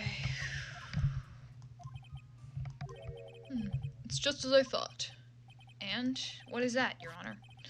I'm sure, were we under normal circumstances, these items from Shelley D-Killer would be very important clues. However, our question is not who did the killing. It is who is the client. Yes, that is correct. And these three items do not tell us anything about that. Bro, I've got 2 hours to finish this. Thank you for your hard work, Ms. Von Karma. You may step down now. Wait, Your Honor! Please allow me to examine this new evidence. Overruled. This court already has all the evidence it needs to hand down a verdict. Wonderful. Absolutely splendid. This judge is such a brilliant man, isn't he? Is this the end? Phoenix. I knew it. There's no such thing as a miracle in this world, is there? I think you're wrong. I think they do exist. But you have to make that miracle happen. You've come this far. You can't give up now. But, no matter how you think about it, it's... Try. For my sake. Just think about it for a second. There are 2 ways out of this situation for us. 2? The first...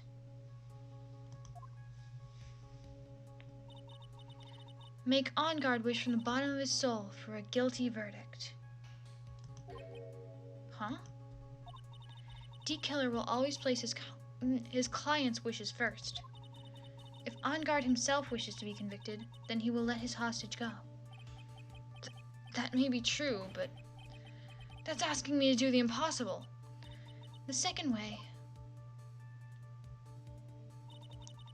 Force D-Killer to end his contract with On Guard.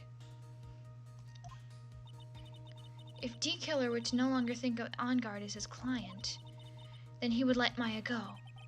Mia, that's even more impossible. He is a man who values his duty toward his clients above all else.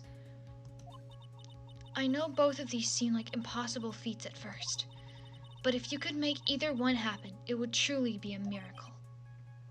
The bigger problem is the judge has already said he doesn't need any more evidence. The pieces he was just shown, he's not accepting them. Phoenix, think things through from the other side. Isn't that what's always worked for us? The other side? Wait, you mean to turn things around? Phoenix, the judge says he doesn't need the evidence. If that's the case, then who does need it? The person who needs the evidence. The defense, prosecution, the judge. We've seen all the pieces of evidence. And that is how we have come to know the truth. But there is one person who has yet to see them all. And that person does not know the truth.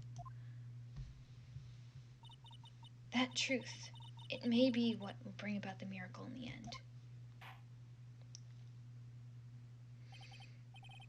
There are no objections this time, correct? Now then, I will pronounce my verdict. Why don't we all respectfully sit back and listen, kids?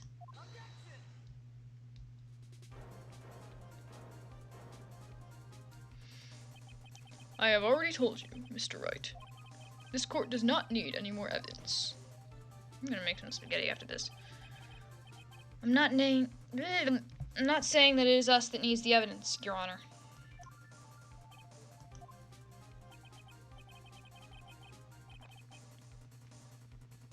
Then you want to show the evidence to that person?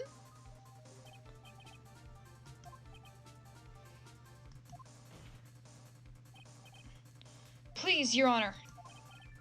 Mr. Wright, for you to ask with such passion, I will grant you one chance. You know what that means.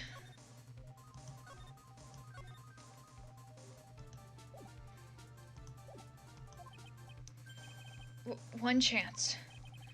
Please show your evidence to who you think is the right person.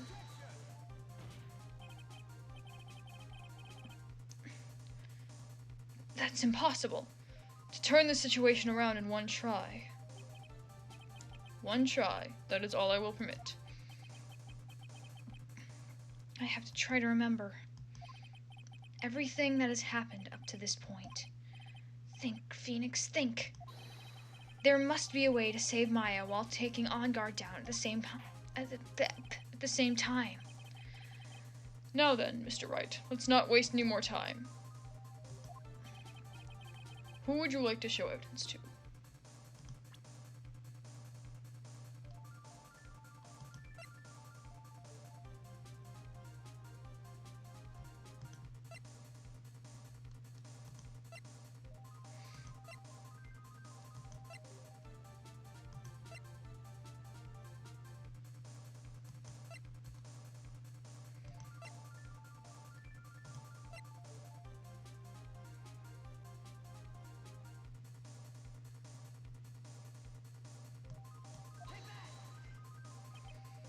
I see.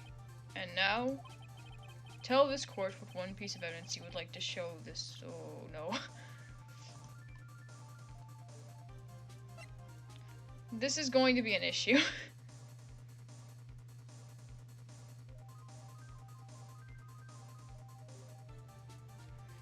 This isn't gonna be fun.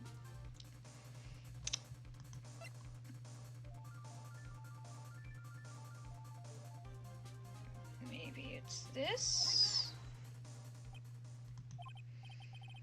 Well, what do you think, Mr. Edgeworth?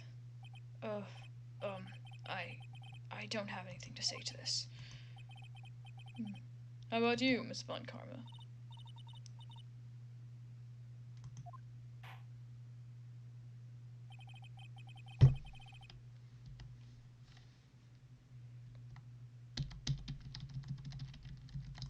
Show me to the fucking menu.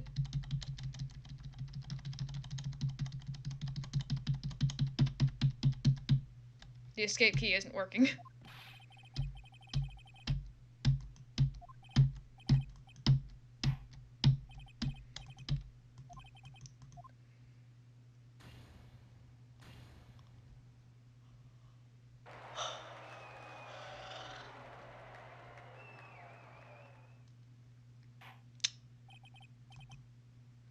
That is all.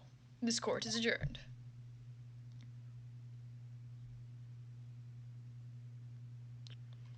Just like that, the case came to an end. I ran away from the courtroom and wandered the streets alone. I never saw Maya again. D. Keller is a man of his word, so I'm sure he released her as promised. I heard the verdict of Miss Andrews' trial a few days later. She was found guilty, of course.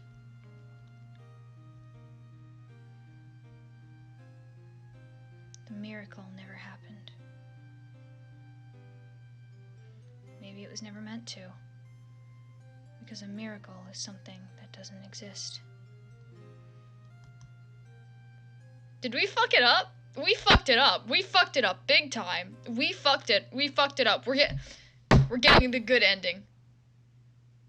Justice 3 served? What? Give me a second. We've still got 2 hours before midnight. We're getting the good ending, okay? Just give me a sec.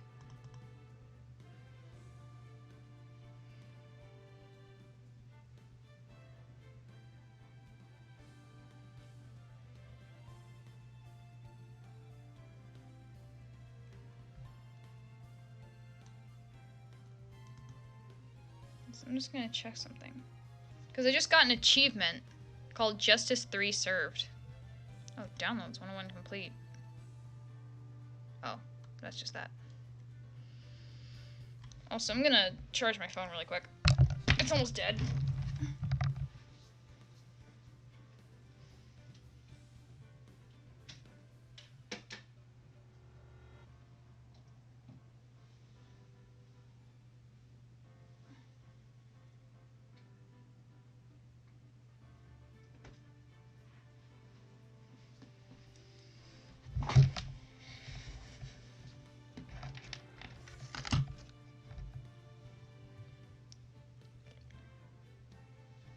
Yeah, we fucked it up, but I refuse. I refuse.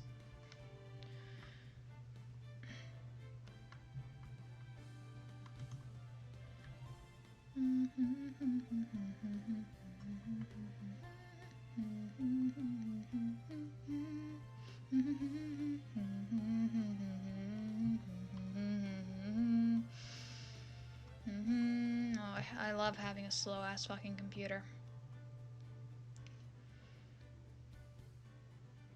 Yeah, it says get the bad ending. 9.0% of players have this achievement. What do you mean only 9%? What do you mean I'm part of the worst fucking... What do you... What do you mean I'm part of, like, the fucking top 9% who's a fucking dumbass? Or have, like, the rest just not gotten here? What other, like, achievements do I have, honestly? Because, like, surely, this is Ace Attorney. It can't be too hard to platinum it. Or, like, just to finish it completely. But yeah, Justice 3 Served is, in fact, getting the bad ending.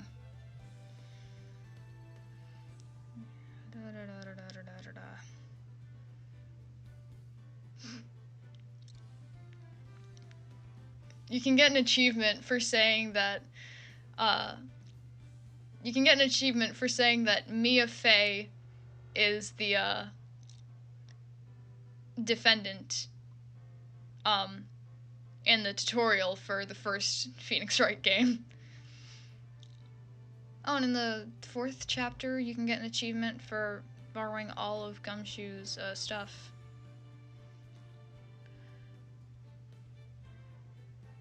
Oh, we're gonna have to replace some stuff if we want to get all this shit. Examine everything with even a whiff of old bag on it. Trials and Tribulations, episode 2. There's also one for every ladder versus stepladder conversation. And, every lunchbox Angel Star has to offer in the first game. And then there's, just basically you got all the other achievements. Yeah, it shouldn't be too hard to platinum this. We're gonna have to, like, go over a bunch of other shit. I'm gonna have to replay some of it, but, like, yeah.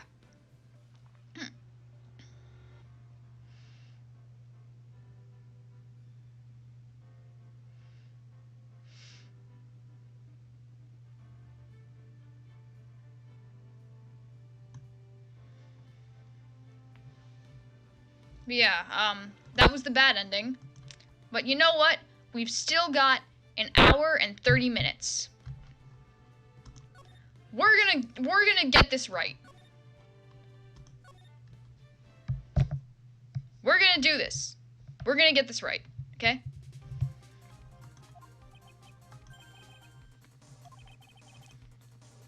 So, it's impossible to turn the situation around in one try. We need to make a miracle happen. Just try to remember everything that's happened up to this point.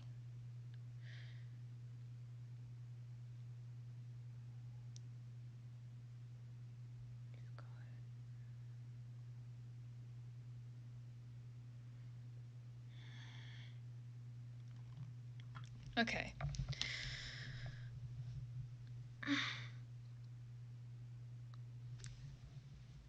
You know what? I'm gonna go check the stream backlog. And I'm gonna see if that jogs anything. I'm gonna see. I'm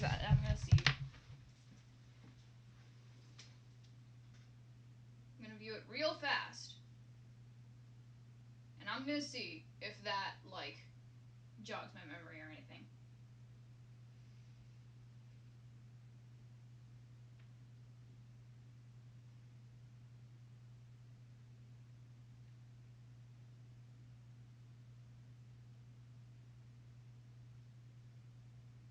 Hey.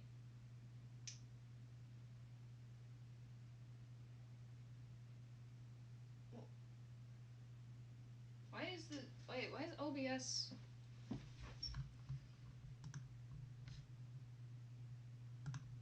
How long has it been on Chalice?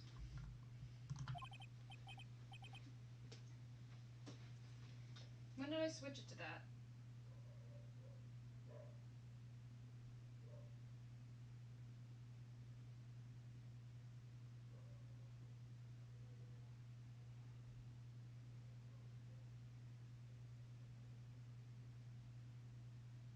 So it wasn't like that the whole stream. That's good to know.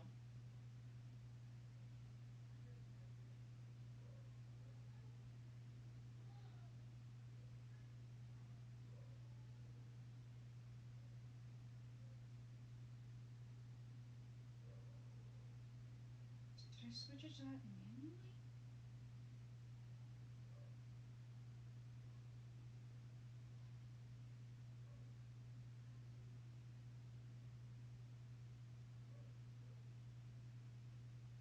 Okay, it looks like once I fucked it up, it automatically switched to the picture of Yandere Dev.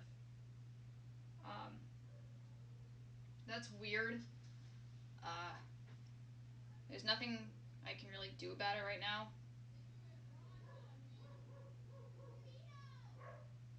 Somebody's fucking dog is barking next door.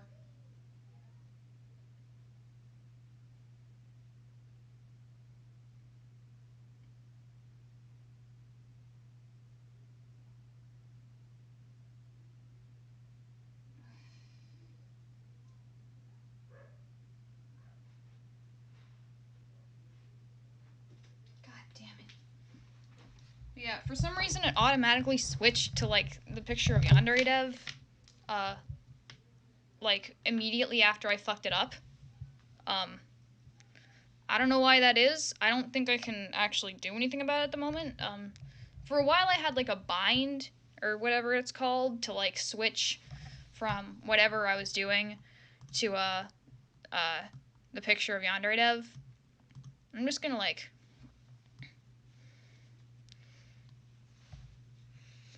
leave this here so I can kind of tell. Okay. Just need to make the right decision. I'm gonna need to go deep into thought.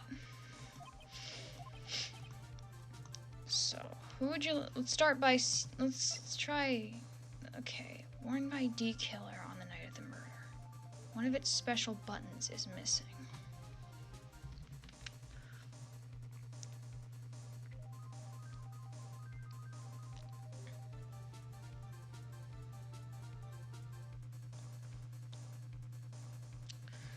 Does anybody have any ideas?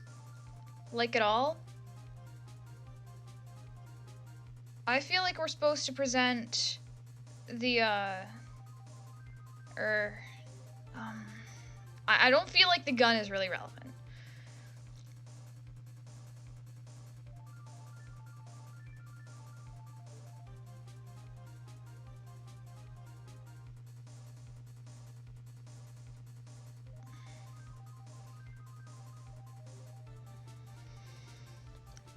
I feel like we either have to present the videotape or the bellboy's uniform.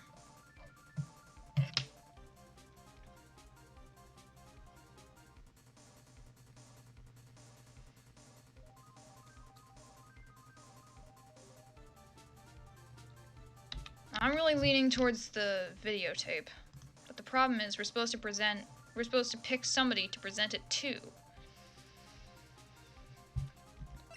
Probably supposed to be somebody in this court. I highly doubt it's Von Karma. Highly doubt it's Edgeworth.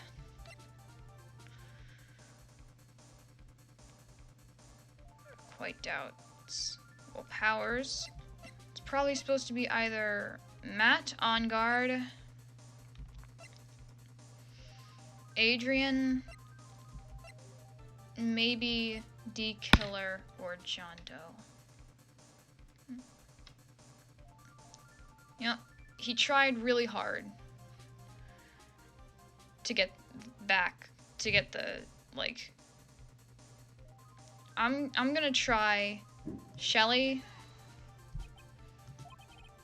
Now, tell this court one piece of evidence you'd like to show this person. I'm gonna try D-Killer with the videotape.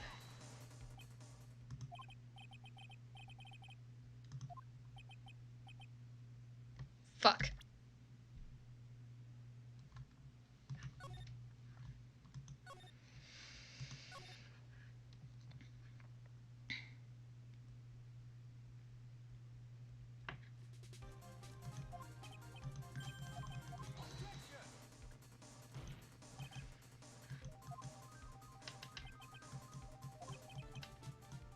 I have to try to remember everything that has happened up to this point.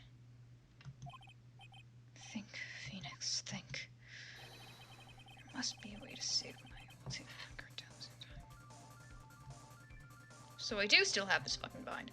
Really quickly, I decided to check. I thought I got rid of this bind. It was, like, to change scenes from, like, games. or whatever to the picture of Yandere Dev. I could have sworn that I, like, got rid of that. I don't know. I'll have to, like... I'll have to get rid of it. I'll have to change it I'll have to change it after the stream. Must be a way to save Maya while taking Lionguard down at the same time.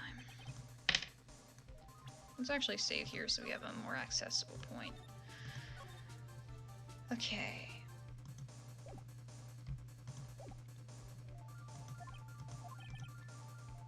Okay.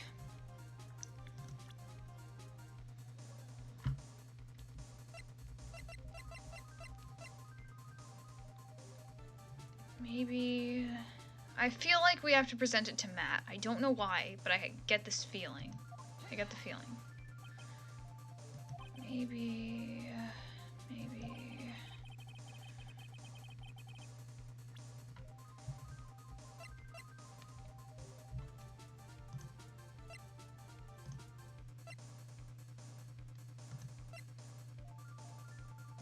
This one's just kind of a hunch.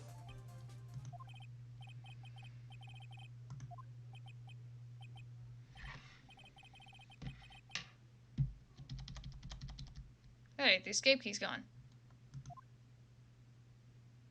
This time.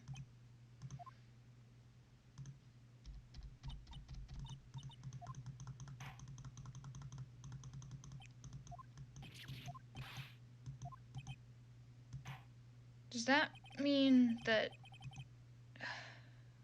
Hang on. I'm gonna try...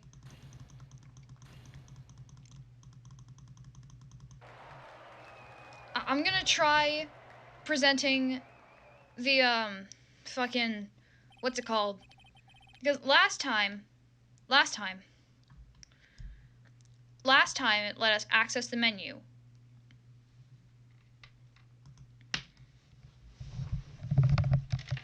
Right? I'm checking the stream backlog again.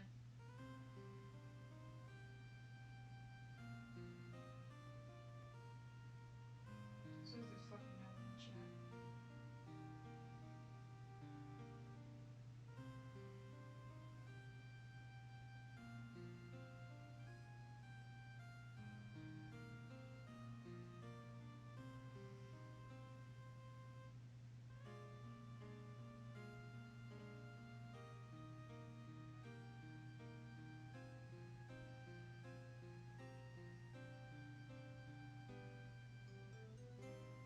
Yeah. This time around, it didn't let us, like... This time around, it didn't let us see the menu. I think I actually got it right last time. The one where I, like, left halfway through. I'm gonna try that again. Fucking... My earbuds are all tangled up with my microphone. Ugh.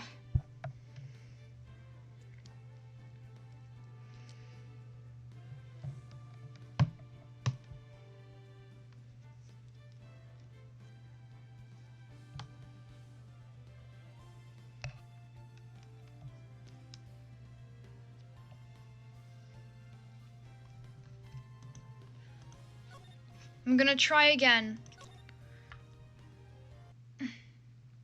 I'm gonna try again.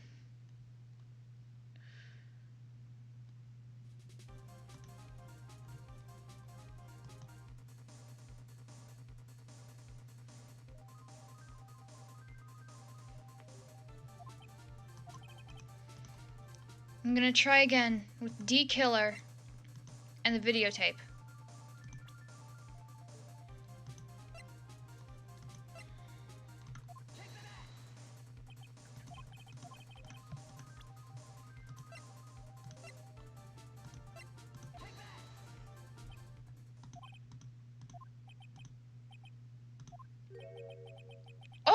Oh, we did! We did! We just fucking skipped it last time for some reason. I think there is some merit in showing this evidence to that witness. Dude, we got it, we got it, we got it, we got it, we got it! We got it! Ah! Bailiff, please bring in the transceiver from earlier. All right. It looks like I managed to convince him.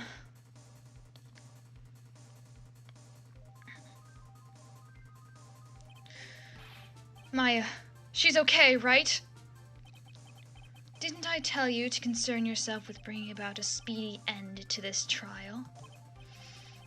Now, if I understand correctly, you wish to show me one piece of evidence? Yes, one is all I need. I have here a videotape. It was found at your hideout. I heard you injured 3 officers in your attempt to get this back.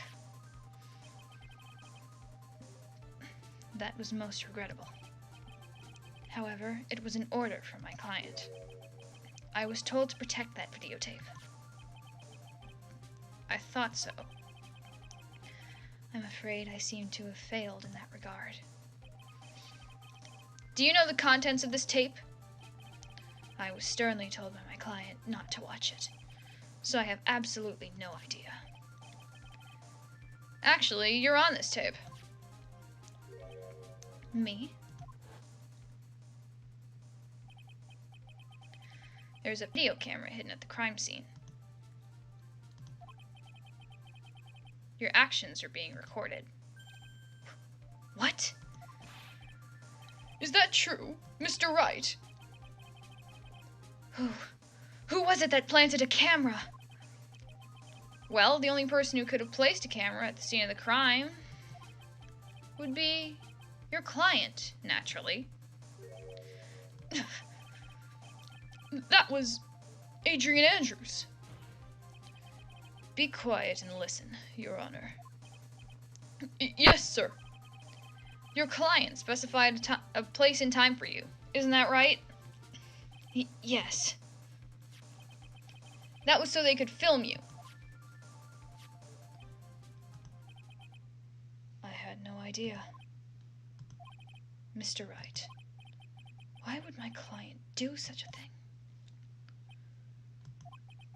I would like to know why. We did it, boys! I'm actually gonna save over this one just in case.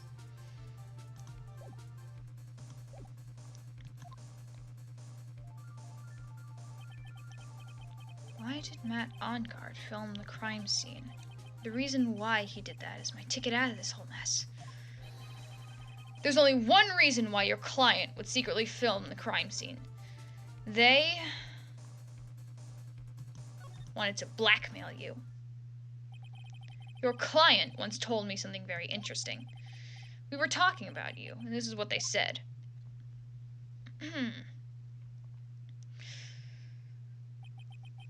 But I'm no weakling. I don't believe anyone. Least of all assassins. Oh, come now, Mr. Wright. Assassins aren't above blackmail. Oh shit, that's right. Yes, that's where the video comes in. With that, I can keep him at bay and even blackmail him if I want. Yo, we did it! We did it! We're almost done! Your client didn't trust you at all. They were thinking of using this video to blackmail you. What do you have to say to that, Shelley D. Killer?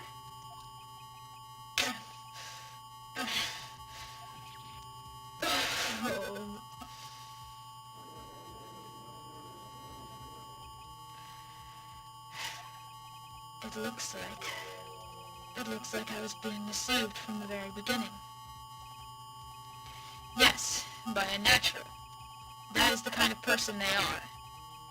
Your client is a person who only thinks and plots how to use the people around them to protect themselves from any and all dangers that may arise.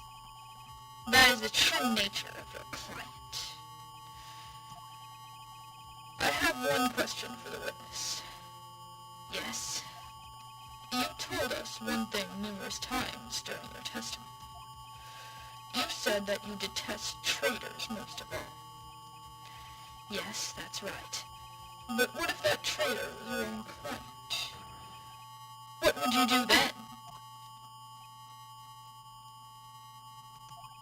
That's obvious. I would break our contract in that case.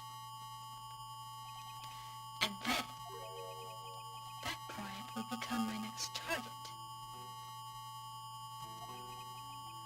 For the honor of the D-Killer name, even if it takes an eternity, I would follow that person to the ends of the earth to exact my punishment.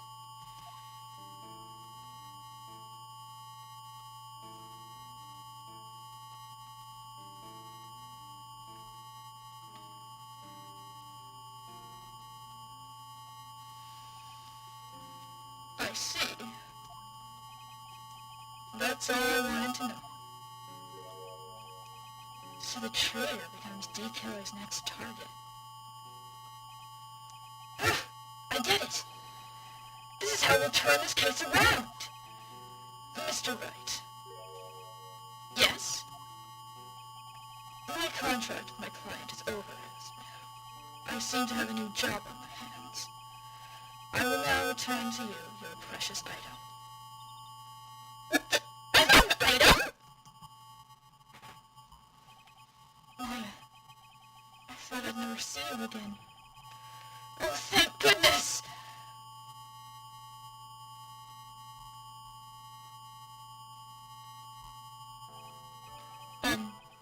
This trial appears to have come to its conclusion. However, I don't quite know what just happened there with the client and the witness. Gah! Miss Von Karma! Where did that... She always has you in her sights. Now, I do believe it's time to finally hand down a verdict.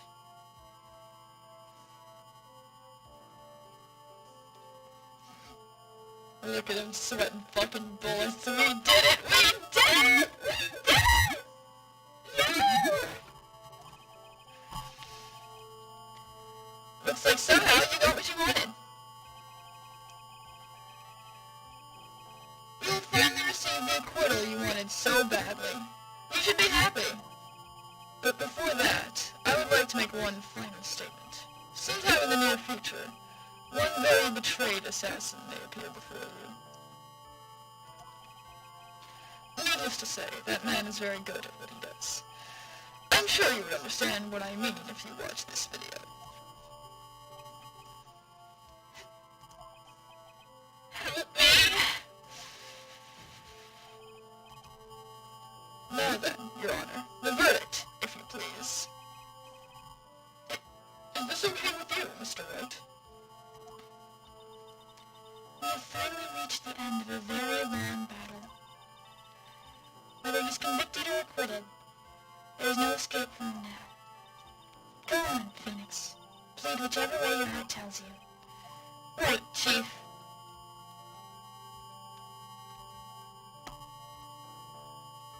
I'm gonna say guilty. Because, I mean, you got Maya back either way, right? Guilty. Fuck this guy. Not on guard. Even though I am a lawyer, I cannot make your crime disappear. I think a guilty verdict is appropriate here. My wonderful self? Guilty?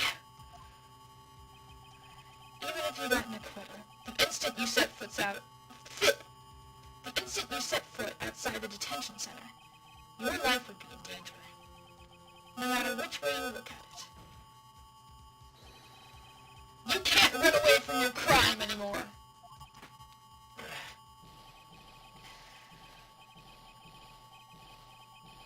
I'm not vocalizing this.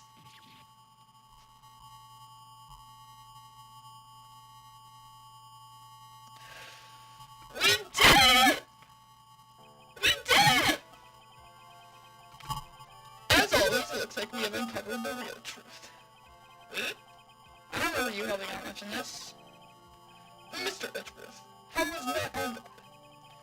I have left Miss Van Karma in charge of his incarceration. I'm I'm sure he's getting a full course meal of whip leather right about now.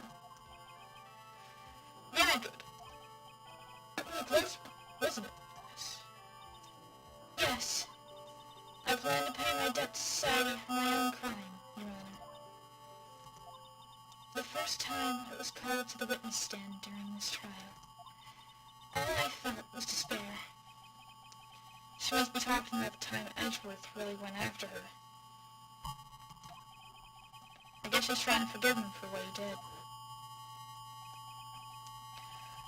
This witness, how should I put this? She has an illness. If you're going to say you would choose death, that is of no concern to me.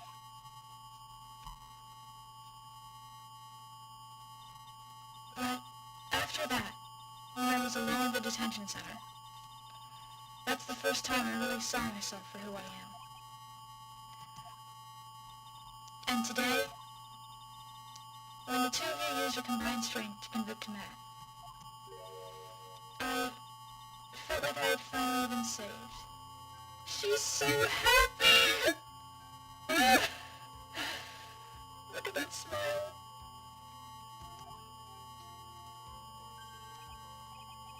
Wow, this is the first time I've ever seen her smile. I am really happy that you two are in charge of this case. I really don't know how to express how I feel at this moment. This is the first time I felt comfortable with myself, with who I am. Thank you so much, everyone.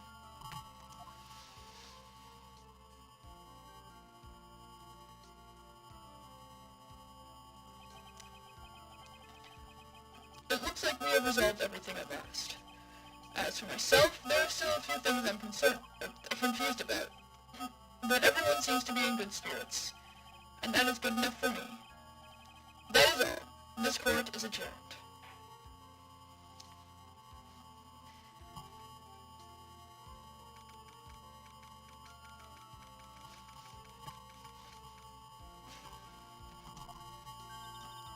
You were great out there, Phoenix.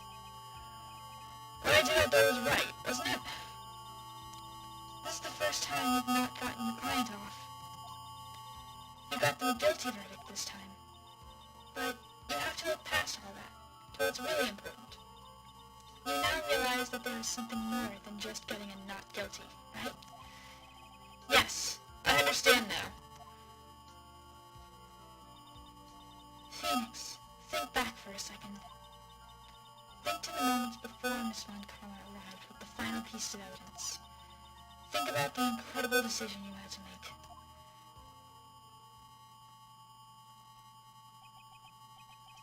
Now then, Mr. Wright, let's hear the defense's final statements on this matter.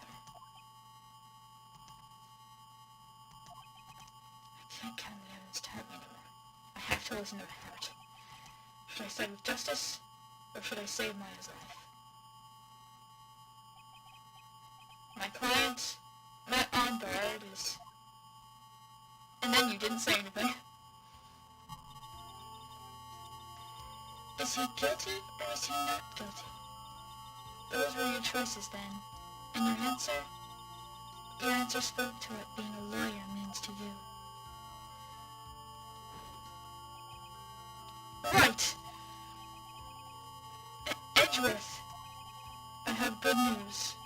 Maya is now safe in police custody. Really? You're telling us the truth, right, Mr. Edgeworth? Yes, she's quite safe. She is on her way here as we speak in a patrol car. Mystic Maya! Mystic Maya is safe! You did it! You really did it, Mr. Nick! She punches deceptively hard for a kid. I believed in you. I kept saying to myself, Mr. Nick will save her. Mr. Nick will save her. I'm not vocalizing that. Thanks. What's wrong? Miss Van Karma.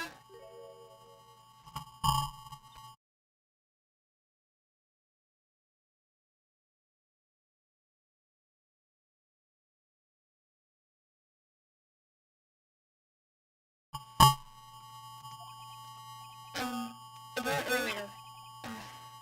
Thanks. Ow!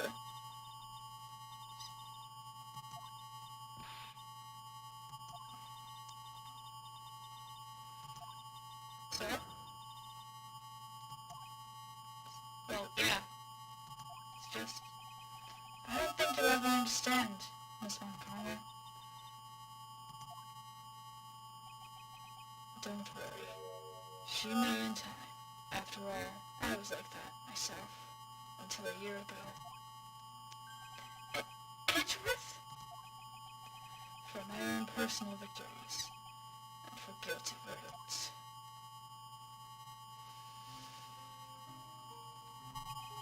I used every dirty trick in the book. And so my win record remains spotless. But... a man appeared and stood fast against that selfish me. I fought him in my usual manner, and tasted my first defeat. I felt like I had lost everything because of that. And then...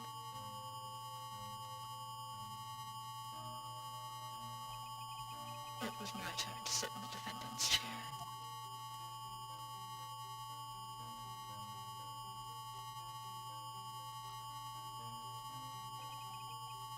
And I was saved by that person I called my enemy. I couldn't forgive myself for all that had happened, so I left the prosecutor's office. And I left that note. Prosecutor Miles Edgeworth chooses death.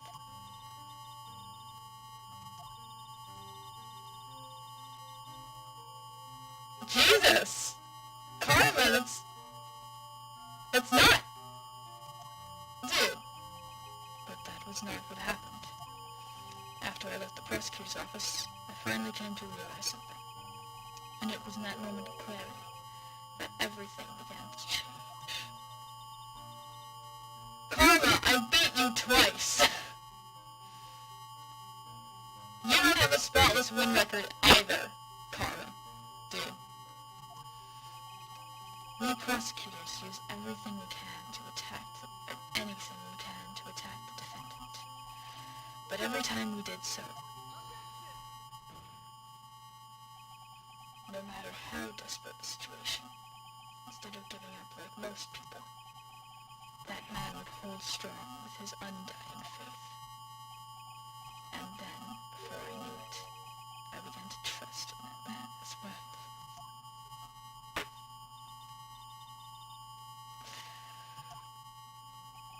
It doesn't matter how many underhanded tricks a person uses. The truth will always find a way to make itself known. The only thing we can do is to fight with the knowledge we hold in everything we have.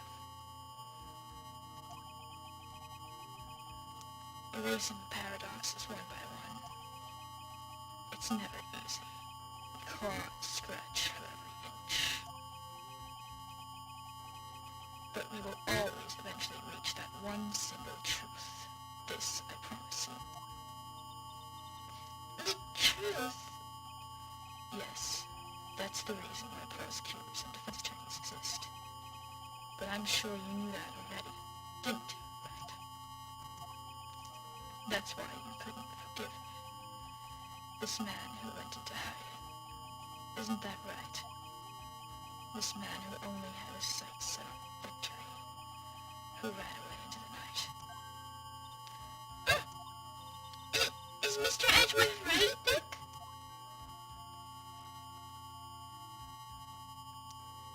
You really let me down. When you disappeared, I felt betrayed. The reason I decided to become a lawyer to begin with was because I believed in the things you said to me. All those years ago. And you betrayed your own words. That's why, 1 year ago, I made up my mind. I decided the Miles Edgeworth I knew had died. At least, that's what I told myself.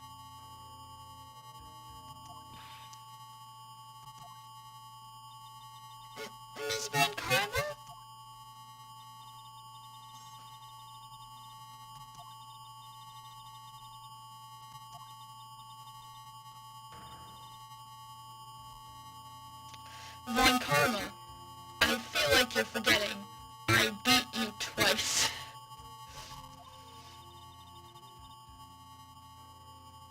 He never was a vampire? He's an hedgehog. He's not a Von Karma.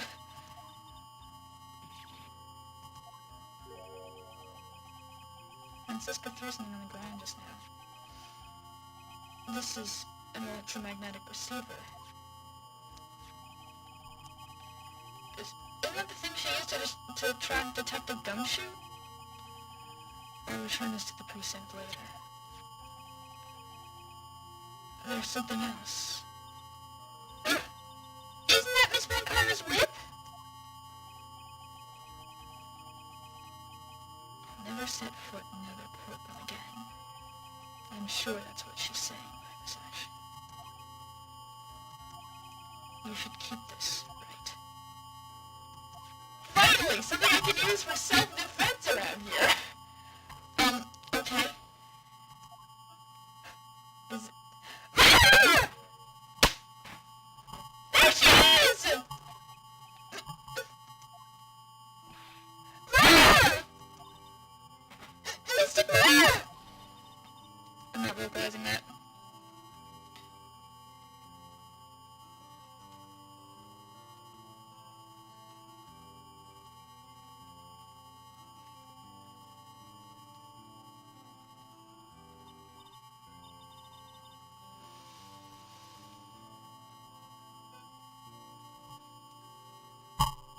I'm actually crying right now.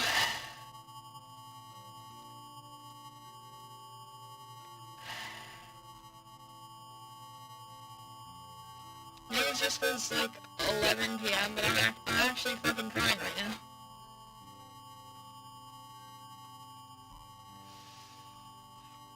I can't fucking voice this right now.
Oh yeah, she's really hungry, isn't she?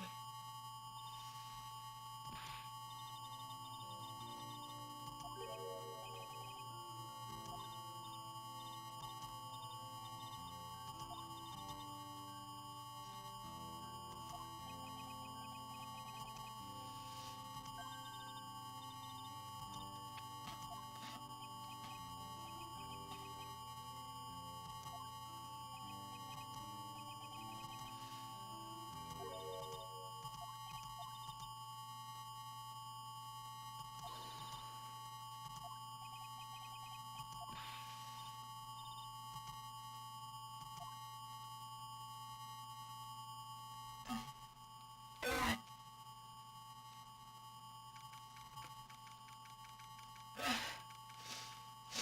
Alright, I think I'm done crying. Gumshoe!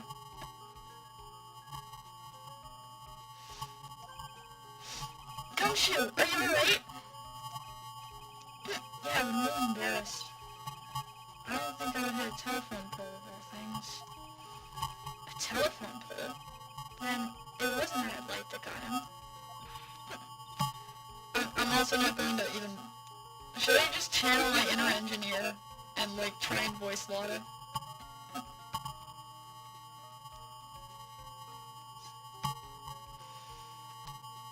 No, I'm not going to.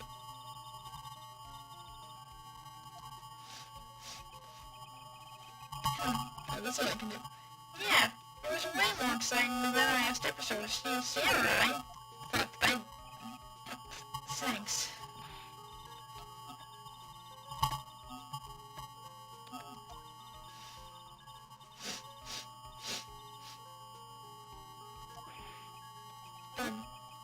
I'll keep that in mind.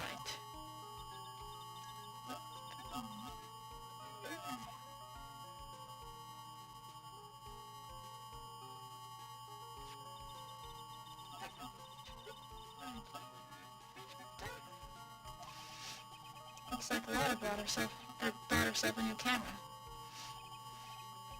Well, I guess we can put this mess of case behind us now. Come on, tonight's all right, so let's go try it out, pal. I'm into that, pal. I'm in.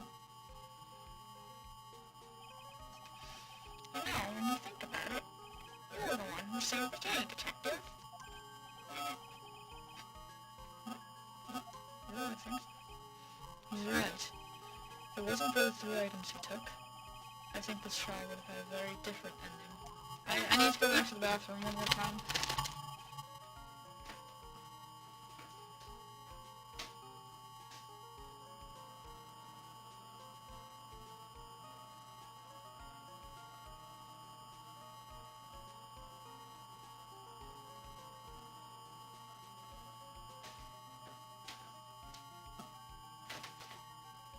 I'm back. I know she's running from crime.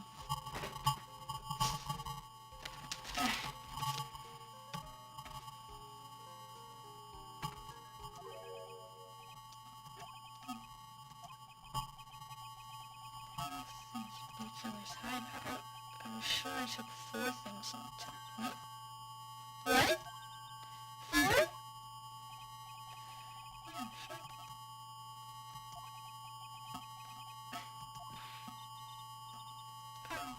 Yeah, it's up.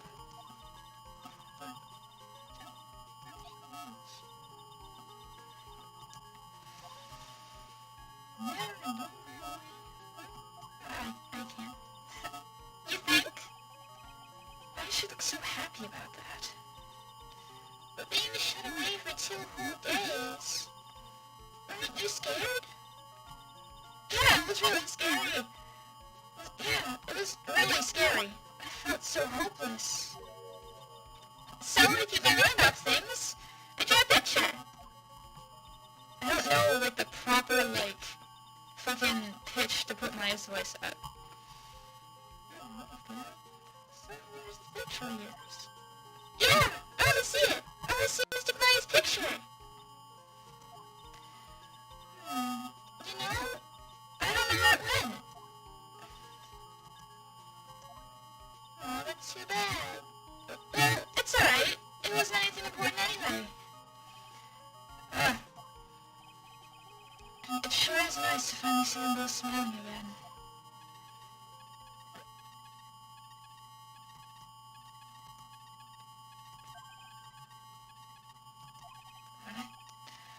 What is it, Edgeworth?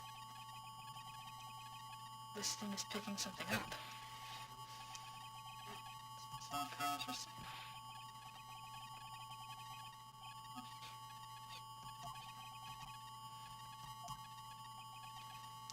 That's odd. Even though you're standing right here, the tracking device seems to be in a different location.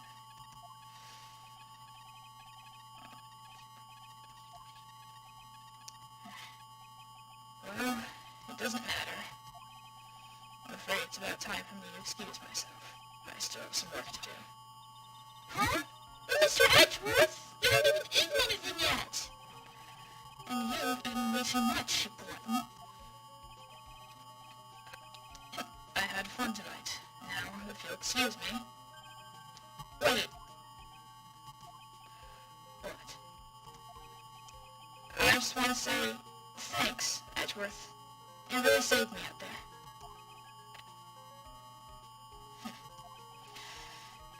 should be saying thanks. It should be me, right? I feel like words alone aren't enough here.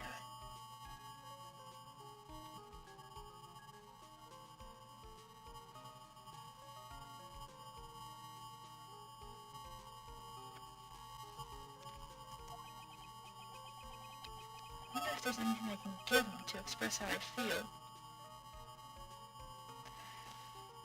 I don't fucking know.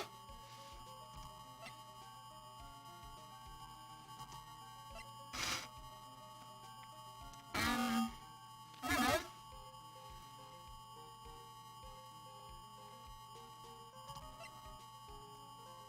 I don't think I should be giving him my attorney's badge. I don't know, I'm just gonna go with my opponent's whip. And maybe I should go with this? No, I doubt it. I'm just gonna present the whip. What's this? Thank you. It's all thanks to you two. You and her. Oh, I got it right. You don't need to thank me. I was only doing my job. It looks like Mr. Edgeworth has left, Mr. Nick. Hey, Mr. Clara? Yes, brother? I guess you two can go back to... Oops, pearls. I guess you two can go back to being lovey-dovey, right? You and Mr. Nick, I mean. Pearlie, would you cut it out already? You're embarrassing me. Anyway. So, who's paying for this lovely dinner party? As if you need to ask. Everyone say thank you to Nick! Huh?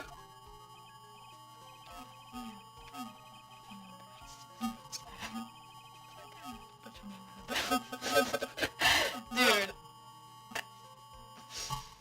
Huh? Huh?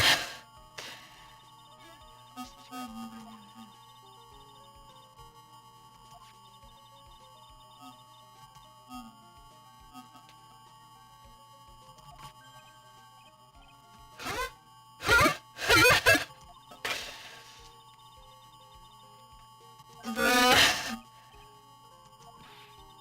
Isn't this great, Mr. Nick? Yeah, Nick! Why do I suddenly feel like screaming?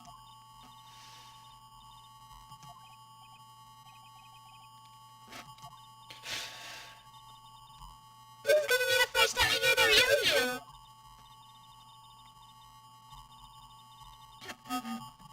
Go on! It's been a while since I heard you say it.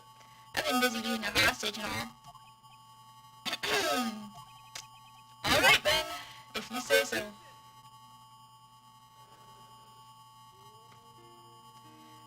And... there we go, boys! It's 11:16 p.m. And we finished Phoenix Wright Justice for All.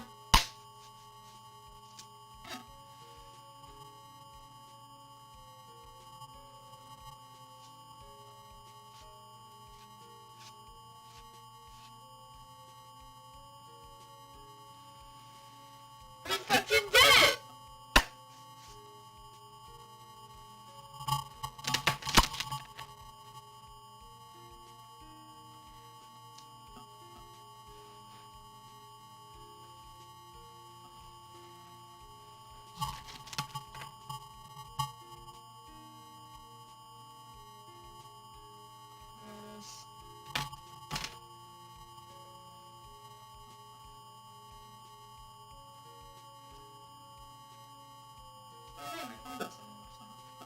Now just to make sure that the thing's not acting on my mic again, because something like OBS looked a little bit suspicious.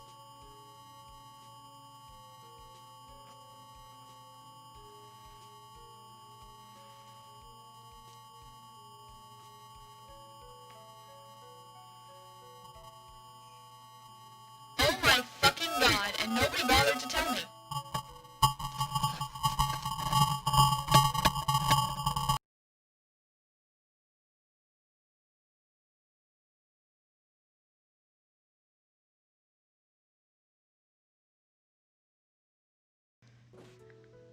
was going to tell me that my microphone was buzzing again.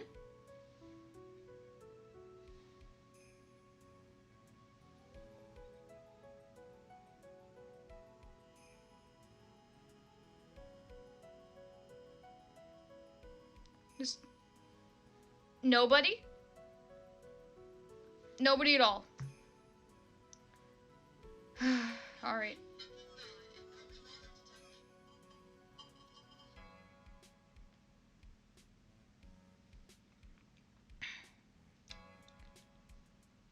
So yeah, nobody bothered to tell me that my microphone was doing the thing again. It was probably like that for the entirety of the end of the trial. Oh well, there's like 2 people watching anyways. I'll just have to start checking more often. But yeah.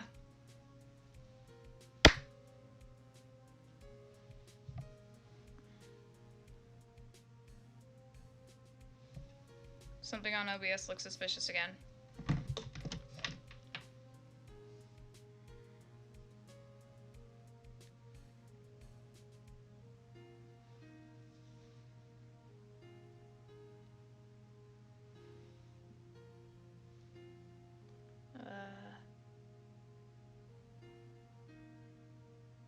It's just a bit of static, it seems like.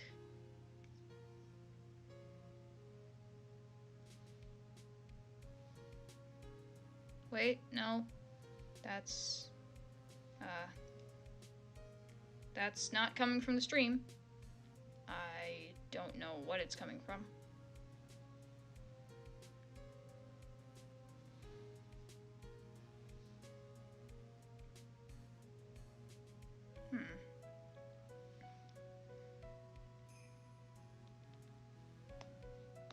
Oh well.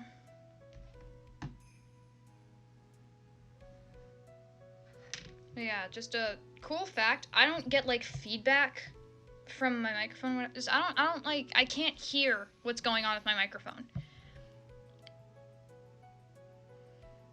So if anything happens, to my microphone, you guys gotta tell me.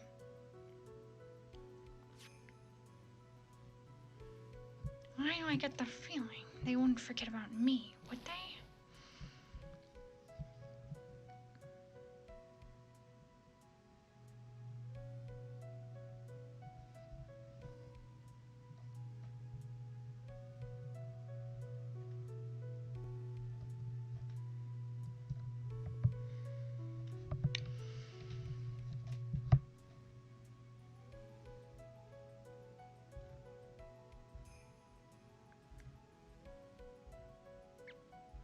You know, well, yeah, we'll wait out. She looks so happy.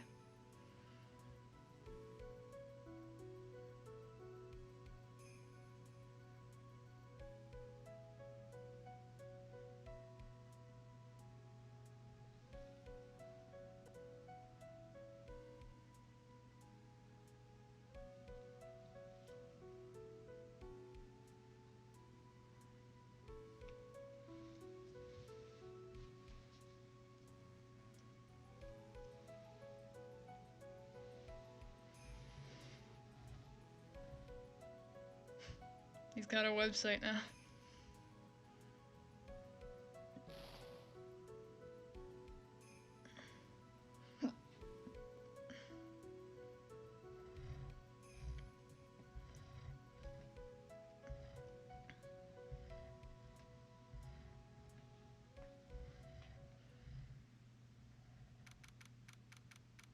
Alright, March 23rd, 9:42 p.m. International departure is gate 12.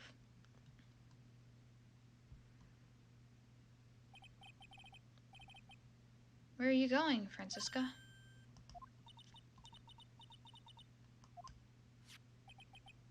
With this. With this. That. I heard you were planting things on a certain person. Things like tracking devices in his coat, for example.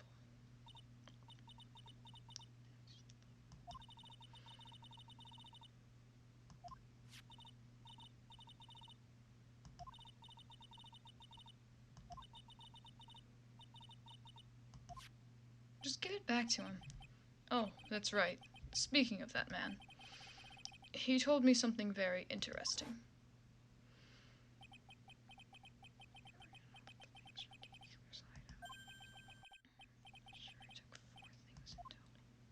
Oh, we're gonna find out what the fourth thing is.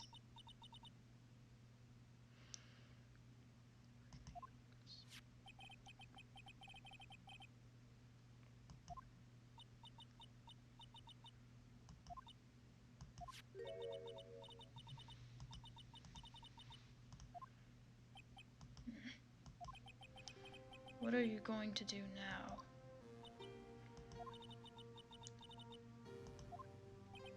Are you running away?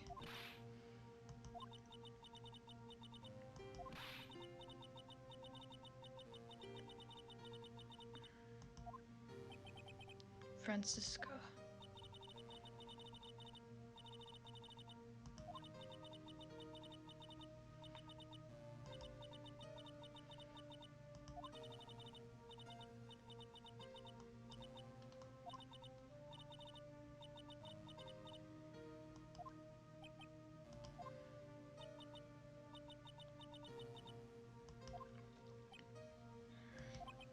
You may not be a genius like your father, but you are a prosecutor. You have been, and always will be.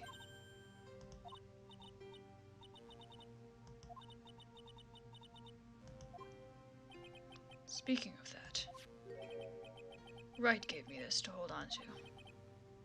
Right. You knew something like this would happen, didn't you? I'm going to say this again. We prosecutors do not fight for personal honor or pride. I hope you will think deeply about what you should be striking down with that whip.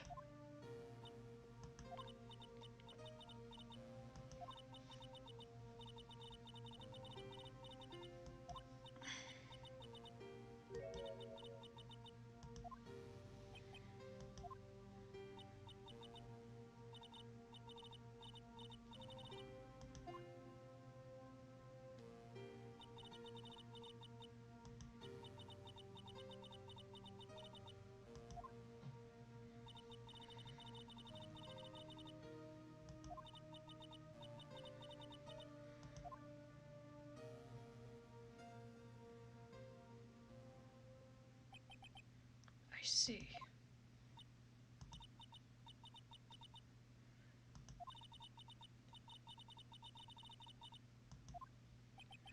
I believe you can, just like how Adrian Andrews did. You were going to use her during the trial, right? But you were dependent on your father by using his tactics. Isn't that right?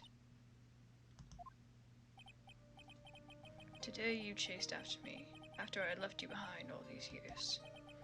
And that's why we're standing here now, side by side. But I have no intention of stopping. If you say you are going to quit your walk down the prosecutor's path, then this is where we part ways, Francisca von Karma.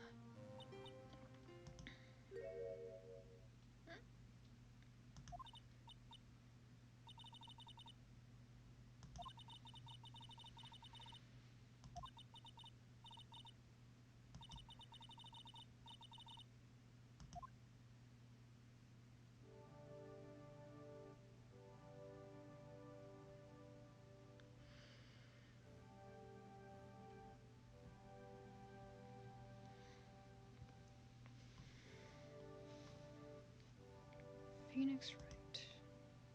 One day, someday, I'm sure we'll meet again. What the fuck is in battle? Till then, this last piece of evidence that never made it to you. Oh, we're finally gonna find out where it is! Take good care of this fourth piece, so I can give it to you. At last, we meet again. Oh, no, we're gonna find out next time, in the next game.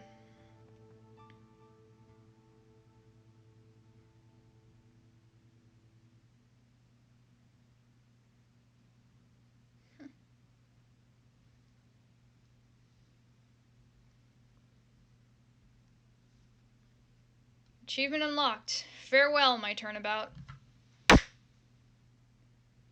That's the end. We did it.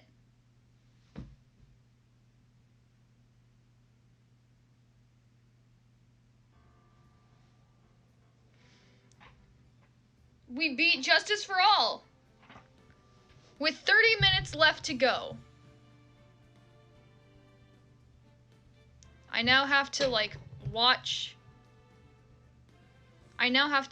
watch the fucking microphone tab, or whatever it's called, on fucking OBS with, like... I have to keep fucking watching it. Because... nobody bothered to tell me that it was acting up again. But, just... yeah. That's the end. I hope everybody had fun. I know I had a lot of fun, and I hope that everybody had as much fun as I did. And just...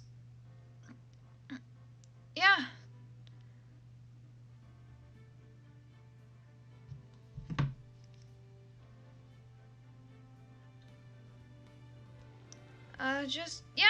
That's the end of the stream, and remember, our next stream is the Gotcha Cringe reaction stream, and after that is our shovelware stream, alright? I don't fucking care if there's a new version available for Adware Anti-Virus. But yeah, I had fun, I hope that everybody here did too, and I'll see you guys next time!